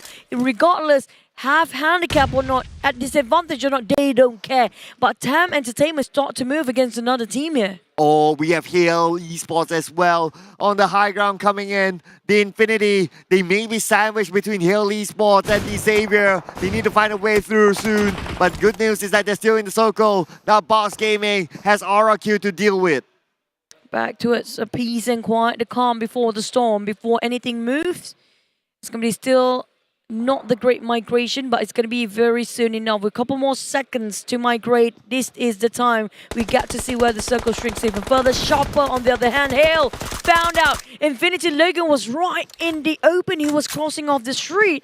It was a risky move, but lucky enough, he managed to dodge a couple of bullets. It's going to be ended up on top of Camp Bravo. This is actually a rare occasion. Yeah, we don't see that all the time, man.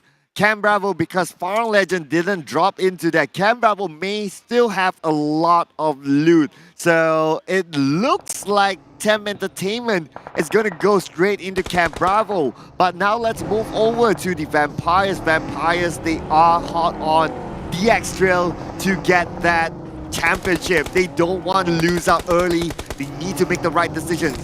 I don't expect the Vampires to be playing the healing game. They'll be playing this regularly.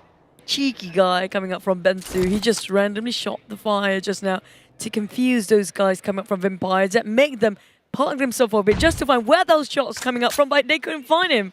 It was really sneaky. Hill now starts to fight against Infinity. This has been going on for quite some time. Hill has been picking a lot of fights with everybody. But I'm loving the fact they're still maintained in the top 8 right now. And there goes Megamind going with one grenade, trying to pressure him out. But he's not taking the trap yet for Infinity. And I don't think he has any recovery items. He still has a 40% health. And there you go. Logan. Yeah, I wonder where the rest of his teammates are at, but I guess their strategy is just to split and try to hold on for positioning points as Megamind will secure that grenade elimination. Ooh, oh, Frankie, oh no! Oh no! His elbow stuck out just now. So Frankie definitely knows where the shot coming out from the moment he actually tried to heal himself. We have another fight going on for DINGOZ. And it's done. Is Kido still survive? Well, it's going to be fighting again. I think it's Team Secret. But it's Kido, last member there is. Need to build this. He needs to go for the survival points. Yeah, there's not much more he can do as a solo player. But Frankie still has a duo, but he's playing this like a solo at this moment, trying to survive as much as possible. Some warning shots onto Helton as he opens up a path into a safer place. Tam Entertainment going in. It's going to be Ion Esports. Bavy. Oh, he just finished off straight away. Didn't even look at it. While Farang, out of nowhere, they are tanking the blue on top of Furthest Resort, but who cares? It's still bearable for now. Unless it's a 4 circle, it's going to be 1% HP at a time. But right now, it's still less than that. They have the resources. They can, if they want to tank it for a bit. But I'm not sure if there's any team actually really opt out, going for the healing game entirely. Expect a couple of them, but let's wait and see as we approach the 4th phase of the circle. Now 5 elimination points now for FARANG Legends as they are dominating, and DXAVIER have been eliminated at 5th place, but they still take home 3 elimination points, not empty-handed. But this will open up opportunity for Vampires, Tem Entertainment, and maybe RRQ to closen the gap or even take over them.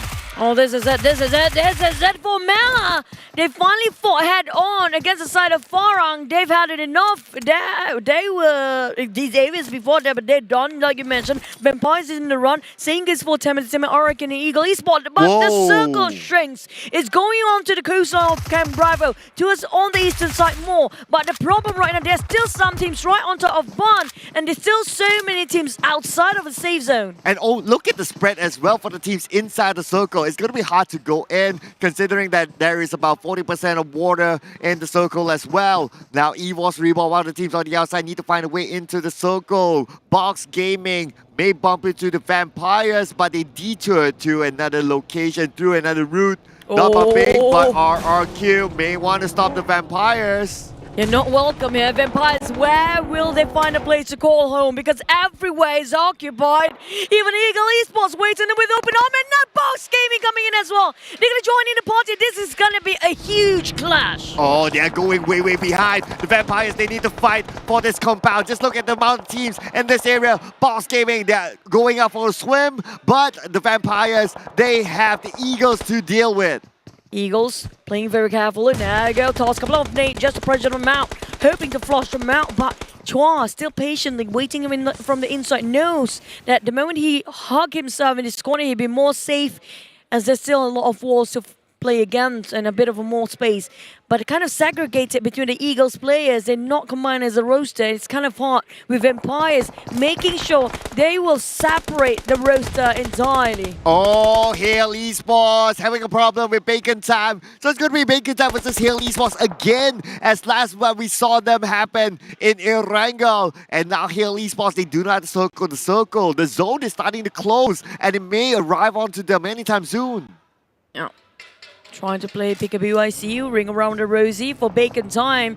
They learned from their last mistake, but right now back to the Vampires. Straps. Whoever tried to cross them, they will try to shoot, and he tried to pick. What a nice reflex! Coming from Straps, pinning down to Water Clutch. Now, can Vampire execute this? This is a bit of a risk coming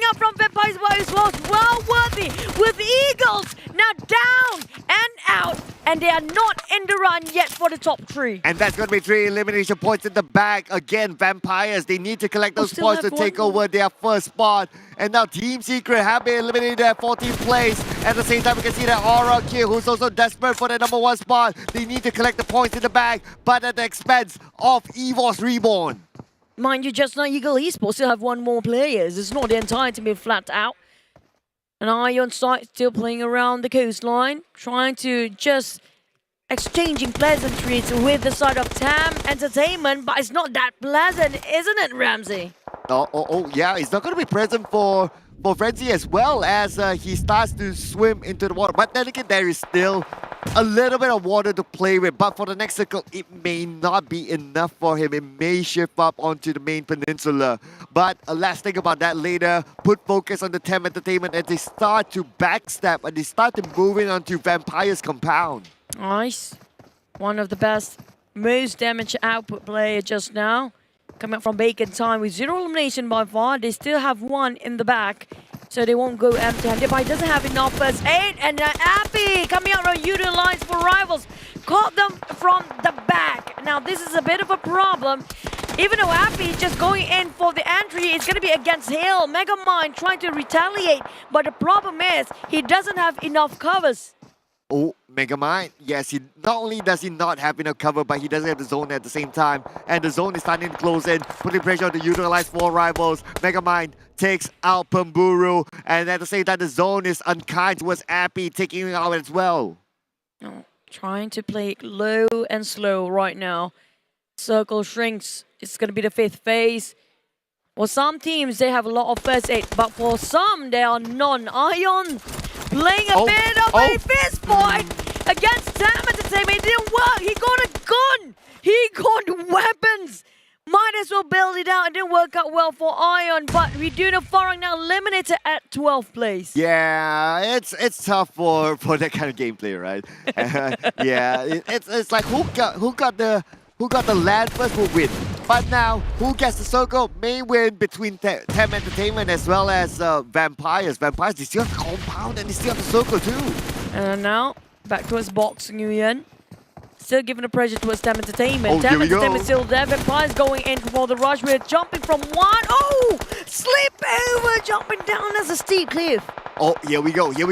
As TAM Entertainment still has 1 player there left, but Box Gaming, they do not have the circle. 16 more seconds on the clock as Bensu starts to move forward. Little by little, he's trying to try to catch him off guard. He doesn't know there, but Momo knows he's being shot at. And at the same time, Zip, what's he doing in the water? Oh boy. Oh, Riff. That's the last member coming up from YOODO Alliance. We're down to 10 teams, 11 players. They plays himself, and with 20 players alive, there's going to be a real hectic one. Bacon still have 4 men. The only team with 4 men right now are Box, still striving to get themselves more eliminations. And Nguyen making sure all the 10 members coming up from TAM Entertainment cannot even duck themselves. Yeah, they can't get up to land. And now Bacon Time, we have Ice at the forefront, managed to get 1 over RRQ. And more maybe taken down by Ice. He's currently knocked down. They're starting to move in further forward as Shirley tries to secure that elimination point. RRQ may lose Assad. At the same time, RRQ is being pressured by the zone. The zone has arrived at TAM Entertainment at the same time. Will be eliminated at 10th place. 14 first aid for Voldemort. RRQ really going for the last resort here, while the rest of Vacant Times going forward and push towards the side of Vampires. 1 more team out. That's going to be the team that I called for. EVOS REBORN is placing themselves at 8. And 1 more Malaysian team, DINGOZ, is also eliminated at 7. But Bacon Time is still there. They want to go for more. And Vampires still a lot of men on their side. This is going to be a really close war between these 2 teams, as they are one of the teams that with the most man and firepower. We can see that Hill Esports as well as RRQ, they're already playing the healing game. But for the teams not playing the healing game, we have Vampires. Vampires, they're playing this strongly. They could secure the chicken dinner. They still maintain 3 team members. Now the long range coming in from Fluke. Gets another one onto Box Gaming. Securing those points in the back. It's going to be 7 points now for the Vampires. The Vampires Vampires really know where to look, making sure every corner will be covered with a lot of bullets in there. But Eagle Esports, they still maintain with one man all the way here just now. Saying it's for RRQ, they're chucking in the blue for the teams that actually playing the healing. If it's going to be Hill and also RRQ, but Vampires versus Bacon, this is where things going to get heated. And Bacon start to rush and push in. Yeah, Bacon versus Vampires. But at the same time, we have the Eagles right between them. Could be the Kingmaker. Now, the Vampires, they're one playing the active role, starting to move in onto Bacon time. Ooh. The nade onto Schwabs. He's cooking up his own nade as well. Tossing onto the other side, and it's Schwabs with the nade. Nicely done.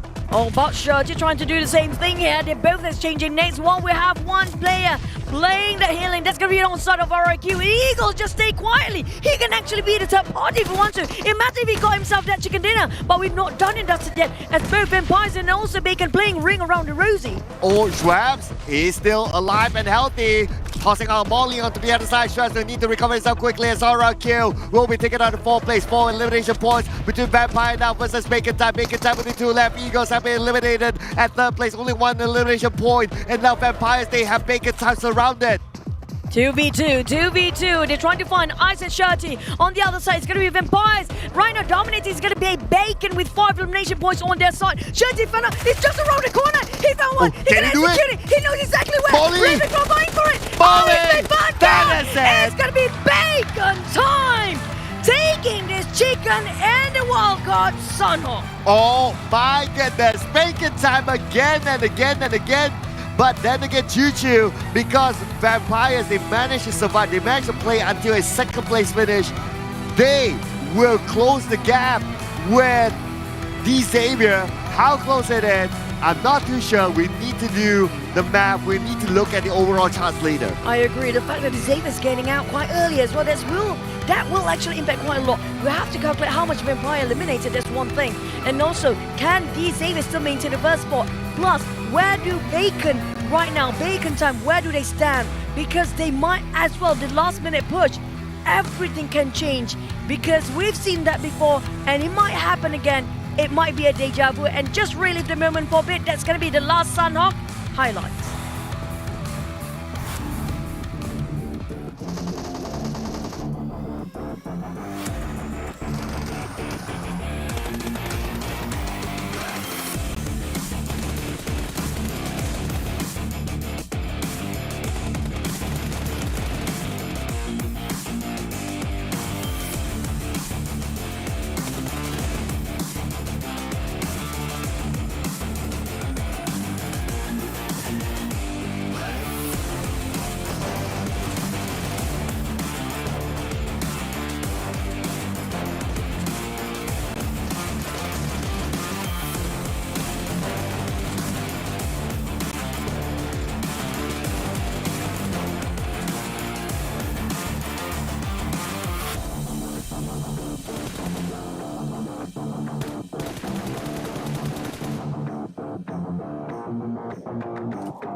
Okay, I saw 9 eliminations early on. Yeah, it's okay. We saw that, Sis Jenny, but no one notices. It's fine. She was so excited for it as well. Yeah, it's okay, Sis Jenny. We all learn sign languages at some point. So, but yeah. There you go. I just broke her. But Vampires, despite them not getting a chicken dinner, they got at least 9 eliminations earlier on based on the highlights, and they got a 2nd place finish. I think DXAVIER is still number 1, but the gap is close. It's already like, okay, next game, if anything happens to DXAVIER, they're done. They're done. Vampires can take over them. Oh boy, it's a really close race here, isn't it? And I do want to see, can Bacon still catch up in the last minute? Because they're not that far off still. I don't know. What do you think? I am still What's thinking your of gut feel? Eagles. You still have that Because Eagles feel. Tuan was so determined to stay alive. Yeah, he was in the center yeah. of everything. Nobody spot him out, right? How in the world they get to squeeze in almost every game? I see them in the top 5. I think if you notice, every single Vietnam team, they have sort of this mission. If you don't have enough men, if you're alone, you just stay in the center of the circle and just hide yourself well. Yeah, You notice, right? Every single time they play for position. But here's going to be our match ranking for this round. Yeah, so Vampires, my eyes is on Vampires despite Bacon Thai getting the chicken dinner, right? So 21 points and DXAVIER 3 points. Okay, DXAVIER confirmed still at number 1 spot, but Vampire, I think the gap is, it's 1-digit gap if I'm not mistaken after this round. But of course, congratulations to Bacon Time. Today they're on the roll, already 2 chicken dinners just today. Yeah, and tell me about it.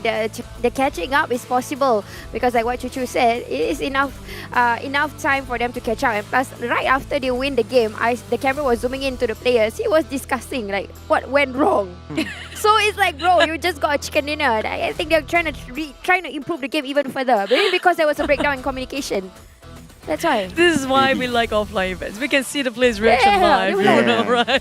But Shrats, that was amazing. Just his grenade was on point. I have to give it really a go for this guy. He's deserving for this round MVP with 4 eliminations, 600 over 66 damage. Not the highest, but he used it wisely. 600 over 66 damage, 4 eliminations. Just quite a number of eliminations if you compare with the damage output. Yeah. It doesn't tally. Yeah, agree. Normally it's like a little bit more, but it is what it is. So good for him. He managed to be efficient. But let's check out the overall rankings. Okay, it's not 1 digit. It's 11 points difference now between DXAVIER and Vampire. So 11 points. We know it takes 1 round to turn the tables. I know, right? Bro, this is scary. Vampire, no chicken, no problem. Eagle, no chicken, no problem. Hey, okay. And the elimination point is crazy. Think about this, right? Think about this for a second. If Vampire without the chicken takes over DXAVIER and gets the championship, it's SEA Games all over again. That's what I said. It feels like a deja vu, and it's really devastating for DXAVIER. That's going to crush them entirely because that's what they feel that time. It was really devastating for them that they hold the crown for such a long time. Imagine if the last minute, that last match, it's been taken away from you within just a couple of points. Oh dear God. Oh my God. And plus, you know when we had those online tournaments, we don't really get to see their disappointment. Yeah. We'll get to see everything here. Honestly speaking, because of SEA Games now, I remember that how devastated they are. They were crying, even though they got second place. Yeah. The other teams wanted it so bad, at least a medal. They still got a medal, but they've been on goal all the time. Exactly. For once, I want to feel like I want to root for them just to redeem that moment. Yeah, and they have been in the second position for the longest time for almost a lot of the tournaments that they have been in. They are like the second place curse. Second. Oh my God. Second. It's second place curse. Could it be the second place curse? Oh my goodness, I can't brain this, right? Like if it happens again, I don't know what else to do. They need to I don't know. I don't know if they cry, they start to scream now, because if that happens again, it's really that's gonna break them entirely. That's gonna break their fans. It's gonna break. It's gonna break me. Yeah, it's gonna break me, definitely. Yeah, because of that second place curse is just. Sis, you okay? Yeah, I'm just looking at their names and like, oh. It's starting to break you as well. Yeah, of course. I mean, it's been a while that they got second place. It's a lot of tournaments. If you guys go and check it out on the net, yeah, a lot of second place. This is the official ones. Yeah. The official ones that really matter. Yeah. And this is where they want to get that title, that achievement. They want to achieve it so bad, but always being denied in the last game. I'm not even saying the last minute, it's the last game. There's chances that might happen again. Yeah, because we got just 2 more rounds to go. It could be down to the wire. I don't know. It's just crazy. Right? And we have to give it up to Vampires. No chicken, no problem. They have shown that this strong mentality that they can catch up onto the number 1 spot. Not yet though. But they're not giving up just yet. But I'd like to really hear from the Vampires. What do they have to say about their... Oh, not the Vampires. We're going to speak to Bacon Time. So let's go, host.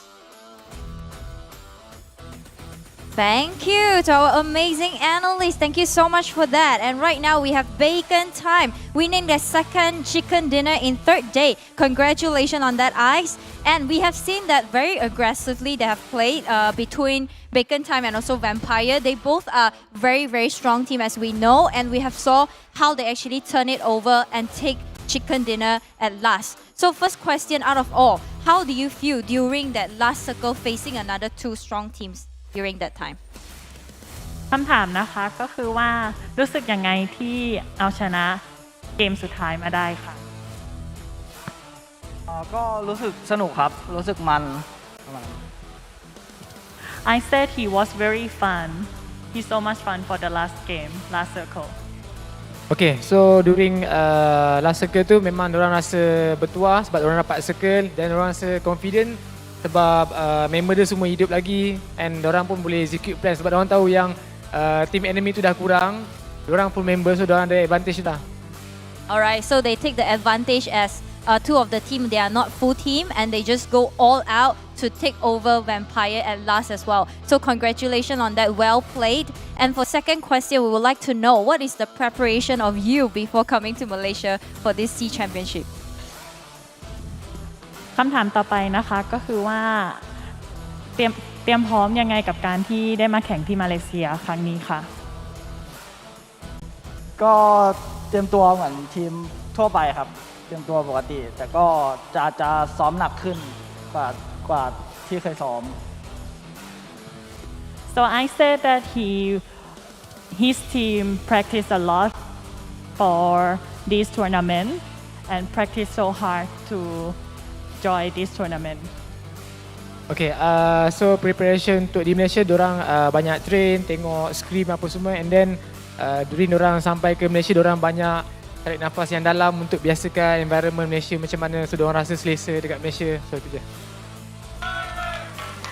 Alright, last but not least, we would like to know because Bacon team is one of the strongest team ever in this scene and we would like to know who is the two strongest rival you think for your team. คู่แข่ง two rivals right คู่แข่งสัก2อันดับอะค่ะคิดว่าเป็นใครDXAVIER แล้วก็Vampire DXAVIER and Vampire yes Okay, so rival dia DXAVIER dengan Vampire. Tapi sebenarnya diorang tak rasa pun, cuma diorang kena jawab sebab dia tanya kan. So tu ada. Alright, so thank you so much for that interview session by Bacon Time. We have seen a lot of actions happening right here. There's no one team that's dominating still yet. We see a lot of teams climbing up the stairs to get their champion. And we have another 2 games later on, so don't go anywhere and we will see you later. Annalise, back to you. Thank you.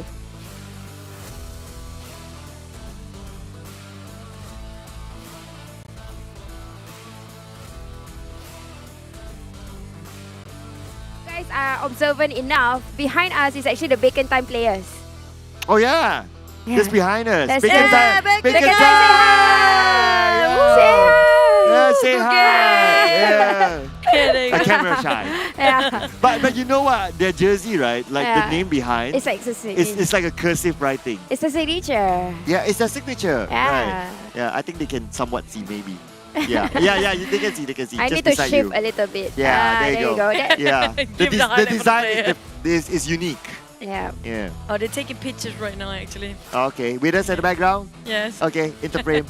Oh my god, guys. Alright, cool. We're Thank working you. right now. Yeah. Okay. That works too. That works too. I wish I'm in the frame, but I'm way too far. Congrats. Good luck, all the best. Okay. That's great. Those guys are really polite. They're always like, you know. Yeah. But back to us, what we talked about earlier. Now we have a lot of contenders when it comes to the top 3. Thing is, can they defend their title up there? And we do know the last minute thing. We mentioned that we cried with them. We feel their devastation back then. You know, part of me wants some other teams to have a bit of a limelight as well. But Vietnam never won. You mentioned this, right? Same time, it's so close. So close. 2 more games there, guys. Last Erangel, last Miramar. Since Jenny will cry. Will you cry? I would. You would cry. It's that emotion, right? Like from game 1 Jory smashed a ring just now. Just saying. From game 1 until the second last game, or maybe until the last game. Oh my god, it's I can't imagine. You remember back? Okay, just to relive that moment. You remember that was EVOS REBORN, right? That time. It was Indonesian team. That's mixture of of the players of Indonesian team, and we can't even tell who got first place that time for SEA Games until the results actually out. Yeah. Yeah. That was just how close it was. Feels like we're gonna go through the same thing here today. Yeah, we're gonna go through the same emotions, whether you're a fan or whether you're not. I think this is just crazy for anyone. Whether you're neutral even, you'll be like, okay, this is just insane. Like again, until the last game, until, I don't know, maybe the last fight even, it's going to determine who gets the championship. And sis, you look very emotional just thinking about it. That's too much. Nah. Yeah. Because, you know, it's hard to already be in the circle, the hard work from the IGL and all the team members. Yeah. It's so hard to do it. But so there's so many times that we all saw how DXAVIER managed to get themselves in the center first. And all that hard work. And all the tournaments they've been getting second. Yeah. My God. The pain. The pain. The pain. The pain. You make me a believer. Pain. Never mind. Okay. Yeah, we're all the same age. Oh my God. What is wrong with you, sis? That song. Yeah, she had a sip of a coffee. Finished I think already. it's more than a sip. Yeah, let me just see. Oh yeah, it's done. Yeah, It's no done. wonder. Yeah, the coffee's done. That's why. That's why I see her like, Moonwalk. yeah. She's moonwalking now. Guys, 2 more games and then it's the Yeah, end. this is the last Erangel. Help me. The last Miramar. And we're done for this season. Oh, We're done for the Southeast Asia. They And still this- have Wolves. roller coaster emotion. Oh, okay. And plus, we have another interview after this. But before that, just to recap, the gap between up to which position that's still reachable for them to get the top 3 again? Is it on the 10th place that we mentioned before? Because we gave a lot of focus at the really top, right? So I really need to look back at the numbers. For me personally, But I saw it's like up till 10. Up till 10. maybe at most 10. So but of course the prize pool does matter. But what also matters is, of course, our next interview session. We're gonna pass it back to our host, Leslie. Take it away. Thank you so much once again to all of our analysts and casters. Thank you for the work. And ladies and gentlemen, 2022 PMPL SEA Championship Spring in Malaysia would not be happening without the support of our official partners. We are thrilled to see the support come from many parties that have bring along to support our fellow esports athletes from all around the world. Uniting the same passion, and also Realme, our official smartphone partner, continues to support its local youth in the gaming industry and the scene, inclining with the release of its impressive gaming devices to provide latest cutting-edge technology for its users. Ladies and gentlemen, we are so pleased to invite Product Marketing Manager of Realme Malaysia, Mr. Sean Tan, to be on stage. Welcome. Alright, Mr. Sean Tan is going to give his speech as well as showing us how great is this phone. Hi, Mr. Sean. You can start charging the phone. Thank you. Sure, no problem. Alright, so ladies and gentlemen, this Realme is actually world's fastest growing smartphone brand right now and introduced its latest gaming powerhouse, the GT Neo 3, right in front of you. The dual-chip gaming level flagship boosts its outstanding power efficiency features thanks to its MediaTek Dimensity 8105G chipset, promising users a seamless gaming experience with 80-watt super dart charging feature. So ladies and gentlemen, right now I would like to hand over the stage to Sean. So good afternoon, everyone. So my name is Sean Tan, Product Manager of Realme Malaysia. I'm glad to be here witnessing our Southeast Asian esports talents competing at this year's PUBG Mobile Pro League Southeast Asia Championship. I hope everyone enjoyed the exciting championship so far. So before that, I would like to take this opportunity to thank PUBG Mobile and the PMPL team for having us here today. And we are also glad to be here as the official smartphone partner for PMPL 2022. supporting Malaysia and the region's fast-growing esport industry and talents. Realme is all about getting the youth engaged. Our entire brand DNA is designed to give the best technology to use with great value, which is why we are so excited for this partnership with PMPL in alignment with our Dare to Leap spirit. As one of the fastest growing smartphone brands globally and in Malaysia, we take immense pride in giving youths greater accessibility to powerful and innovative technology for everything they need. Mobile esports has naturally been one of the most popular activities among youth, and we are here to deliver powerful smartphones for esport enthusiasts and have a competitive edge in gaming. To show our love and commitment to the Malaysian and regional esports scene and gamers, I would like to give everyone here a sneak preview to our upcoming flagship smartphone, the GT Neo 3. The GT Neo 3 is designed for those who want speed and performance, perfect for esport players. It is the first smartphone in Malaysia to feature two processors, a first in-market Dimensity 8100 5G chipset, and a dedicated display chipset, which means you will get powerful gaming speed, fantastic battery life, and beautiful visuals all day long. But we know having a powerful performance is not enough. Gamers want a smartphone that is great for daily use, which is why the GT Neo 3 comes with racing stripe design, a powerful camera system, plus fast and safe charging speed to make it a smartphone that is good inside out. To those here today, I would like to invite you to our special Realme GT Neo 3 booth to be the first in Malaysia to try out the GT Neo 3 before it goes on sale on the coming Wednesday on the 15th of June. Feel free to experience the smartphone, and our friendly Realme team will be on standby to answer any questions you have. Once again, thank you for having me for today. To those competing at PMPL 2022, may the best team win.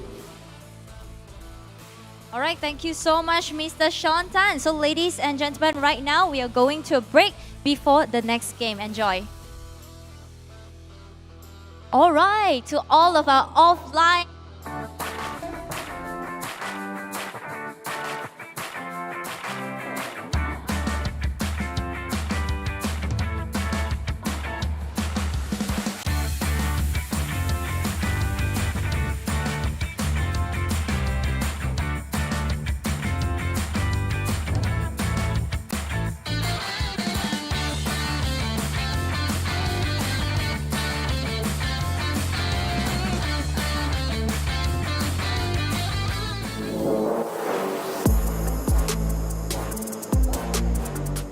Pada tim Hill, esok kalau kita orang jumpa korang, kita orang akan ratakan terus sampai ke lobby. So jangan cuba untuk kacau kita orang. Bye. So untuk Infinity, korang jangan overconfident sangat. Walaupun korang kuat, korang jangan overconfident sebab kita orang boleh bantai korang guna otak korang. Nhưng team mình cảm thấy khó chịu nhất trong giải đấu này thì chỉ là những đội tuyển của Việt Nam chúng mình. Vì giải đấu này dành cho những đội tuyển Việt Nam.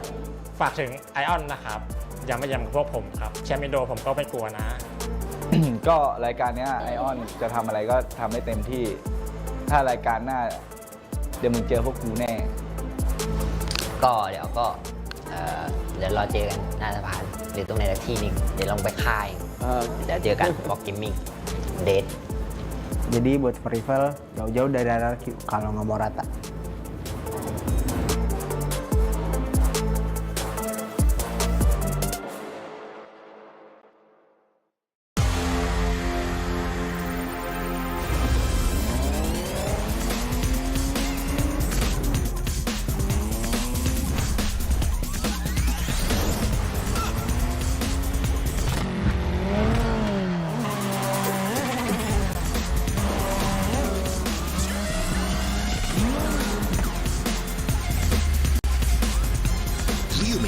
Neo 3, Neo Speed Awakens.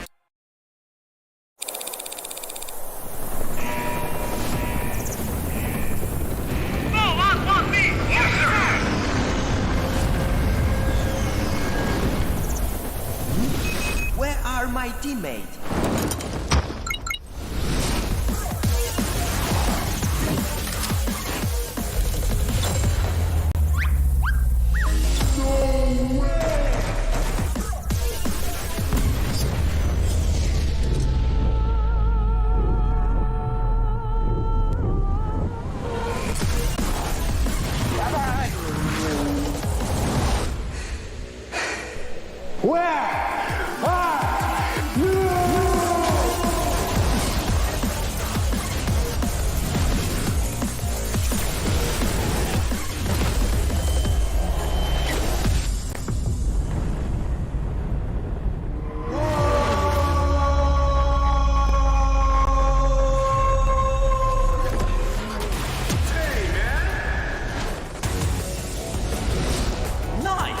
showtime.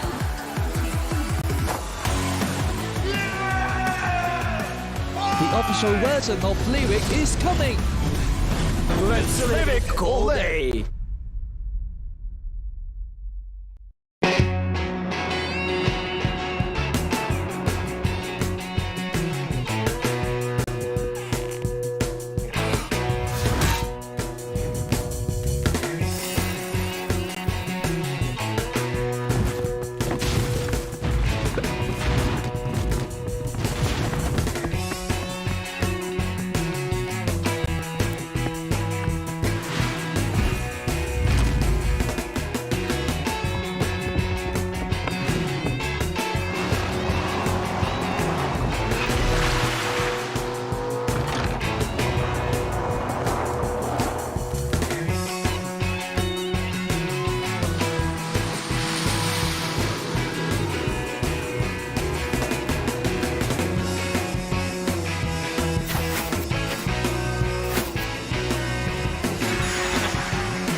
Cracking down on cheating to protect the gaming environment. Hello, I'm an investigator.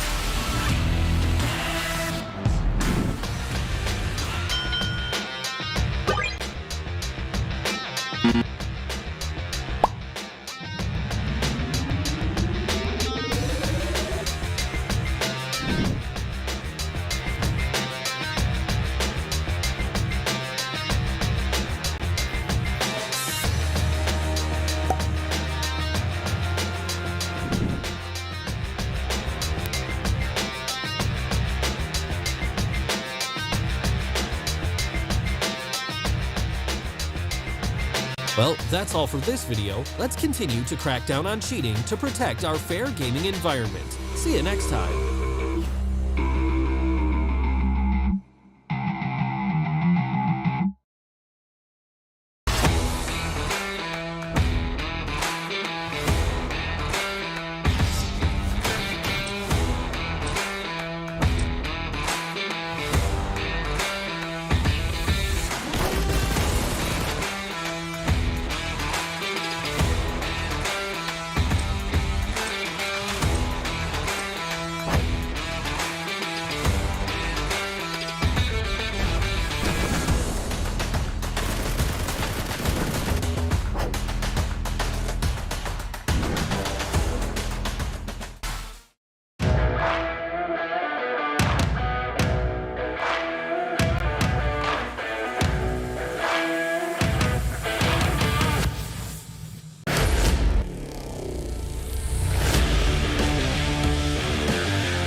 PUBG Mobile and Evangelion introduction.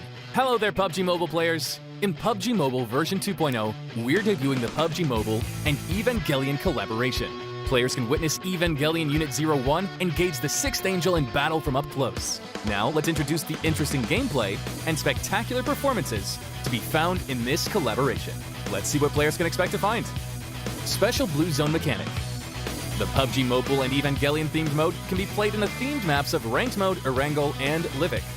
A key difference from Classic Mode is that the starting point has been reduced to a 3.5 by 3.5 kilometer sized area. As the match progresses, the play zone will continue to shrink as usual. Angel Invasion. The 6th Angel has invaded Erangel. The 6th Angel will enter from Spawn Island and fire its destructive beam attack, inciting awe across the entire battleground. Evangelion Unit 01 will launch from underneath Erangel to engage the Angel. You'll be able to see Evangelion Unit 01's starting location on the minimap, as well as the 6th Angel's path. Choose a suitable location and invite friends to watch this spectacular battle. Defensive Fortress. As the 6th Angel advances along its path, new defensive fortresses will automatically fire at it. When the 6th Angel hits a defensive fortress with a counterattack, its structure will change after taking damage. Defensive fortresses have 2 floors. When the defensive fortress is in good condition, you'll only be able to get supplies from the 1st floor. But once it has taken damage, the sealed-off 2nd floor will be exposed, revealing even more supplies. A stronghold containing this much loot is sure to attract many players. Mechanized barriers surround defensive fortresses on all 4 sides. They can be activated to provide cover to give you an advantage over enemies. Supply crates. New supply crates have been added to the themed mode, which are scattered across the map. If you find one, don't let it pass you by. Great supplies can be found at fixed locations on the ground, but you have to get close to open them in order to retrieve the goods inside. Themed mode rating protection.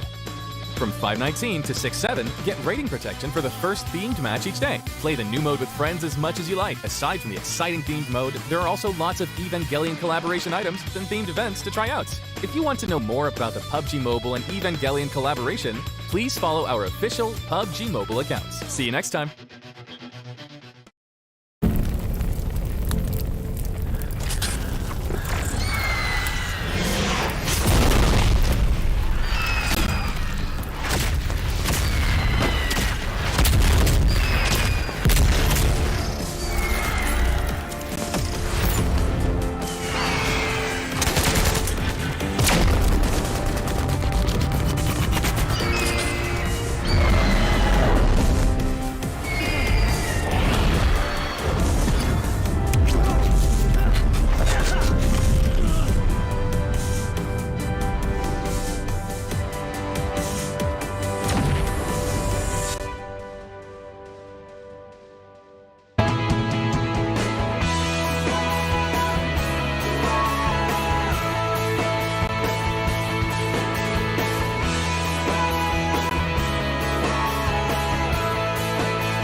Neo Speed Awakens.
Ladies and gentlemen, welcome back to PMPL SEA Championship Day 3. With me together, that's beautiful lady, and behind all the guys is super happy seeing them on stage. So ladies and gentlemen, right now we have KOL together with us, included Fira, Leah and Ika. Hello ladies, how are you doing? Hi. Daddy, do you have any question for the ladies? Hello, hi, Assalamualaikum. Kita bersama dengan 3 gadis cantik di atas pentas ni. Kita ada Secret Fira, Lia dan juga Ika. Oh, I tak cantik lah. Okay. Masuk Lesti, yes. Masuk Lesti. Daddy dah tutup mata, tak nampak you. Okay. So, kita akan tanya beberapa soalan untuk you guys bertiga. So, first question macam biasa. Favorite team kalau bukan team Malaysia? Kita start dengan Fira dulu. So, pada Fira, kalau bukan Malaysia, favorite team rasanya EVOS. EVOS? EVOS? Wow. EVOS. Wow, EVOS. You got Fira heart. And also Leah? EVOS too. EVOS also. EVOS juga? Wow. Tak lain? Ika? Ika, please give me another name. Kalau Ika lain sikit, Ion. Ion Esports. Wow. Ion. You got Ika heart. Ion Esports, alright. And also EVOS, you got 2 ladies heart. Oh my EVOS god. dan Ion Wah, Bali. Daripada Bali diorang. Oh, Bali. Okay. And second question is going to be, who is your favourite player? Untuk tim Malaysia ke overall? Any overall. Overall, I rasa I still pilih daripada Team Secret lah. Siapa? Aisyah. Oh. Mak Toy lagi handsome. Mak Toy. Tak, tapi pilih. Bagi tak apa. bagi Fira. Pilih korang je. Dia shy je. Okay. Leah? Forever Pemburu. Forever Pemburu. Oh. Dah kahwin dah dia. Ambil yang bokeh. Leah. Yang lain. So yang lain. Okay, what about Ika? Of course, Forever Street. Red. Forever Red. Okay. Pasangan sejosho. Now we know who is the man the ladies like. Okay. Mak Toy tak ada nak pilih. Let's see. Pilih Mak Toy. Alright, so ladies and gentlemen, right here we have KOLs joining us for the game. Coming up next matches, 2 of the last matches is going to determine who is the champion for SEA Championship 2022. So ladies and gentlemen, before we are heading up, I would like to hear what analyst has to say. Let's take it away. Yeah, let's go.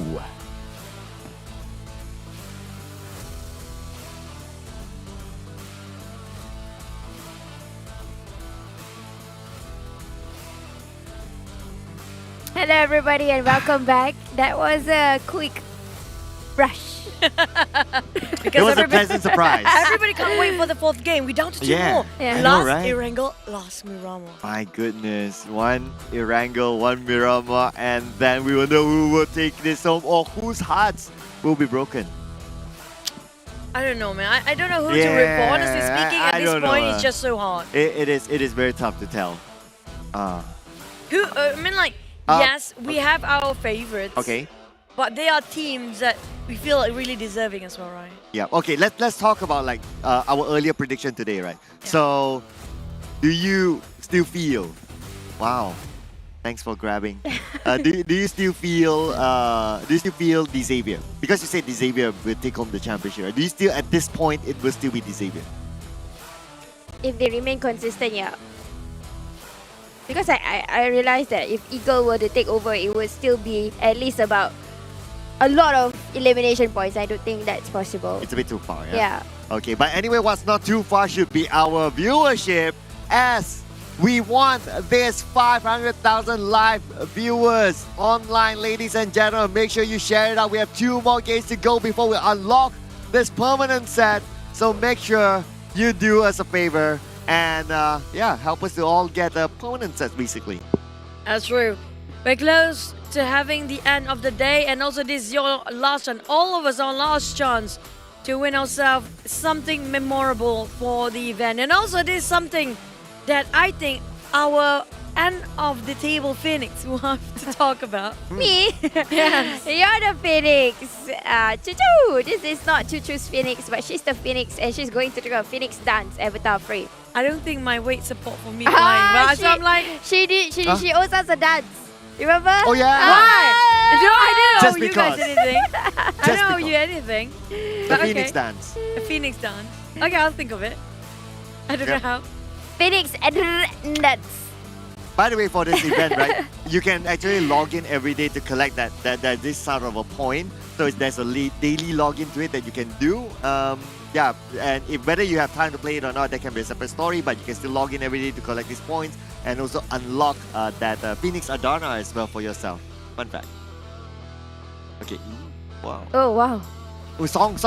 Ding ding ding ding ding ding ding ding ding. I don't know. Feels like this sort of song. Okay, that works. At least I gave you a dance.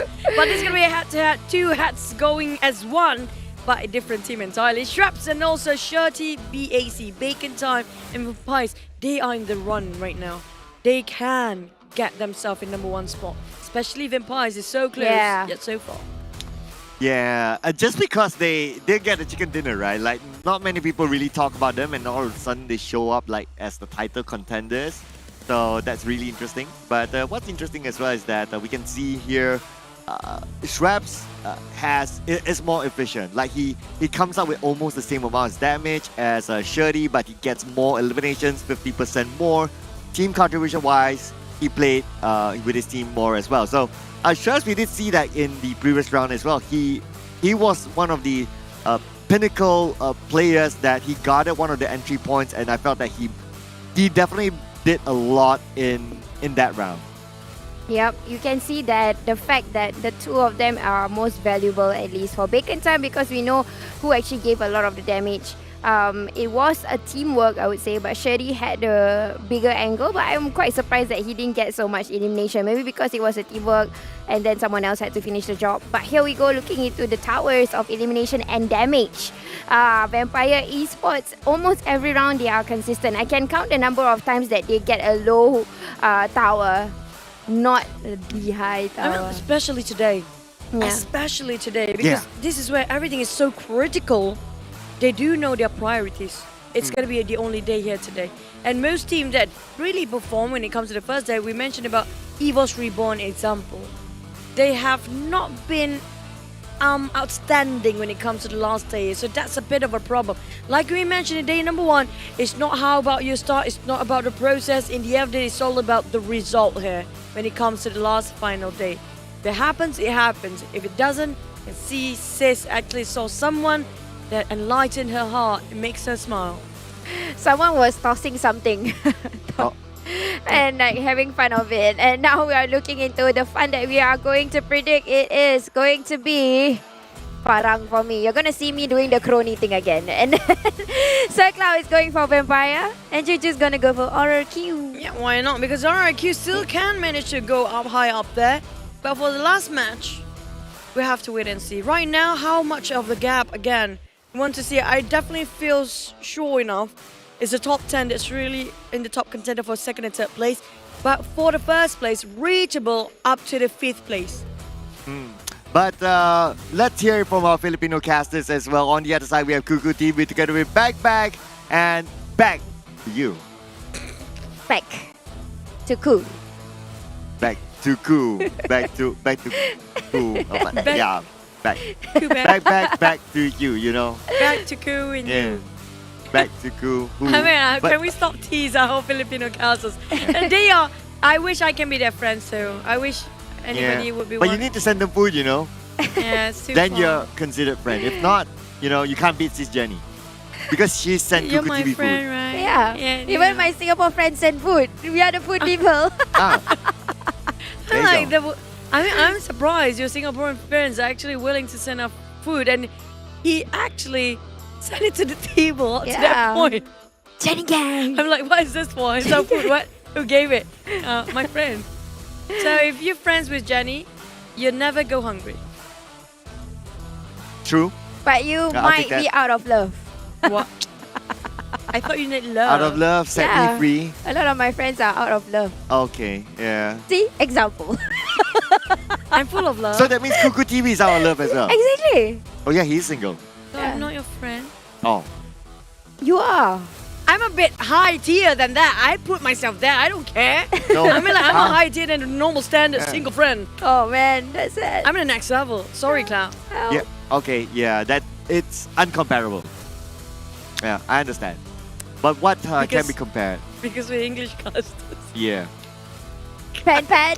Anyway. Sorry. Okay. So inside jokes. Okay. So about the prediction, right? As in like the winner, the champion prediction. Earlier today, you said DXAVIER, was it? You were still confident about DXAVIER. I don't know. Deep down inside, I do want them to win because of how much discipline and how much commitment they put in this tournament. Okay.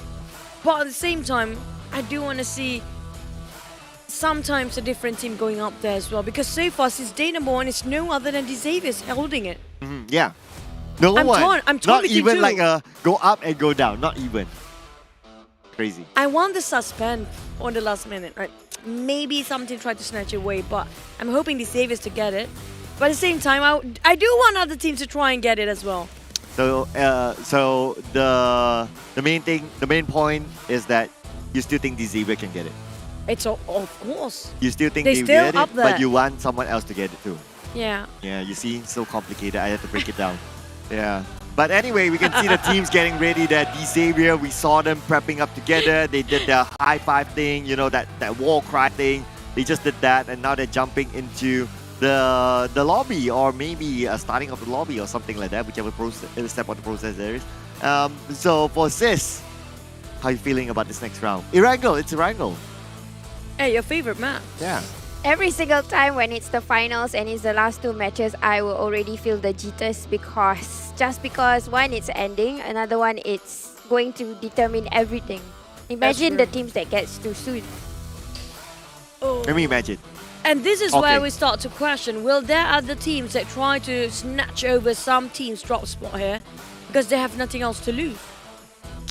Yeah, I think if it were to happen, this is the moment. This is the moment where we may see some challenges happening just because, or you know, have the feeling of nothing to lose, and also trying to get up above some certain teams because of the prize pool will be in effect as well.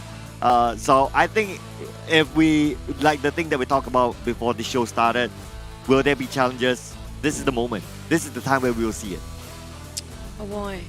I don't know how to feel about this. It's impossible to have all 16 teams to actually stand on the trophy and take the trophy, and they can't stand on the trophy. It's too small for them one person to stand, but... Please don't.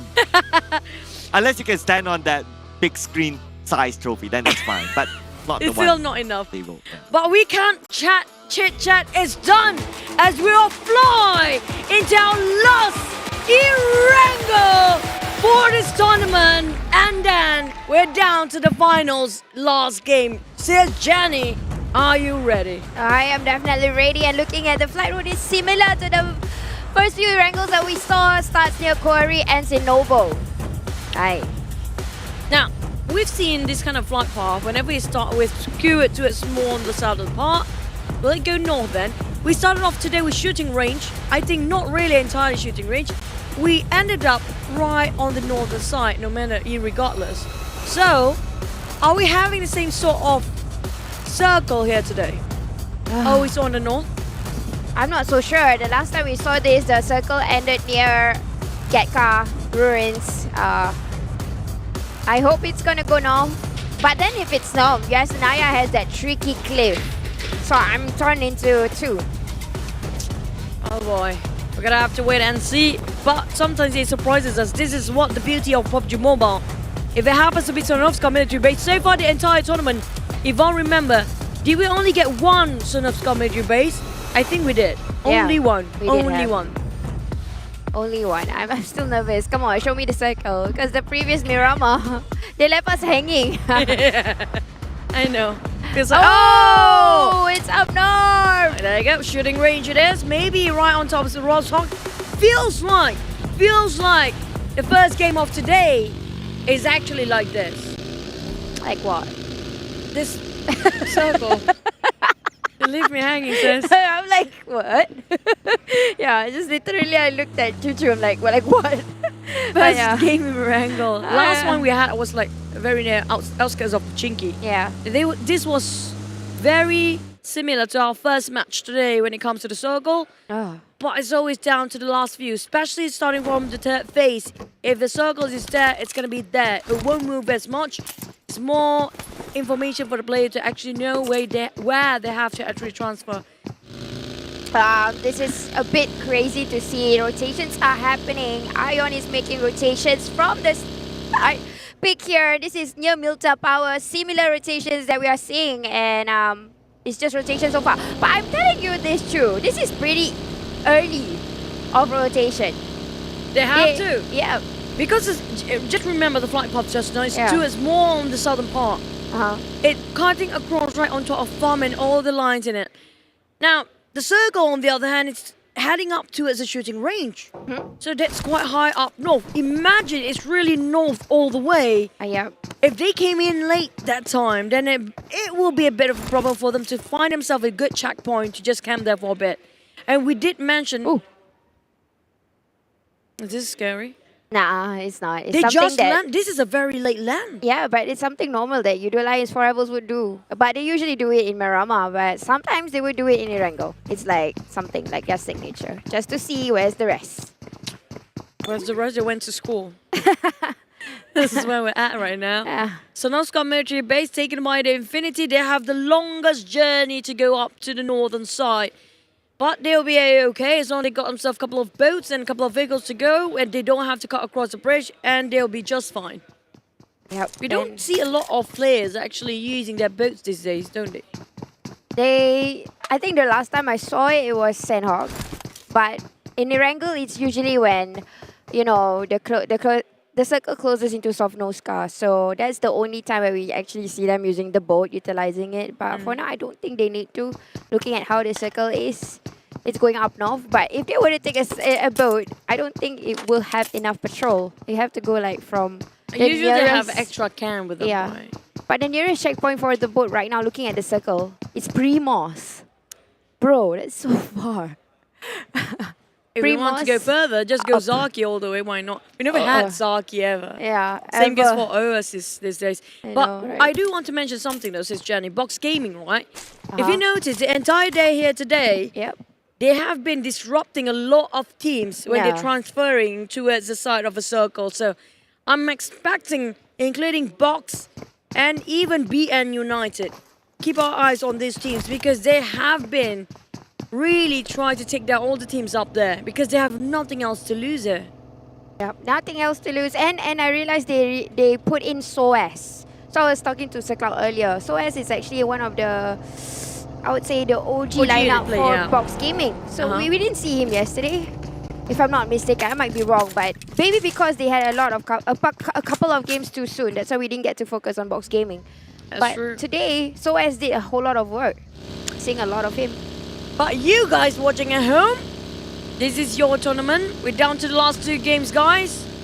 Match 5/6. Last Erangel. And we're done. No more Erangels after this. This is your last Erangel map, says Jenny. We do know how much you love this map. But the thing is, do the players love the circle as well as DXAVIER still taking over Pachinki? You know what? A third match today, I was thinking, maybe this is DXAVIER's game because why? It's Pachinki circle. But they didn't actually manage to defend it. They have too many targets behind their back. Yep, true enough. But how they are making the rotation is something that I wish I can do a personal observation and how they can manage to get in. Most of the time, they are undisturbed, no problem, and then they get to squeeze in after the circle number 4. That's something amazing. But you know what? Someone is doing a gatekeep here. If I'm not mistaken, I saw DINGOZ nearby the gates, the bridge of the wetlands. Hey, using the glider. This is rare, actually. This is rare. Shrubs being extraordinary. Tried to bring the vehicle from the dead. Yeah, but bro, I mean, sis, imagine this. He's a pilot. Vampire, they are in number 2 and he is taking a risk to use this, you know. He's having his own good time. You know, maybe they put it in mind just having fun here. And they're bats, they need wings. Like playing classics. I see. Maybe. Like you mentioned, it's so risky. There you go. The moment. Whoa! What a crash! Ow. The moment. It's so rare for us to see gliders in tournament. We have to give props to Shrubs just now. That was a really good fly. But here comes DXAVIER fighting head-to-head with FARANG, who just exploited their position by giving a couple of warning shots. And DXAVIER's parking. Are they taking up the challenge? I'm not liking this at all. Well, whoa, you gotta be careful here. Helton trying to do some sprays, but I don't think they want to engage. They are not gonna continue that. Gonna disengage and continue with the rotation. Maybe they're just gonna pressure fire to one another, but that's it. I don't know. I mean, like DXAVIER, it's a bit too risky, isn't it? For them to actually wanting to engage, well, they can actually avoid the unnecessary early fights and take last few fights. That's really going to benefit them when it comes to the overall ranking. We don't want SEA Games to be a deja vu for them for now, don't we? Yeah. Of course, we do not want that. And then we are hoping for the best for DXAVIER. But at the same time, they have to really be careful with the points. Because like we already see and know where exactly Vampire is. And they're still having fun even though they are so close with the championship. Gliders. They're having fun, isn't it? I mean, Yeah, like, why did he do it? Fun. He was alone. He took I the know. gliders. It's so, he flew so long. It's so vulnerable. Oh boy. The pressure of the tournament make the players do very extraordinary stuff in the game right now. Aye.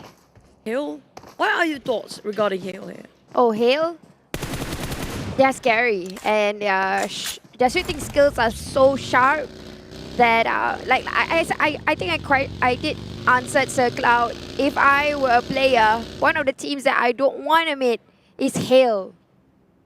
Because they are so scary. I agree. Because they can actually adapt towards the situation in a very short time. That's what's scary about them. You thought they were actually a bit weak, but when you fight them head on, they just know how to work things out. But there's going to be a centralizing circle. Feels like earlier today, very similar pattern, but you know, and still too early. Because we do know when it comes to the 4th, 5th circle, that's where the hot shift begin.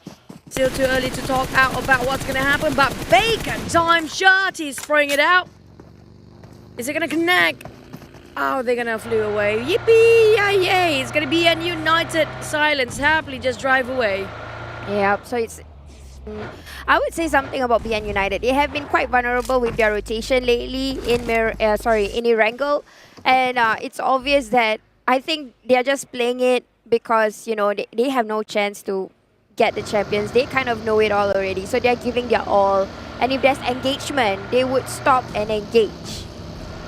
True. Yeah. I mean, like, that's what you have to know. You have to sort out your priorities. Like how Sharper right now really wants to go for shopping. Couple of bullets. Whoa, BAC now taking a fight against them as well. They're kind of thunderstruck by 2 teams at the same time for BNU. Definitely unlucky, but I still pinning them down with a mini 14. Nothing connects yet. Nothing connects at all, but I think everybody has their eyes on the Mount of Getka or any mountain that is nearby. But Farang Legend has not called it quits with DXAVIER. But I think DXAVIER is about to do a different checkpoint this time, or maybe they are just repositioning. Definitely contesting 2 different teams. They are looking into Farang Legend, they are looking into YOODO Lions for Rebels, and then they just spotted RRQ. And there's so many information gathered across the team for DXAVIER. Definitely they're gonna reassess the situation and regroup and just replan everything. While Tam Entertainment moment M416 scatter out the Eagle Esports team. Now Eagle Esports is actually standing on number 5 and they're really close to getting on the top 3 as well. They're definitely putting their guards up, making sure they're not overpicking. But for Ion, it's a different story. They have a bit of a freedom here with not much pressure going on as they try to disrupt, like we mentioned, for the top 5 team. But remember, even though it's down to the 16 teams, down to the bottom 16, they still have differences when it comes to the prize pool aggregation. Pretty much. I really second what Chuchu is saying. But I don't know, it's going to be a long game this time because it's usually like that for the last 2 games. And teams will try to play passive-aggressive, even though they are an aggressive team. They will try to do a little bit of testing the waters, trying to spray and look at what is spraying back, and then they will try to readjust, reassess. So there's gonna be a lot of that, especially for the top 5 teams. I agree. Yeah. Nobody willing to take a risk to do anything here. All that's forcing them to do something is going to be the circle, and we're waiting for the circle to pop for the next one. But Chinky is a bit crowded by the side of BN United. Bacon Time just going to cut across the score where the airdrop actually happens to drop right in front of her. Vampires might take Gutcom Mountains right on top of a hospital, which are occupied by Infinity. Jogo Pool, on the other hand, will be occupied by 2 teams. And at the same time, right beneath a shooting range, we have 4 or 5 teams in the center of a circle. We're waiting for the circle, pops again. And that will determine where the players... Oh, the Vampire. Gutcom Mountains, we got caught in it. This is the hard shift we talked about. Yep, and I really like how Vampire, even though, Shots was doing a lot of fun with the glider, they got a circle. They are the nearest one to the Mount Gatkar, and they are second. This is a very high chance that they will get the early fights. They will defend the circle. I have a good feeling about this for Vampire. For Vampires, all they need to do is fight against Infinity. If they want to share the compound, they can. But if they don't, they have to fight. Yep. On side of RRQ, they are moving in parallel direction with the side of these Xaviers. But don't feel like they're going to clash anytime soon. They actually change cars.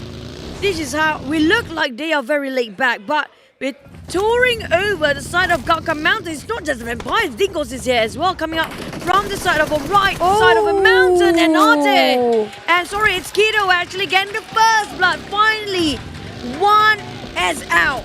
Infinity will not be the Infinite to conquer the Mount of Gatkar, and it will be taken over by DINGOZ. But Infinity is not going to call it quits. They are going to do a God Sunny reflex here from the bottom. Getting a little bit of the damage, but not going to click. Oh, Infinity do love their rooftop quite a lot here. If you actually notice, every single time they're on compounds, they try to be on top of rooftop. No matter how small or big that shack is, they're trying to do so. Back to Atam Entertainment is going to be the bridge where it will be a choking point coming up from the northern side. There will be probably 3 or 4 teams coming across here. For Bavi, he wanted to toss over, but it took him a bit more time to just toss the hand grenade and cause him to actually be knocked down at the time being. Yeah, but this is a bit early for this contention, knowing that this is a bridge and there's waters. It's only the 3rd circle. There's already teams that is fighting in this area. I don't know if this should be in the plan, because it's so early for this. Nothing is in the plan. Bro. Everything has been planned by the Blue Zone. And nobody can actually go against that. We're back to as a sort of Eagle Esports who's taking the advantage. Actually trying to choke everybody who tried to cross the bridge on the northern side. Just right on top of Rozhok, who are trying to go over to Gutcom Mountains. If they're late, good luck, have fun. We saw how many campers are there in Gutcom Mountains. And we're not done.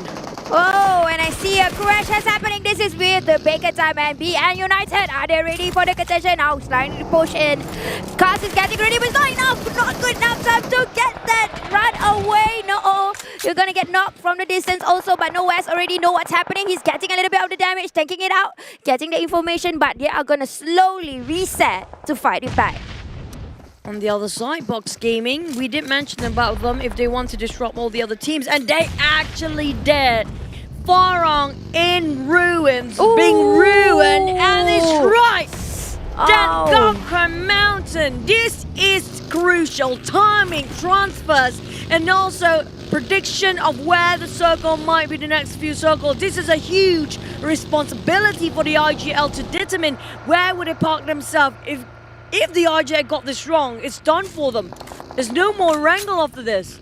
This is a hell circle, man. I mean, come on. People that go up, how are they going to come down? And people from the...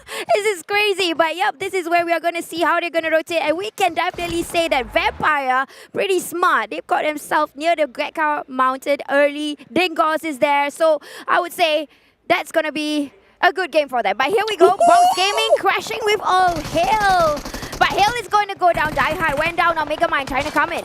Now Box trying to hold on with a small shack. At the same time, the others just going to cross fires against Jadu. That's a flying car over there. What is happening? Lions trying to fight head on with Infinity. Oh, we're looking at these Xaviers fighting. We're looking over Babura. Babura is the second way.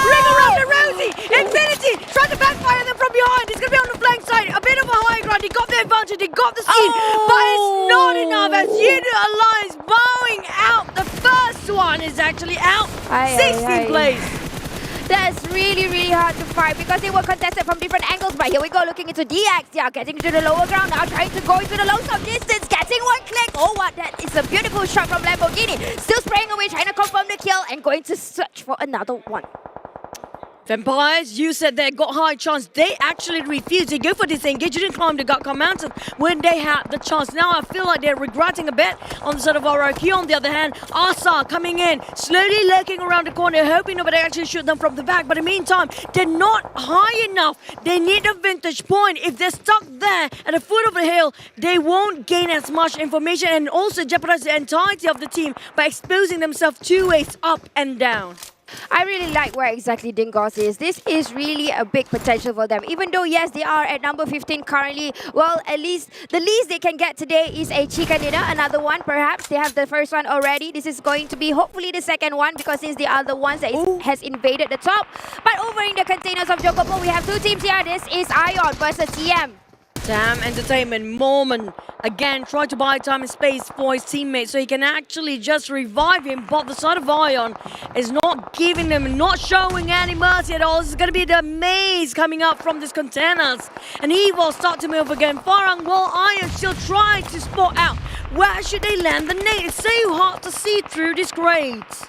Yeah, but cooking up the nades here, I think Ion is doing something super clever. And yes, it did click now, leaving with only two players of TM. They're trying to do confusion of their steps, but it's not going to let Ion come in front. So now, technically, Morman is trying to find exactly where they are, but they got to be careful because people from up of the hills could see them. Especially Box Gaming, they are actually in this view. They can take the shot if they want to. Same goes for the side. If I'm not mistaken, it's going to be Farang for now. But wait and see. Tam Fluke trying to win the UMP. Ring around with Rosie. It's going to be Ion winning this time. And Tam Entertainment jeopardizing, giving away their third position, open up to the rest of the team. Is actually still in the game. That was really intense, but wait a minute. Look at who is the one at the top here. DINGOZ still not giving the shots. Taking a little bit of the damage. How is Voldemort going to protrude into that fight? It's going to be difficult. Nothing is easy here, especially when it comes to this type of circle. We talked about this multi-level circle. You want the foot of the mountain or the mid-hill, or you want to go to the top. If the circle didn't favor you, you have to go down. It's going to be a really tough climb, climbing down all the way there. When you touch down, it's going to be a lot of team having their eyes onto you. RRQ taking on the fight still with Farang. This has been quite a long time for them to have actually been fighting. Vampires moving. They're just going to go for this engagement because you know what? They had enough. Yeah, enough is enough. But RRQ trying to build up the momentum, cooking their way up. They are trying to comb it clean, but DX very carefully, just underneath the slopes here. They are looking out for more. Instead, they are going to find a safe place for them to be because, you know, what's important is the points right now. Nobody needs to be able to catch to where DX is. Back towards the mountain. This is just a crazy mountain. Everybody's just on top of the mountain right now, but only a few teams remaining. While Fox trying to transition himself, they got caught in a fire, and it's going to be exploded vehicle in the process. They will abandon. That's not worth saving at all. It's a big risk for them to actually hop down, and EVOS REBORN on the other hand at the foot of the mountain, a bit towards on the southern side, having a bit of a problem trying to climb up here, and definitely whoever comes in late, there's no room for them for this mountain anymore. Now doing a little bit of CQC. This is between two players. You're leaving one in hand. Rabbies know that information. He is still going to skip that. Going to try and push into the front. But Hill already got eliminated. Everybody's fighting at the peak of the mountains. A few teams got themselves up, trying to do a little bit of that pick and scope, but not going to connect. Asa slowly trying to push forward, and he found one. He managed to clutch it down. Asa taken down on the side of DINGOZ, and that's going to be down for Reiki. One more team eliminated, but it's not DINGOZ.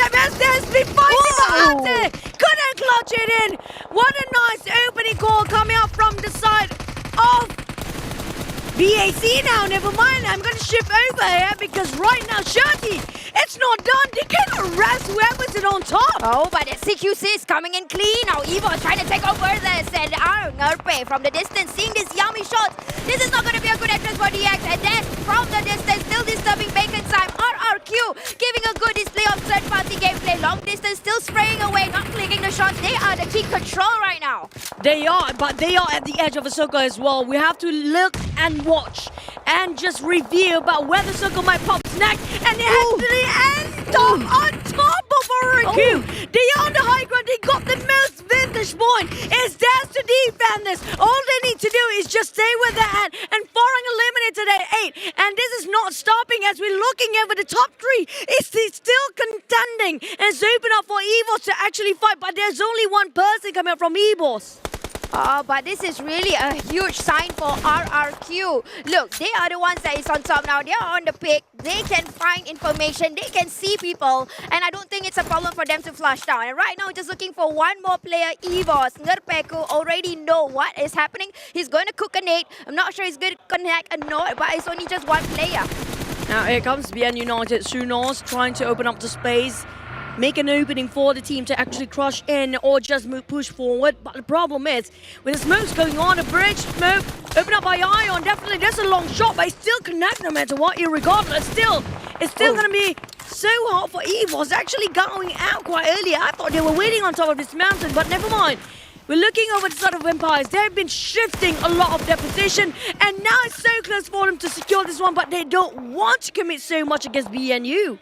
Oh, that's a great control of that M4 Flukis with exact precise direction and managed to get that on the head. But Noah's trying to use whatever he can, even though he's on the lower end. He's going to try and get that survival points. But you see what? Vampire, knowing that they got the circle, they are really prioritizing, taking precedence of it, and they want to use it at the very end, still getting a lot of information, but only one elimination point. Oh boy, this slope of the hill is the hardest to play. With open areas and Mort is down. RRQ, they didn't actually calculate that DXAVIER is there. Out of nowhere, they popped and just take whatever they can. Napeko tried to hold it down. He spotted all the players coming up from DXAVIER, climbing up the hill. He called out for Asa for backup, but will be enough because Vampires is actually on the other end. They couldn't just focus on just one particular angle because they're fighting multiple angles right now for RRQ. Oh no, this is not going to be so good, but here we go. All the targets are looking down below. This is really hard for Rabbits. He's going to take either one out. They're going to get precise shots. Another one went down, Asa. I mean, come on, it's vantage point versus lower points. We know who's the great winner.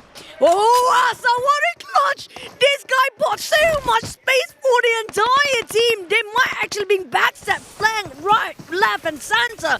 But he made it so big. He made the clutch for the entire team to can relieve themselves for a bit, to go for the reset, while BNU is still trying to figure out how to climb up there. Look at how many people right in front of us, but we're gonna backstab them and bulldoze all the way from behind. Oh, this is just a very hard circle indeed. It's a long way to climb up, and the only thing they can do is just to spray away. And you know what? The circle still favors to RRQ. A little bit of box gaming. They can be the kingmakers here. Noah's is trying to spray onto, but it's not going to click into anything. Like I said, it's a difficult circle. Oh! It's going to be the #1 spot in Japanese. We're talking about DXAVIER can't afford to lose early. The top 3 is still in the fray. Just now, maybe a couple of them have been out, but DXAVIER, look at how they want to snatch over the dominance of RRQ, but it's going to be Box Gaming. This is where Box Gaming just happened to be on the left side. It's going to be them flanking over all over the place, and there's no room for the side of RRQ to actually escape from this. Yep, and now cooking the net slowly. This is really good calls and using the right troubles and the right timing. Targeted over into RRQ, flanking into them. Will it click? I'm not so sure. Everybody's using the troubles. Good timing for Box Gaming. Yes, they have been disturbing people's game, and they know exactly the information and when to do so. So this might be a change for them, but they just got to be careful with the cliffs. I saw Box Gaming slippering himself there just now. It's a very steep slope and a very slippery one as well. DXAVIER, they got in the halfway through the mountains, but it's not the highest peak yet. They need to get themselves covers, and they got the terrain that they need to be. It's going to be barricading themselves for temporarily, but Silence BNU having a bit of a choking point. And Frankie is just making a big call for the rest of the team, and Box making sure the rest of the team that try to climb up is going to be the team that's actually on the peak, the apex of the mountain, and the one working in the foothills there. Just gonna sandwich them in between. You know what, Chuchu? This is a domination of Vietnam. We've got 3 Vietnam teams right now. versus 1 Indonesia. This is crazy calls because DX, they are still about 4 men alive. And one bleeding out, it doesn't count as one bleeding out because we do know they are zombies. They can revive. But BNU, what a lost man. RRQ still up there. We're down to 3 teams, only Box remaining with 1. It's going to be 4v, 3v2. But Box is bleeding out for 1 person. That's definitely Des. Gonna be down next. We're down to the last 2 here, sis. Yep, and DXAVIER, all of them are back up. I told you, they're crazy. Nobody can beat them. They've already opened up. What a beautiful formation that is. And now from the bottom shot here, Duck trying to target into RRQ. They had all the advantage. What happened? Because DX is coming in now. CQC first now. 1 by 1 goes down. Lamborghini trying to find more. We're trying to spray now. What that did not happen. The Bego! What a slipping fall! Lambo, what a goal! What a ball move! Going forward like that, now to Asa. Asa is down to him to change the fate for the team. He's so close, but it's not possible. Oh boy! Oh boy, this didn't work out well for our team. Wait, let's get it out. DX, DXAVIER, Vietnam. We can feel like, is it confirmed the champions taking by the Vietnamese team, which is going to be the Saviors as they secure 1 more chicken with such a brilliant performance, phenomenal, and I'm just speechless right now as we talked about later who got the 2nd place. RRQ, are they still in the run for the 1st, or is it the gap was too much for them now? That was crazy intense battle, but we could see the determination that DXAVIER wanted the chicken dinner so bad. The 4 of them were still up, even though it was a hard circle. You know, it's so hard. But guys, let's check out those highlights. Let's go.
My oh my, that pretty much secured the placement for the 1st rank in DXAVIER. Like you mentioned, says Jenny, they were desperate to go for that chicken because they want to have that security for the next match. You know what, we can chill a bit this time. But the thing is, RRQ, that was a close one as well. They had that mountain, it was theirs to take. And also, would have thought the hard shift, right? We mentioned the hard shift, maybe it's going to be in like crazy, bizarre circle. But the way Lamborghini pushed over from that side, that was just remarkable. Yeah, I can definitely see that there is nobody that is going to be better than DINGOZ because they are climbing up a mountain. That itself is difficult, but they managed to open up 2 by 2. So at any point of time, RRQ picks and shoot from the vantage point. They have someone that is from a harder point of view to shoot back from 2 different angles. Yeah, and I think they played this really, really smart. And I don't know, it feels like, okay, like there are a couple of rounds, they get the circle with a compound and then they get the chicken dinner and then it's like, okay, cool. But this is like, they didn't get a circle, they didn't get a good place, but they still get the chicken dinner. How are these guys going to be stopped? There is nothing that can stop them. No way. And the plus point is that it was almost at 30 points again. This is not something that's easily can be done at this stage of the finals. We're talking about the pressure mounted onto them as one thing with 29 points. The only team that actually get themselves more than 11 points for elimination aside from RRQ. It's just, I have to say now, these Xaviers is so, I can feel like they are almost perfect team right now. Absolutely. Yes. Absolutely. I'm out of words. Yeah, I'm out of words as well. I mean, you can give any sort of challenge to them. There is nothing that they couldn't do. Okay, let's look at their closest rivals as well. Vampires, only 7 points in this round. And I mean, this will open up a significant gap. But let's look at, this is Jenny's favorite boy right now, Lamborghini. The MVP. Bro, I got a feeling this Lamborghini might be just the FMVP. That's It a might possibility. be. Between Lambo and maybe Frankie. Yeah. Yeah. Because, you Either know, one. it feels like we're giving too much credit to these two players, but it's not actually that. You know what? Because because of the teamwork, they actually work throughout the entire team. The others giving so much support for Lambo or also Frankie to get the elimination. They have to seal the deal. If they didn't actually do that, it's going to be on them for Lambo and Frankie. 31 point gap. It is super. 200. The only way this can change is that if the Xavier goes out too soon, of course, that's number one. Number two, Vampire needs to get at least, not even 31 points, they need 32 points because the tiebreaker would still favor the Xavier. We haven't seen anything more than, you know, what, 17 eliminations by far. 17 is probably like the most. I don't think this is very hard. It's an uphill, definitely. I mean, you're saying about a chicken dinner plus 17 eliminations. It's crazy. It's crazy considering what has happened over the past 2 days. And also crazy Vampires don't have any chicken, but they still plays at second placer.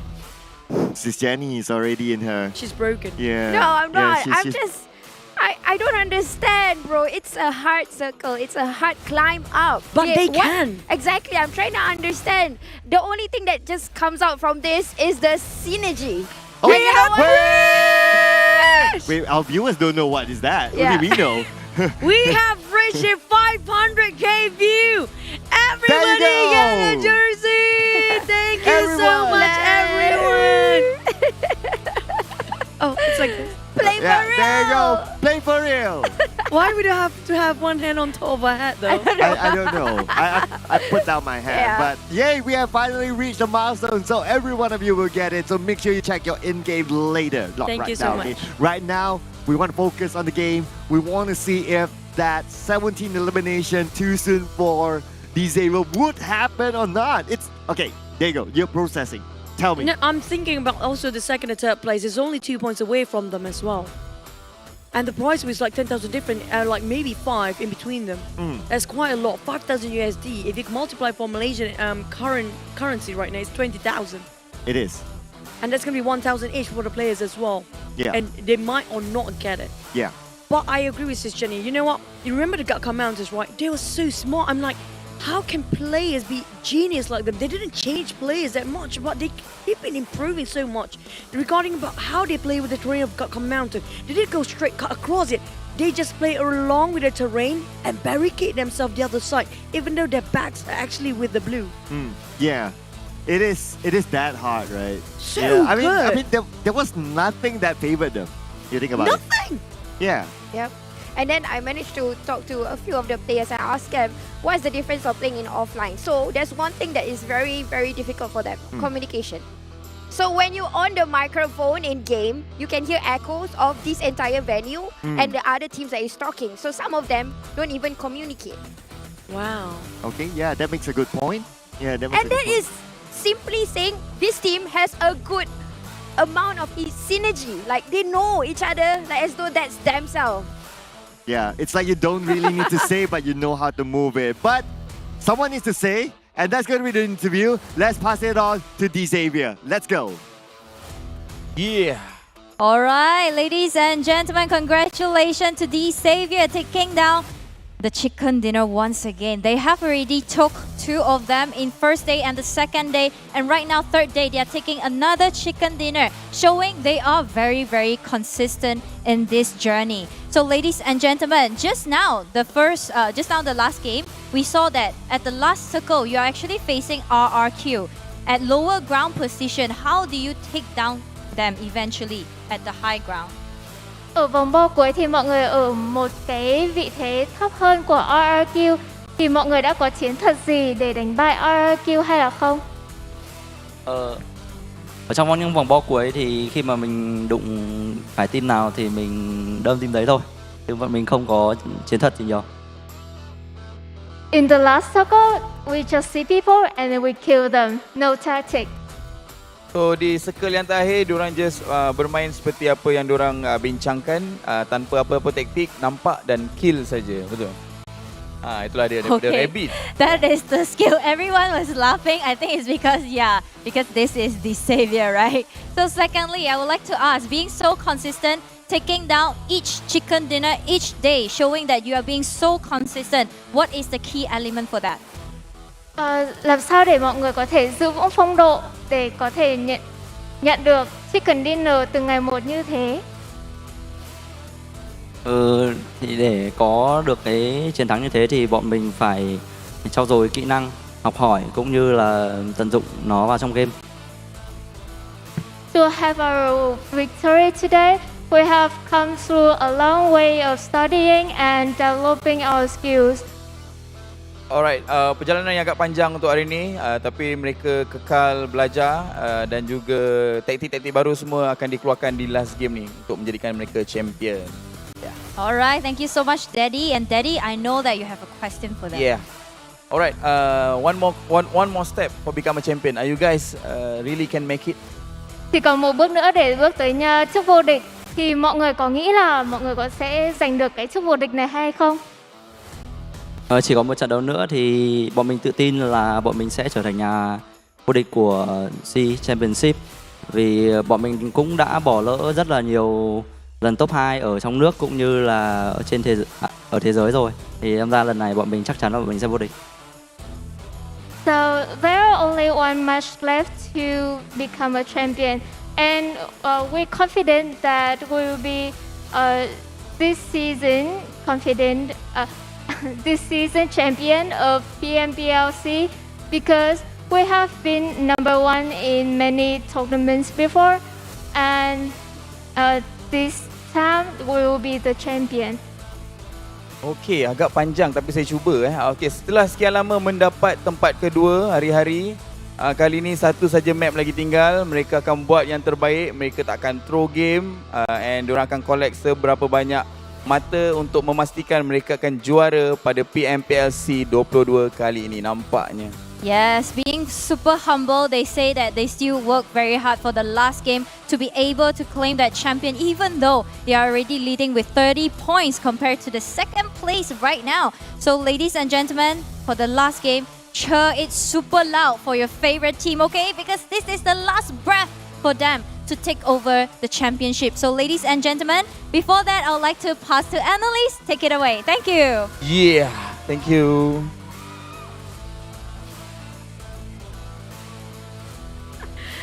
Okay, that just happened. Yeah.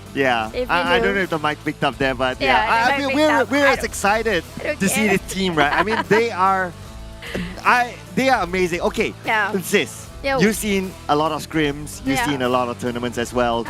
When was the last time you saw a team number 1 until the end is number 1? No, not even once they dropped. I would have said SEA Games, but in the last minute it swapped. Yeah, there was still a swap. But SEA Games, there wasn't as well. This is beyond consistency. This is crazy. This is godlike consistency. Yeah. Exactly. This is IQ 1000. We're back to let's talk about the circle. We talked about how hard it was. Definitely, Pachinki's is down to take. But we thought the circle will shoot up towards the northern side though. Yeah, exactly. And something smart that they did was, if you realize, they wanted to do the checkpoint of the previous Erangel. And then that's the reason why they passed through Rozok. They wanted to cross that bridge. And they did. They eventually, you know what? They just waited for the circle and then they decided to come into the mountains itself. That's very, very smart of DXAVIER. Not just that, it's so hard to actually go through so many teams. I mean, look at that. They kind of stuck in Raw's Hawk with FARANG in front of them, with YOODO lines the other side. Behind him is Box. They kind of being centralized by so many teams. But they figured out how to get out from there. They still managed to make it through. Yeah, they have this sneaky gameplay which they kind of already understand one another, because we hardly hear them getting sprays by other teams. Even if they did, none of them went down, because up till the very end of the game, the 4 of them are still alive. I don't get it. And this is where I talked about how they barricade themselves so well. Yeah. You see, they know the limit of the mountains, the terrain they're working with, so they segregate themselves into 4. And maybe 2 of them are actually in the front line, the other 2 watching out for the back, and also the ones actually on the foot of the hill, which on that side is going to be vampires. But the other 2 is watching over EVOS and RRQ, so they're relaying information at the same time. I'm not sure how they relay, since you said they're not communicating that well, but they may be telepathic among themselves, because their reaction time is just so in sync. Yeah, exactly. Their synergy. You know, when you play PUBG Mobile, there is this synergy. So I can definitely give a vouch for DX. Their synergy is at least 100% for each of these players, because no matter who they are paired up with, they can perform very well. They know exactly what to do. It's like as if a solo versus a squad, but the solo is 4 of the same person. You know, usually people will say something like, oh, the circle favors this team, the circle favors that team. In this case, nothing favors them. Not from the start. But they managed to secure not just the chicken dinner, that's with, 29 points with 14 eliminations. Yeah, it's not like they camped at the side and wait everyone to fight and then they chicken dinner with maybe only 4 eliminations. No, it's big, right? Every time they come up with a chicken dinner, it's always big. But you know what else is big? What else? It's going to be the Phoenix Rise. Where you need to do missions, you need to finish in the top 4, you need to survive, and then you get all these things. Then you do all that. I can't get over how Cloud is the Phoenix Rise. Because I know she gets excited with the Phoenix, right? But it's not the Phoenix Adana, but this will do.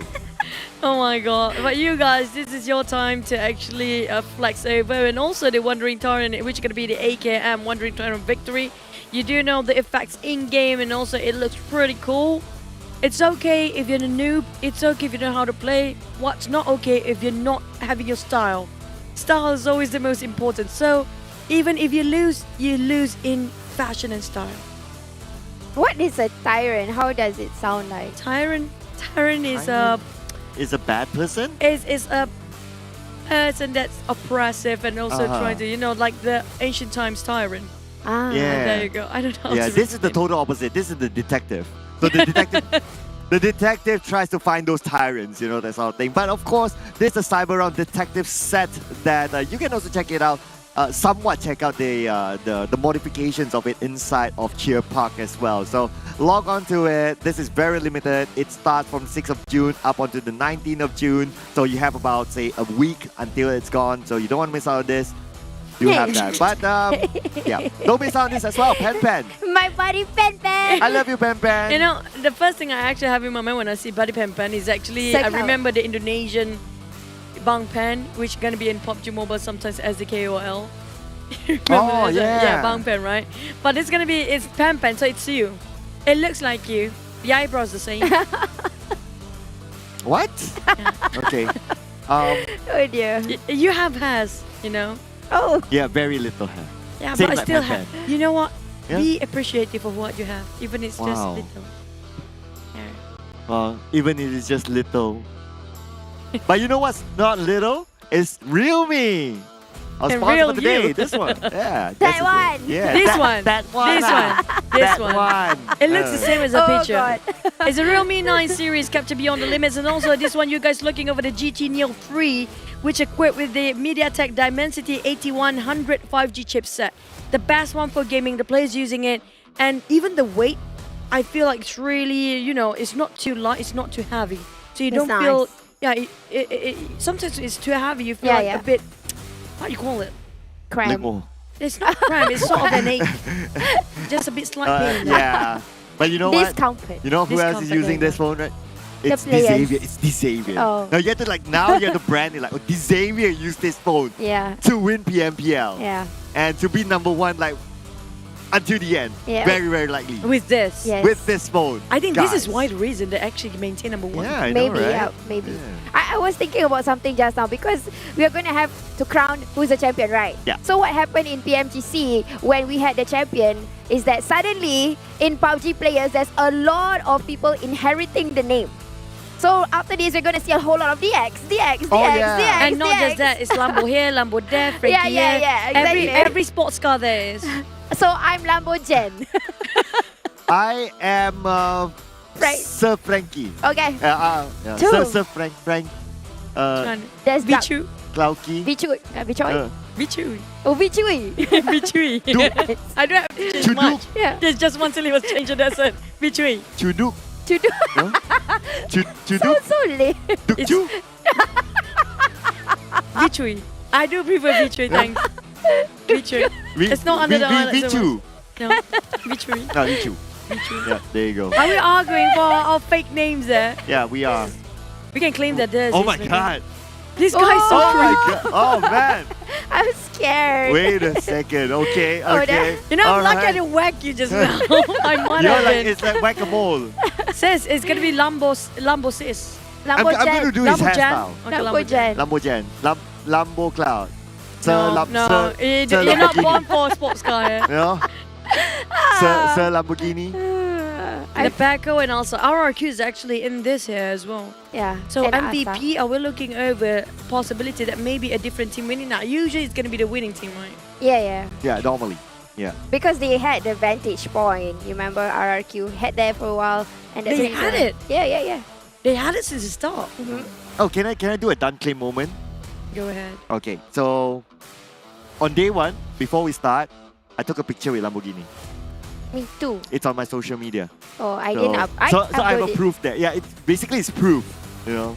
They're the first team that I took a picture with, the first team. So I'm just saying. Okay. Hashtag done claim.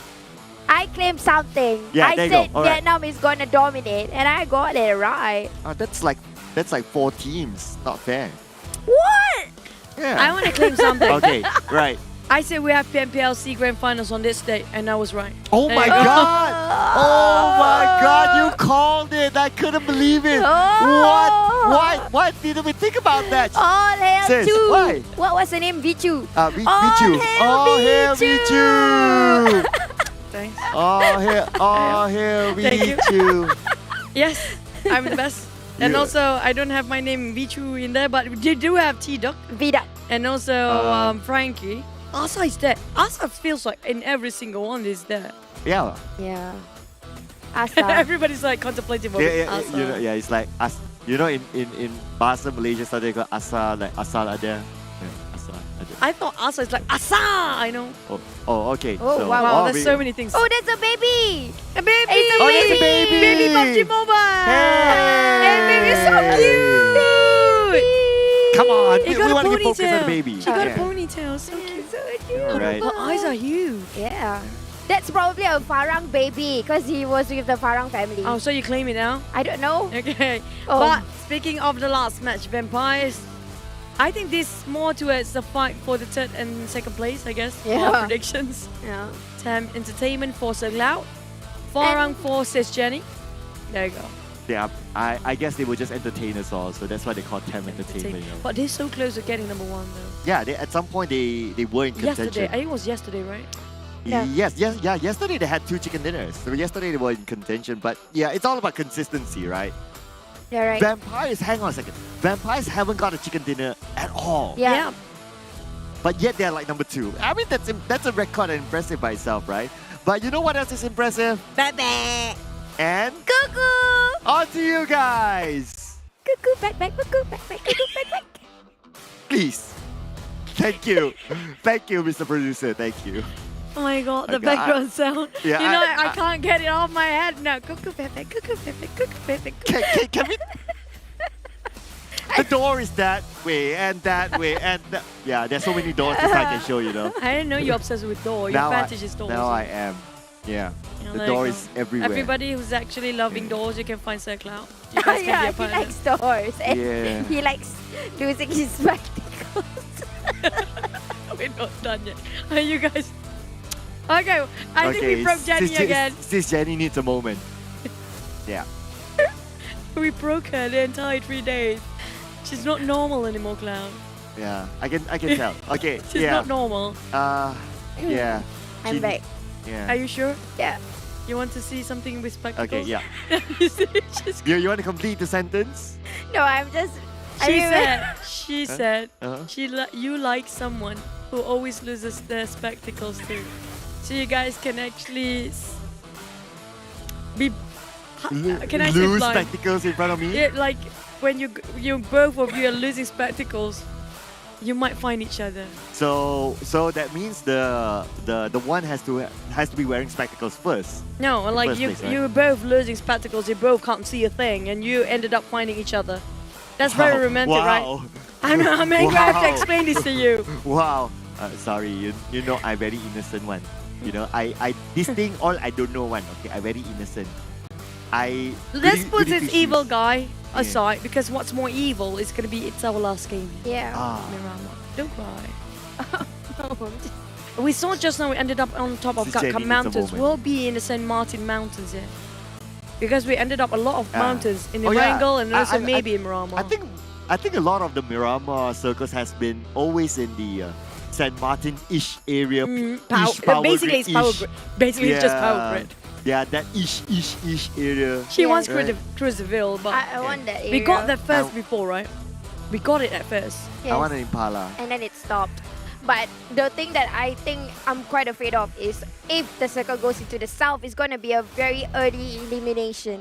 Might as well, right? It's going to be the last game. You might as well go all the way down south, right? Last game, Right. everybody, last game! Oh yeah. Last game! Everybody just please, doing their... no, I don't want to be, I wanna be I don't like want my salary Pemburu. to be, reduced. I'm influenced by Pemburu. Last Last game, everybody! Let's they get go! prize money anyway. I mean, they can still cut our salary, so we take care of the table. You Right? know what? It feels sad sometimes when I was like trying to bring the crowd like, last game guys, and everybody stared at me like, is she crazy? Yeah, be careful of her, okay? Oh my Yeah. god, so sad. Last game, Batman! Last game! Last game, Batman. Last game, guys! Yeah, shout out to the RQ boys right in front of us. Last game, we got RQ! Wolfie in the house. Yeah! Yeah, Wolfie's all Give the way your from chance to your Indonesia. boys! Your last time Yeah. to give your chance, and There you then go. we're gonna be done.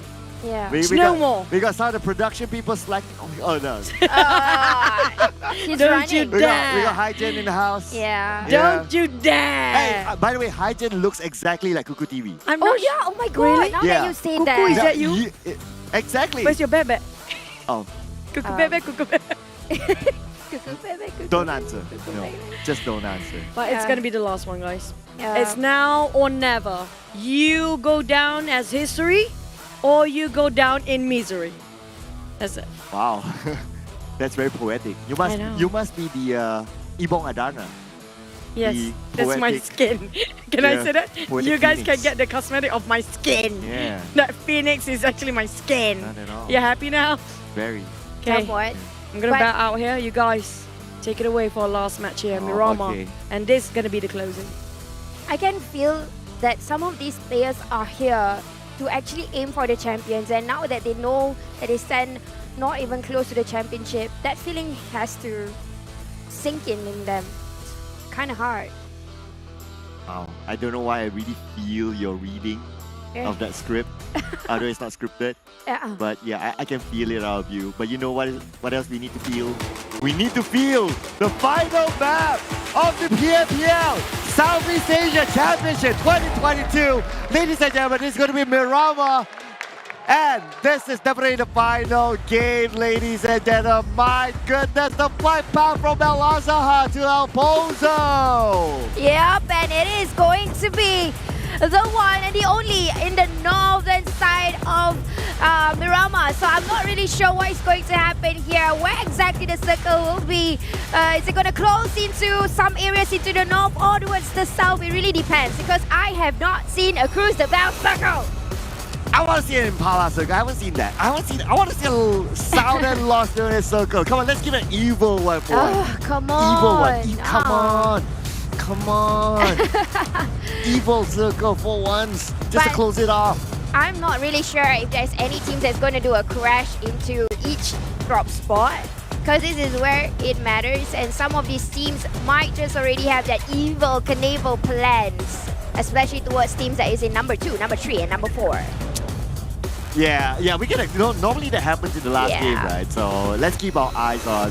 I don't know who to keep my eyes on because anything can happen, right? But look at this Hale, as well as YOODO Online's 4 rivals, very close, but yeah, it's not that it's not that close. Ooh. Still. Ooh. Oh, okay. We had this kind of circle before. Okay, if it's this kind of circle, my wish list would be just below Chumacero. I knew you're gonna say that. Yeah. I knew you're gonna say that. Now, you read my mind. we're getting connected a bit more, you know. okay, Pan. Wow. But I still prefer it to be all the way up north, where the elevation is good, and I like the terrains when it's all in the up north. So let's see whether Sir Cloud or myself gets the circle.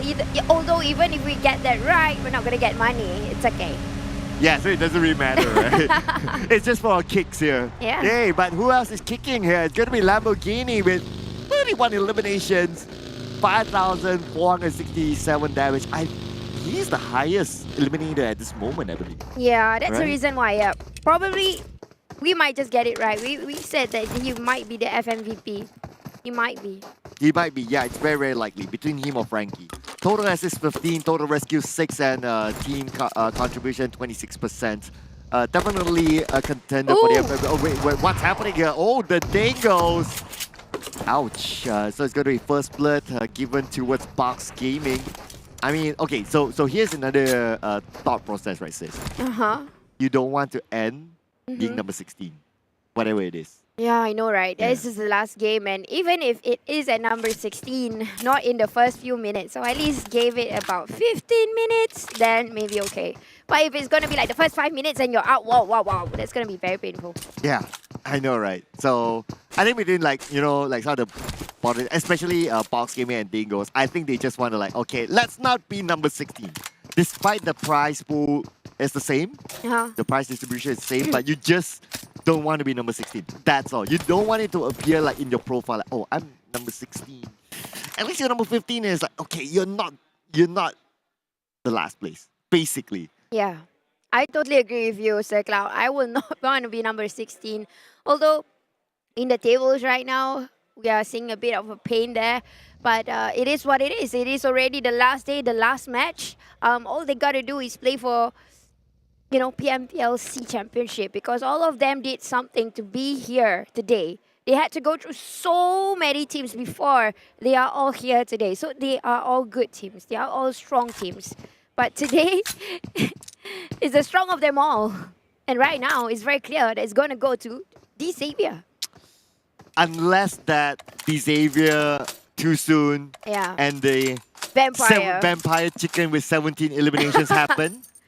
Now we sound like a fortune teller. Yeah, I'm just throwing out the possibilities. the scenario, the possibility. I mean, okay, realistically, okay, not realistically. It is possible that can happen, right? True. We can't say that. Oh, it never happened. No. True. Yeah, it can happen. So, that's why when we heard the interview earlier on, DXAVIER was also saying that we're still going to stay focused to the last game. It's not over till it's over. That kind of mindset. And it's because mathematically they could still be taken over. Yes, but one thing is for sure right now, suddenly, I'm thinking that Team Secret, he cannot defend it anymore. Oh, that's for sure.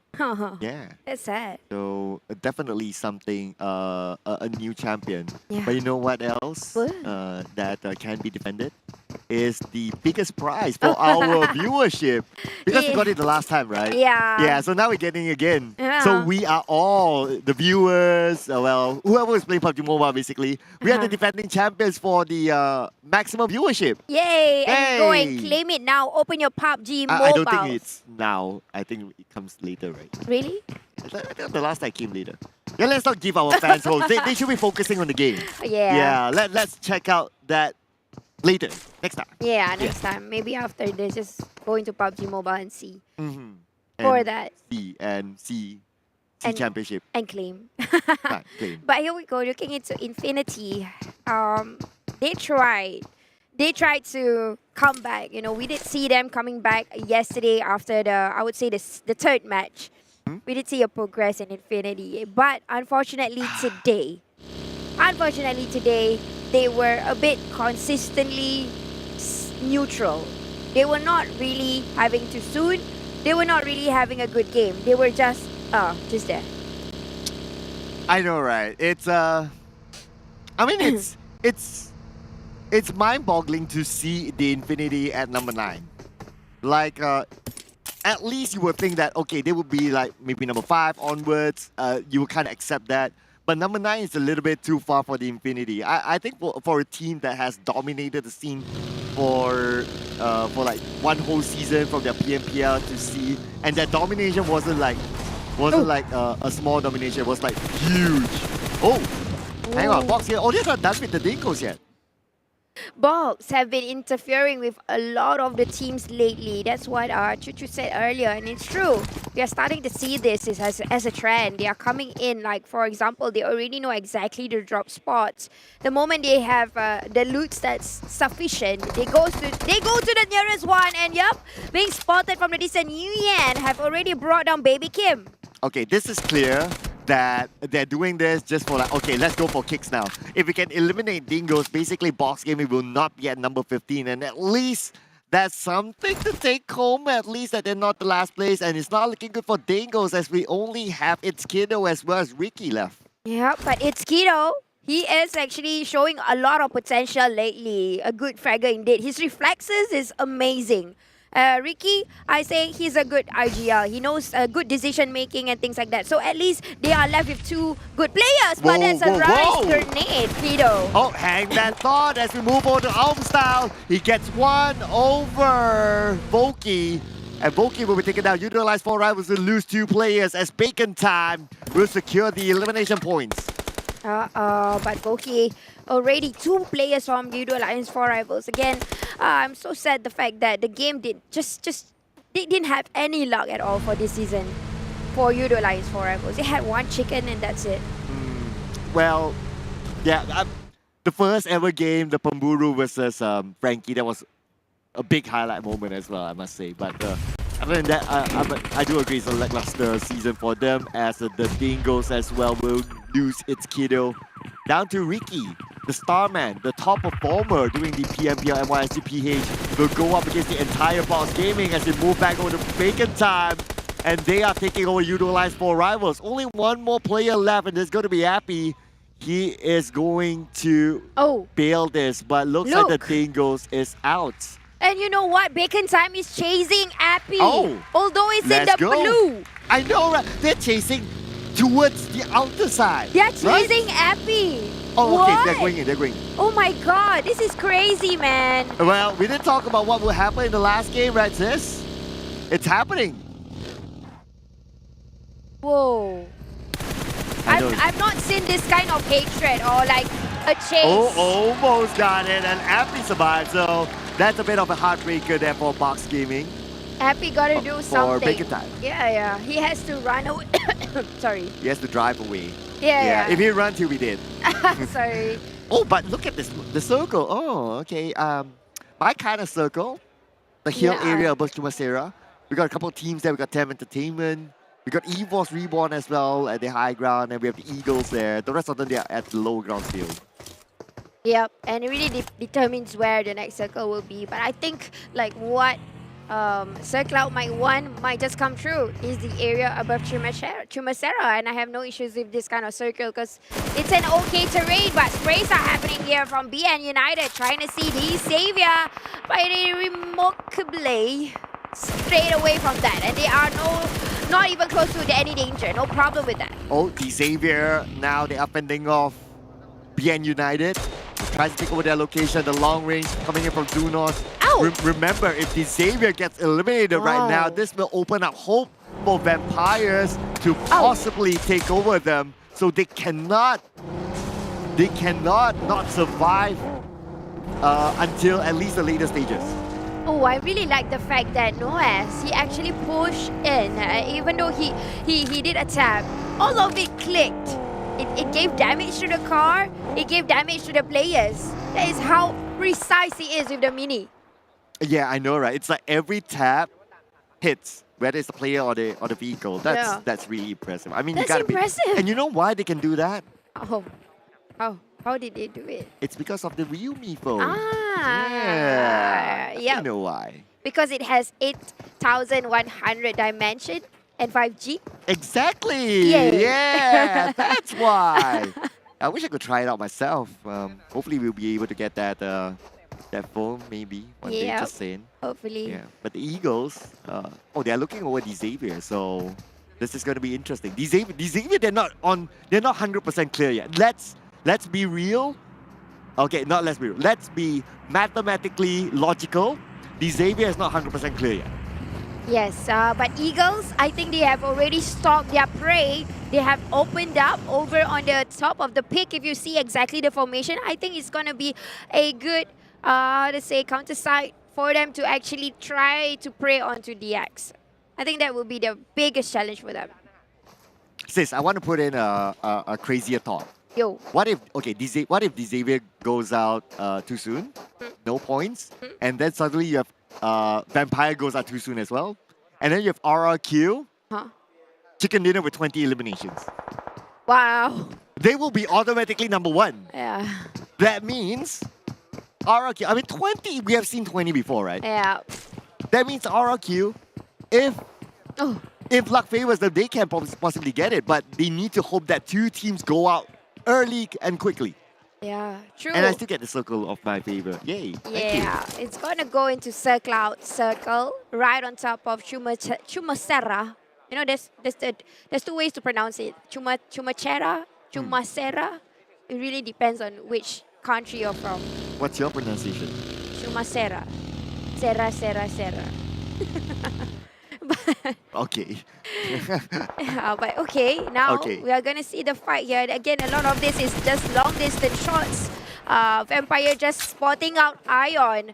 But you see what? This is the last game. A lot of people will do passive aggressive. That's just trying the waters. But Blackbox Gaming, they are not passive aggressive. Oh, they are just aggressive as they're going towards the Eagles.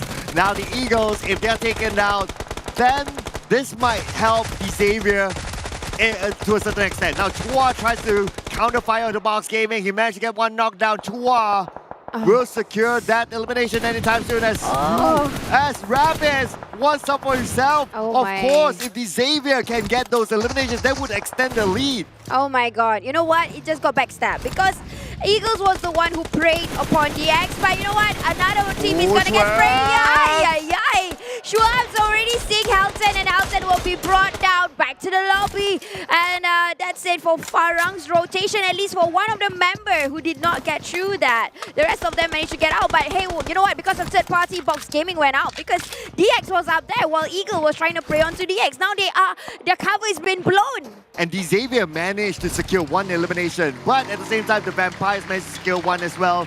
That means it is still 17 points, and they need to hope that DX gets eliminated early. But the crowd cheers for YOODO Alliance 4 Rivals being the home ground team, and they have just been eliminated at 14th place. Yeah, it's definitely not a season for them.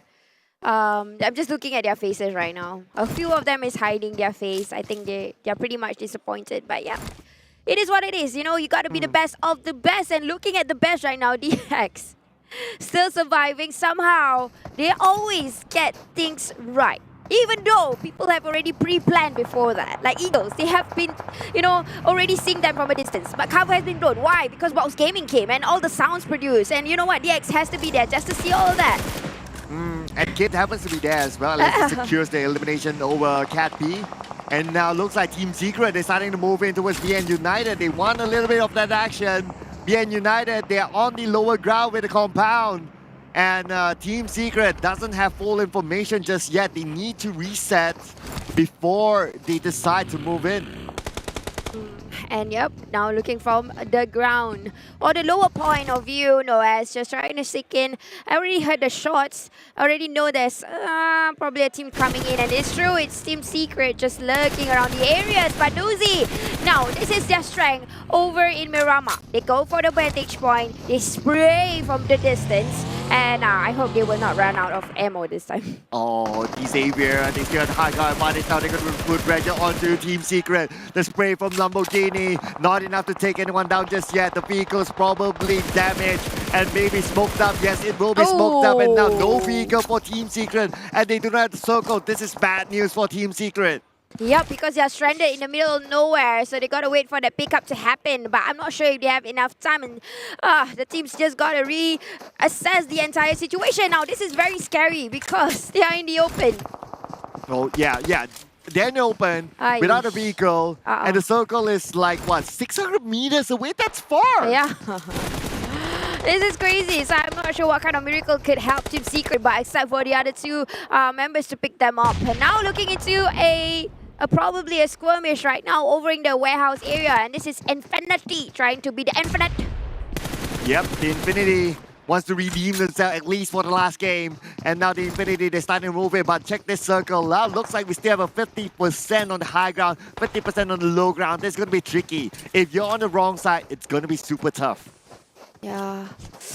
But everybody has already predicted exactly where the circle might be. Everybody is in the center, except for two teams that is outside, or at least three teams that are trying to make their way in, and one of them is DXAVIER. But DXAVIER, you see, they're so smart. They know where to go away when there's a skirmish there. Bro. Yeah, because right now, the objective for DXAVIER is not to get eliminated before Vampire as well as RRQ, the two teams that still has the chance to take them down. And now with the long range coming in, Rabis will be taken down by DXAVIER. They still have at least two more players left. Lamborghini down as well. Rabis will be eliminated by Tem Entertainment. But here we go. Just gonna see how DXAVIER is going to outsmart all of these players that is currently here. The sprays is coming on, and Chua currently having all to tank the damage. But from a distance, it's gonna return the fire. It's going to be Korea throwing to RRQ. Oh, okay. Duke is gonna hang on in this compound. I think they have split out. No, okay, they're still together though. So Chua is together with his teammates. They do not have a vehicle. RRQ is out at number 13. Okay, so now it's only Vampire that can possibly challenge DXAVIER, but they need to start ranking in those eliminations. Yeah, it's going to be a lot more to go. I mean, you're looking into right now, DXAVIER having only 2 members left. VPE has 4, only 1 elimination. They got to do something. They got to win a chicken dinner and get even, like, let's say just 6 elimination points. That is sufficient, isn't it? I mean, that is if DXAVIER gets into the lobby anytime now. Yeah, and the problem is that soon they're going to start ranking in placement points as well. So that will add on to the overall points for DXAVIER. As long as DXAVIER survives, they'll be cool. But what's not cool, looks like it's going to be BN United as they bump into the wrong person. Fredo is going to get a bit for himself. And he's gonna take out the damage a little bit, but good eye for that Team Secret. And now going to deploy the troubles into the areas of BN United. He's trying to do whatever it takes, at least try to get a second grenade. It clicked into that with the assistance. They're pushing, and where? Now back to the lobby for BN United. And you know what this means? That every placement, DXAVIER will still get placement points, but together with Vampire, but of course the advantage is towards DXAVIER because they're currently on top. But speaking on top, EVOS REBORN, they're currently on top of this mountain, needing to fend off Hail Esports. Hail Esports trying to give a hailstorm from the top. Again, this is something of their strength, you know. When they are over in the cliffside, they have a little bit of elevation. They will make it a bit tricky, but that clicked. Oh, Lysak already have threw the grenade and it hit right on the target. Now trying to spray onto the distance. Yeah, RNG already has spotted, but not gonna click. Yep, not just yet, but they need to click it fast as the zone will start to close in. EVOS REBORN still playing by the top of the mountain. DXAVIER, they are still alive. We still have Duke though, but now they are on the outside of the circle. But the good news is that right in front of them seems to be open, but it's the high ground. It is going to be very dangerous for DXAVIER. Dangerous indeed, but they still can push in. You know what? The only threat right now is Eagles, and they are equal in numbers. RNG already saying again, this fight has not stop. You know, they are seeing each other, but they are trying to find one another. Oh, RJ. CQC, who won? But of course, it's RNJ. RNJ getting a shot. Another ward goes by. RNJ, remember this name, the EVOS Slayer. But then again, EVOS, they're not done yet. One more to go, and there's a clutch. A clutch coming in by Lyson saved EVOS. Hill Esports will be eliminated at 11th place. Hill Esports showed a lot of potential, man. One of the teams, I would say, they don't really need a chicken sometimes, I think. They just can't do elimination by itself. Point says it all, but that's enough. That's all for Hill Esports. Thank you for joining. They can't really get that champions. But you know who else can get it? Is their friend on the country itself. Vampire. Ooh, but then again, we have to remember DXAVIER, they're also ranking placement points by now. Frankie has a high ground advantage, moving towards the Eagles. Frankie taking a lot of damage from Namjin. Namjin will finish off his opponent, and Frankie will be eliminated. And looks like DXAVIER, they are down to the last man standing. That's going to be Duke. Okay, yo, well, let's go and see who has the vantage point. Is EVO trying to seek out. They got the information. They got everything at their hands right now. They just got to find some more. Get a point that they can be confident with. And you know what? They're playing by the blues here. This is DXAVIER taking whatever points that they can to get into the champion. I mean, come on. How much more do they want? Oh, yeah, they just need to be. Because Vampire, they are still alive. So, okay, Duke. Waiting for a while. And they know, he knows. Now Jimmy tosses it down to Duke. Duke will be eliminated as he moves. And that is it for DXAVIER. Now it's down to the Vampires. They will need to do a lot to catch up or to DXAVIER. Vampires have a slight hope. Oh, man, the pressure is on Vampire. All they gotta do is get a chicken dinner and get a little bit more elimination points. And I think it is possible because they are 4 men still alive. But you know what? I feel bad for DXAVIER because if this happens to them, it's going to be deja vu. But you know what? That's okay. EVO's going to hit there with TEM, trying to look at one another. A bit more to go. One by one goes down. CQC at hand. We're trying to find 2 more. Okay, it may not be enough, but let's do the map later on as we see Blue from Dem Entertainment will be eliminated. And looks like EVOS Raw is going to happen here. 5 eliminations dominating for EVOS Reborn. And now Vampire, they're still in this. But sis, no, it's okay. Mathematically, it's not enough. It's not enough. Mathematically, it's not enough. They need more than that. But let's hang that thought for a second as we move over to Bacon time. Trying to take over Team Secret. Team Secret's on the other side. Spray coming in from Style will not connect as Logan tries his luck as well. Oh, you know what? Vampire is dominating. They're getting 5 already. Kill elimination points, and they're gonna get even more. I'm afraid it might be enough. Maybe. I'm not so sure. But if they get a chicken dinner and they get more than whatever that is left in the lobby right now, I think it would be. Oh. It would be. Yeah, because they're still ranking placement points. You're exactly, right. Exactly. Yeah. Okay. So this will go down to the wire for Vampire, as now we will see the other team still struggling to fight themselves into the circle. And Vampires are strapped to the long range spray coming on to the other side. Can you imagine? It will be crazy, but oh man, I cannot leave that thought behind. But let's hang that thought for a second as we watch Vampire fighting for more points. Yeah, but you know what? This circle is a compound circle. Nobody's going to come out from that safe area. Yeah, we got a little bit of the containers, but that's the only place that they're going to be using. But this is really a good place to have a last circle. They've got the elevation, they've got the towers. They're going to play with each other's footsteps. Nothing's going to come out. Oh, yeah. They seem to be in a comfortable position for now. Of course, there's a compound, there's some elevation, and they happen to be on the higher ground, so there's going to be advantage towards the Vampires. But then again, Tua spawns out Team Secret on the left. He's definitely not going to go to the left, but he'll put pressure towards Team Secret, hoping to find an opening into the circle. But he needs to be careful. Right from him, the Vampires may be waiting together with EVOS. Oh, and cooking a nade here. Namshan, will he click to EVOS? Just a little bit of the damage, tanking it out a little bit. Now, Eagles, you got to be careful. They got to get themselves into the circle. They're lurking right outside. The only thing they have is the water tanks. I don't think that's enough cover for them to come in. Yeah, that's not enough. They need to move. Just look at this, the circle. It's just that small. It's very hard for me to pinpoint where exactly the circle is at. But then again, for the Eagles, they need to find a way through. Nade on the side of Chua. They know exactly where he is. Chua doesn't have an opening yet. But Sir Cloud, Vampires getting more and more, and they have already secured one place in the safe zone. Oh, Oh God. Oh God. Okay. I'll hang my horses for that. But now we have Team Secret as well. We still have Fredo here, still active. Let's see what he can cook up here. Fredo starting to move in. They do not have the circle, but they have some compound. They have a compound to play with. The Infinity still in full squad, and they're still in this. I was just busy doing the math, but that's okay. Putting it aside, I'm just so concerned right now. But EVOS going to do a push, already doing a TPP, getting the information, already know exactly where Chua is. Getting the information by already being contacted from Chua from the other side, the third party. Ay, this is not looking good. Oh, not at all, because they need to do a lot more. But then again, now we can see the Eagles, they started moving. It's going to be the Eagles versus the White Tigers. And on that shape with the spray, Lysa trying to stop the attack. The pro shot from Lysa, almost getting all of them. But Lysa finally will fall. Oh, but Vampire with 7 elimination points are getting more and more.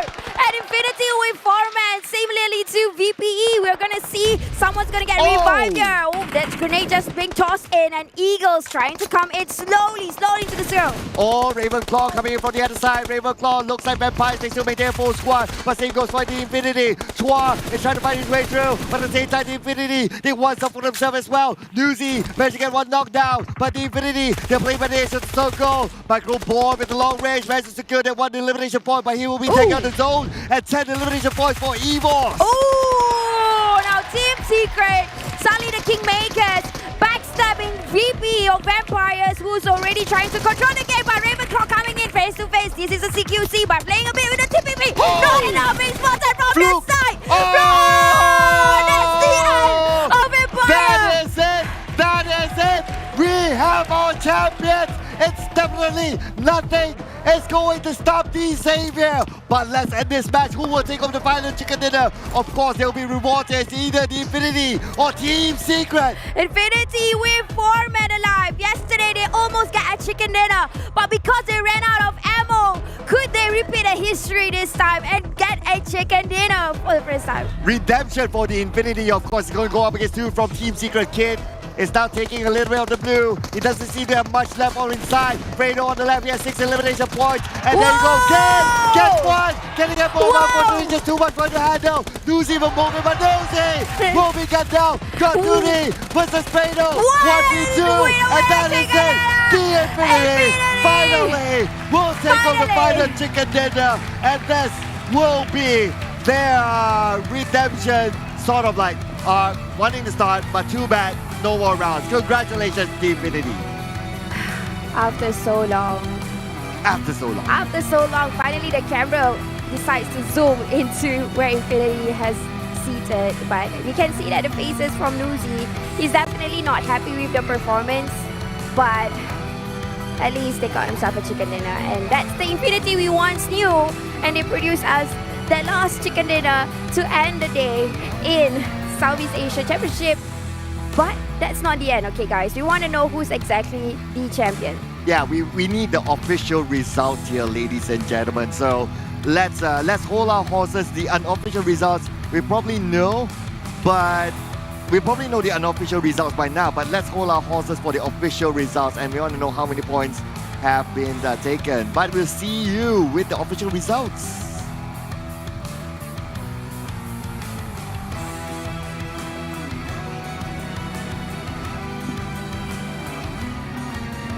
Oh, Vampires. So close yet so far, but welcome for the Philippines viewers. Mabuhay to us the English channel. I'm Chu, this is Cloud, and that's his Jenny. Who's also the food friend for Cuckoo and Backback. For Cuckoo, not Backback. Cuckoo, maybe both. Cuckoo, Backback, Cuckoo, Backback. Maybe both soon. Yeah. We don't know. But hey, welcome back, ladies and gentlemen. My oh my, what a finale that was. It mathematically almost was possible for Vampire. Sorry to say, I calculated when there's 19 remaining for the last few seconds and excluded 44 members coming up from Vampires. They still have, what, maybe 15 players. All of them, they have to take it in because they need 16 eliminations. Wow. Normally you would stop me from doing the calculations. Now you're the one doing it. I really counted that time just now because imagine if it happened again to the side of the DXAVIERs. Taking down the crown in the last minute, that's just gonna really break them apart. Yeah, I don't know what will happen. I'm not sure if I want to know or to stick around to see what happened. If that really happened though. That's gonna be a slap on the face. It's not just a slap. Punch. Like Not just that. That's a smackdown on your face. Literally a smackdown. Yeah, But I think it's really a great ending there just now. Yo, yeah, it is. But let's see the official numbers here, ladies and gentlemen. Of course, this is a match ranking. First, we all knew that Team Secret. Wait a second. Oh yeah, Team Secret. Because they got more elimination points, that's why it's 22. But the one that got away with the chicken dinner was the Infinity. Yes, Infinity. This is probably, I think, some of the Thai viewers, they are very happy to see their team back. I mean, one of the oldest team over in the lineups, I would say, is Infinity. Of course, there are some OG players in different teams of Thailand, but Infinity definitely did something for Thailand. They were once champions for their country, so they are probably happy to see Infinity winning that last chicken dinner. That's true. And plus, just to remind you guys regarding the Xaviers, they placed themselves 11 this time, but they didn't go with 0 marks. Not 0 points, it's 2. So actually, if Empires really want to win this, it's not just 16 elimination, they have to extra add more too with a chicken dinner, which is really hard fit with the remaining teams really close to almost not enough for them to do the elimination points. Oh, you always stop me from doing the calculation. I mean, I can't stop this one because it was really close. They had a shot. They had that open off window of opportunity, but I have to say Fredo grenade just now. It was insane. I'm sorry, Cloud. Yeah, I always get you. stopped. It's okay. They love Fredo. because they love Fredo. Because we're English classes. But 6 eliminations for Fredo, 868 damage, 42% team contribution, 255 longest elimination distance, and a 3.3 MVP points. I mean, like what you mentioned, right? That one nade that got 2 knockdowns, that itself deserved. It was the 2. MVP. Yeah, 2 nades continuously that actually wiped the entire team. It was insane. He tossed the first one to knock down. Right. His second toss was just obliterated the entire team. It can't even reset. Yeah, so anyway, I think by now we kind of know who's the champion, but let's see the overall rankings just for a confirmation. Sis Jenny, are you still emotional? What are you feeling right now, Sis Jenny? Of course I am. It's been a while, man, to see these boys getting a champion for their country. This is the first for Vietnam. Come on. I know, right? Yeah. Well It is the deserving. first. Yeah, even the SEA Games. Oh! Finally! Empire second time. And Indonesian at turn. Is there more moment? No sound. All right. Test 1 2. No sound. No sound. No sound. No sound. Test 1 2. Congratulations to the Xavier team. Once again, finally, they have been trying so hard for so many years. They haven't got this champion. Once again, you deserve it. Congratulations. And please get ready to raise the trophy, okay? Hold the trophy first. All right, our champion, hold the trophy. Please get ready to raise the trophy, yeah?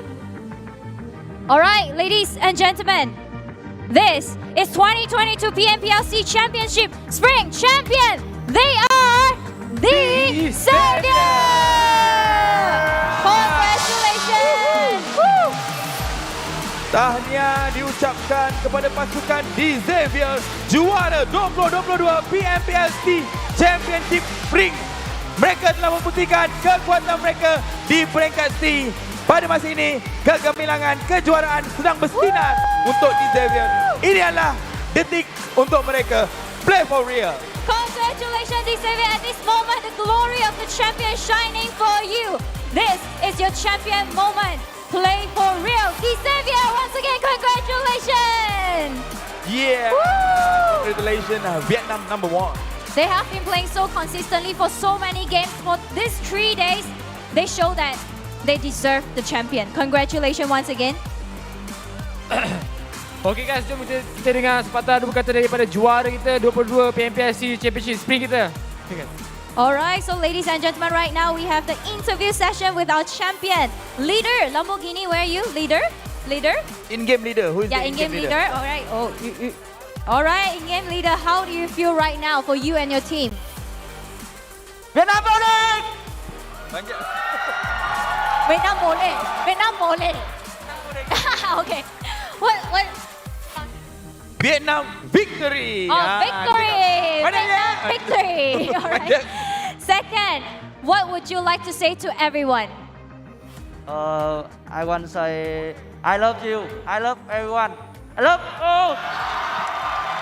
All right, we understand this already. Is there anything you would like to say to your teammate leader? Untuk teammate. Bạn có muốn nói gì dành cho những đồng đội của mình hay là không? Mình chỉ muốn là cảm ơn tất cả mọi người và cảm ơn tất cả anh thành viên trong đội đã chung tay để có được cái top 1 ngày hôm nay. Bọn mình rất là vui mừng và bọn mình sẽ tận hưởng niềm vui này. I just want to say thank you to all. Sabar. Jangan. Okey, apa dia? Cảm ơn. Dia mengucapkan ribuan jutaan terima kasih kepada teammate. Tanpa mereka semua, kejuaraan ni takkan sampai kepada mereka. Vietnam #1. Congratulations. And this, I think everyone wants to know, even your rivals, they want to know what is the first thing you are going to do next. Điều gì mà bạn muốn làm tiếp theo?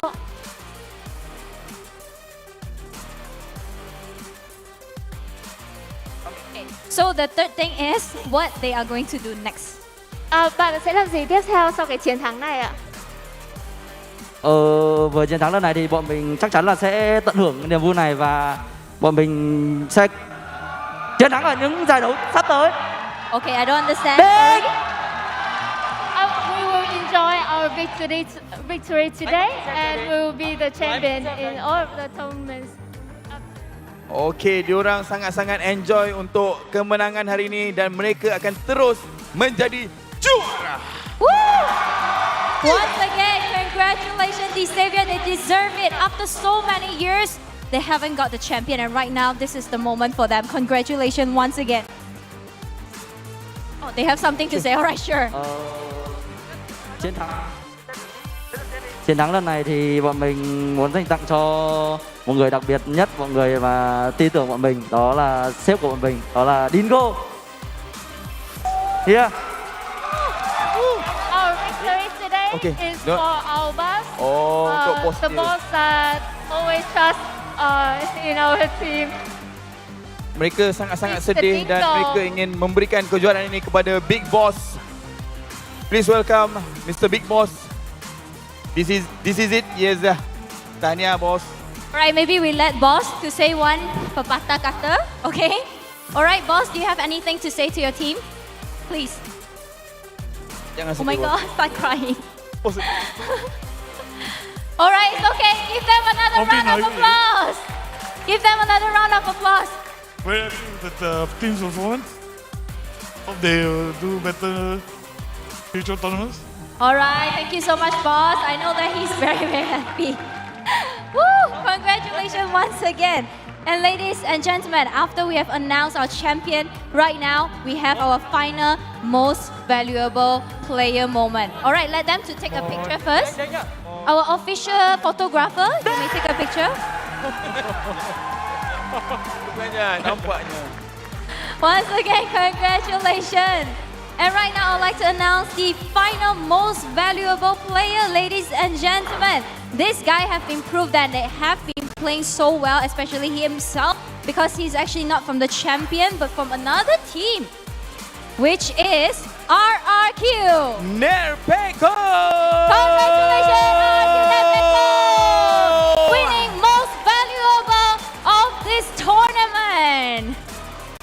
Congratulations. Iya, turu deh. Alright, Nerpeko, I would like to ask you a few questions because everyone wants to know how you can play so well, okay?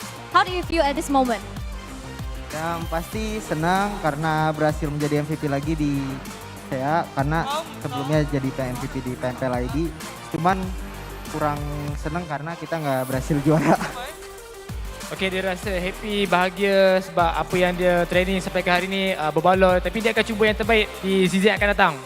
Once again, give him another round of applause. Woo! Is there anything you would like to say to your teammates? Ya buat tim aku terima kasih udah berjuang bareng sampai titik terakhir. Walaupun belum bisa ngasih juara lagi, cuman kita semua udah ngasih yang terbaik buat tim dan RRQ. Okey, terima kasih kepada semua yang dah support sampai ke hari ini. Walaupun orang tak berjaya, tapi terima kasih juga dan orang akan cuba yang terbaik untuk yang akan datang punya. Yeah, thank you so much to his teammate as well as all the people who are supporting them, because without them they can't have this such amazing performance, especially himself. So for the third question, what particular message do you like to present to anyone that you know, like your family or your friends, anyone that you would like to appreciate? Buat yang udah dukung RRQ, terima kasih. Dan juga kita minta maaf karena belum berhasil membawa juara lagi. Tapi kita bakalan terus berjuang di turnamen selanjutnya. Okey, dia akan terus berjuang lagi untuk mendapatkan title champion. Alright, they actually say sorry because they couldn't get the champion yet, but they will try their best once again to fight what they deserve for. Alright, congratulations once again from RRQ. Right now we have our VIP on stage. Oh, sorry, they wanted to take a picture together first. Okay, alright, sure. Sorry, you can move to there as well. Sorry, yes, at the middle, yeah, right here. Because right now, ladies and gentlemen, we would like to have one medal presentation. Right now, I would like to invite our VIP country manager of Tencent Games Malaysia, Miss Eugene Chin, to be on stage. Welcome. Ya, selamat datang. Sorry, Mr. Eugene. Right, Mr. Eugene, once again, thank you so much for supporting us right here, being here personally, giving the medal to this most valuable player.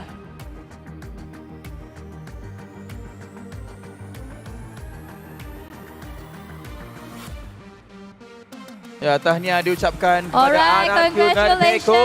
Permainan yang sangat Please hebat. take a picture together, alright, a photographer. Please to get a picture together. 3, 2, 1. Okay, anyone? Okay, 3, 2, 1. Alright, thank you so much, our VIPs. You may return to your seat. Thank you so much.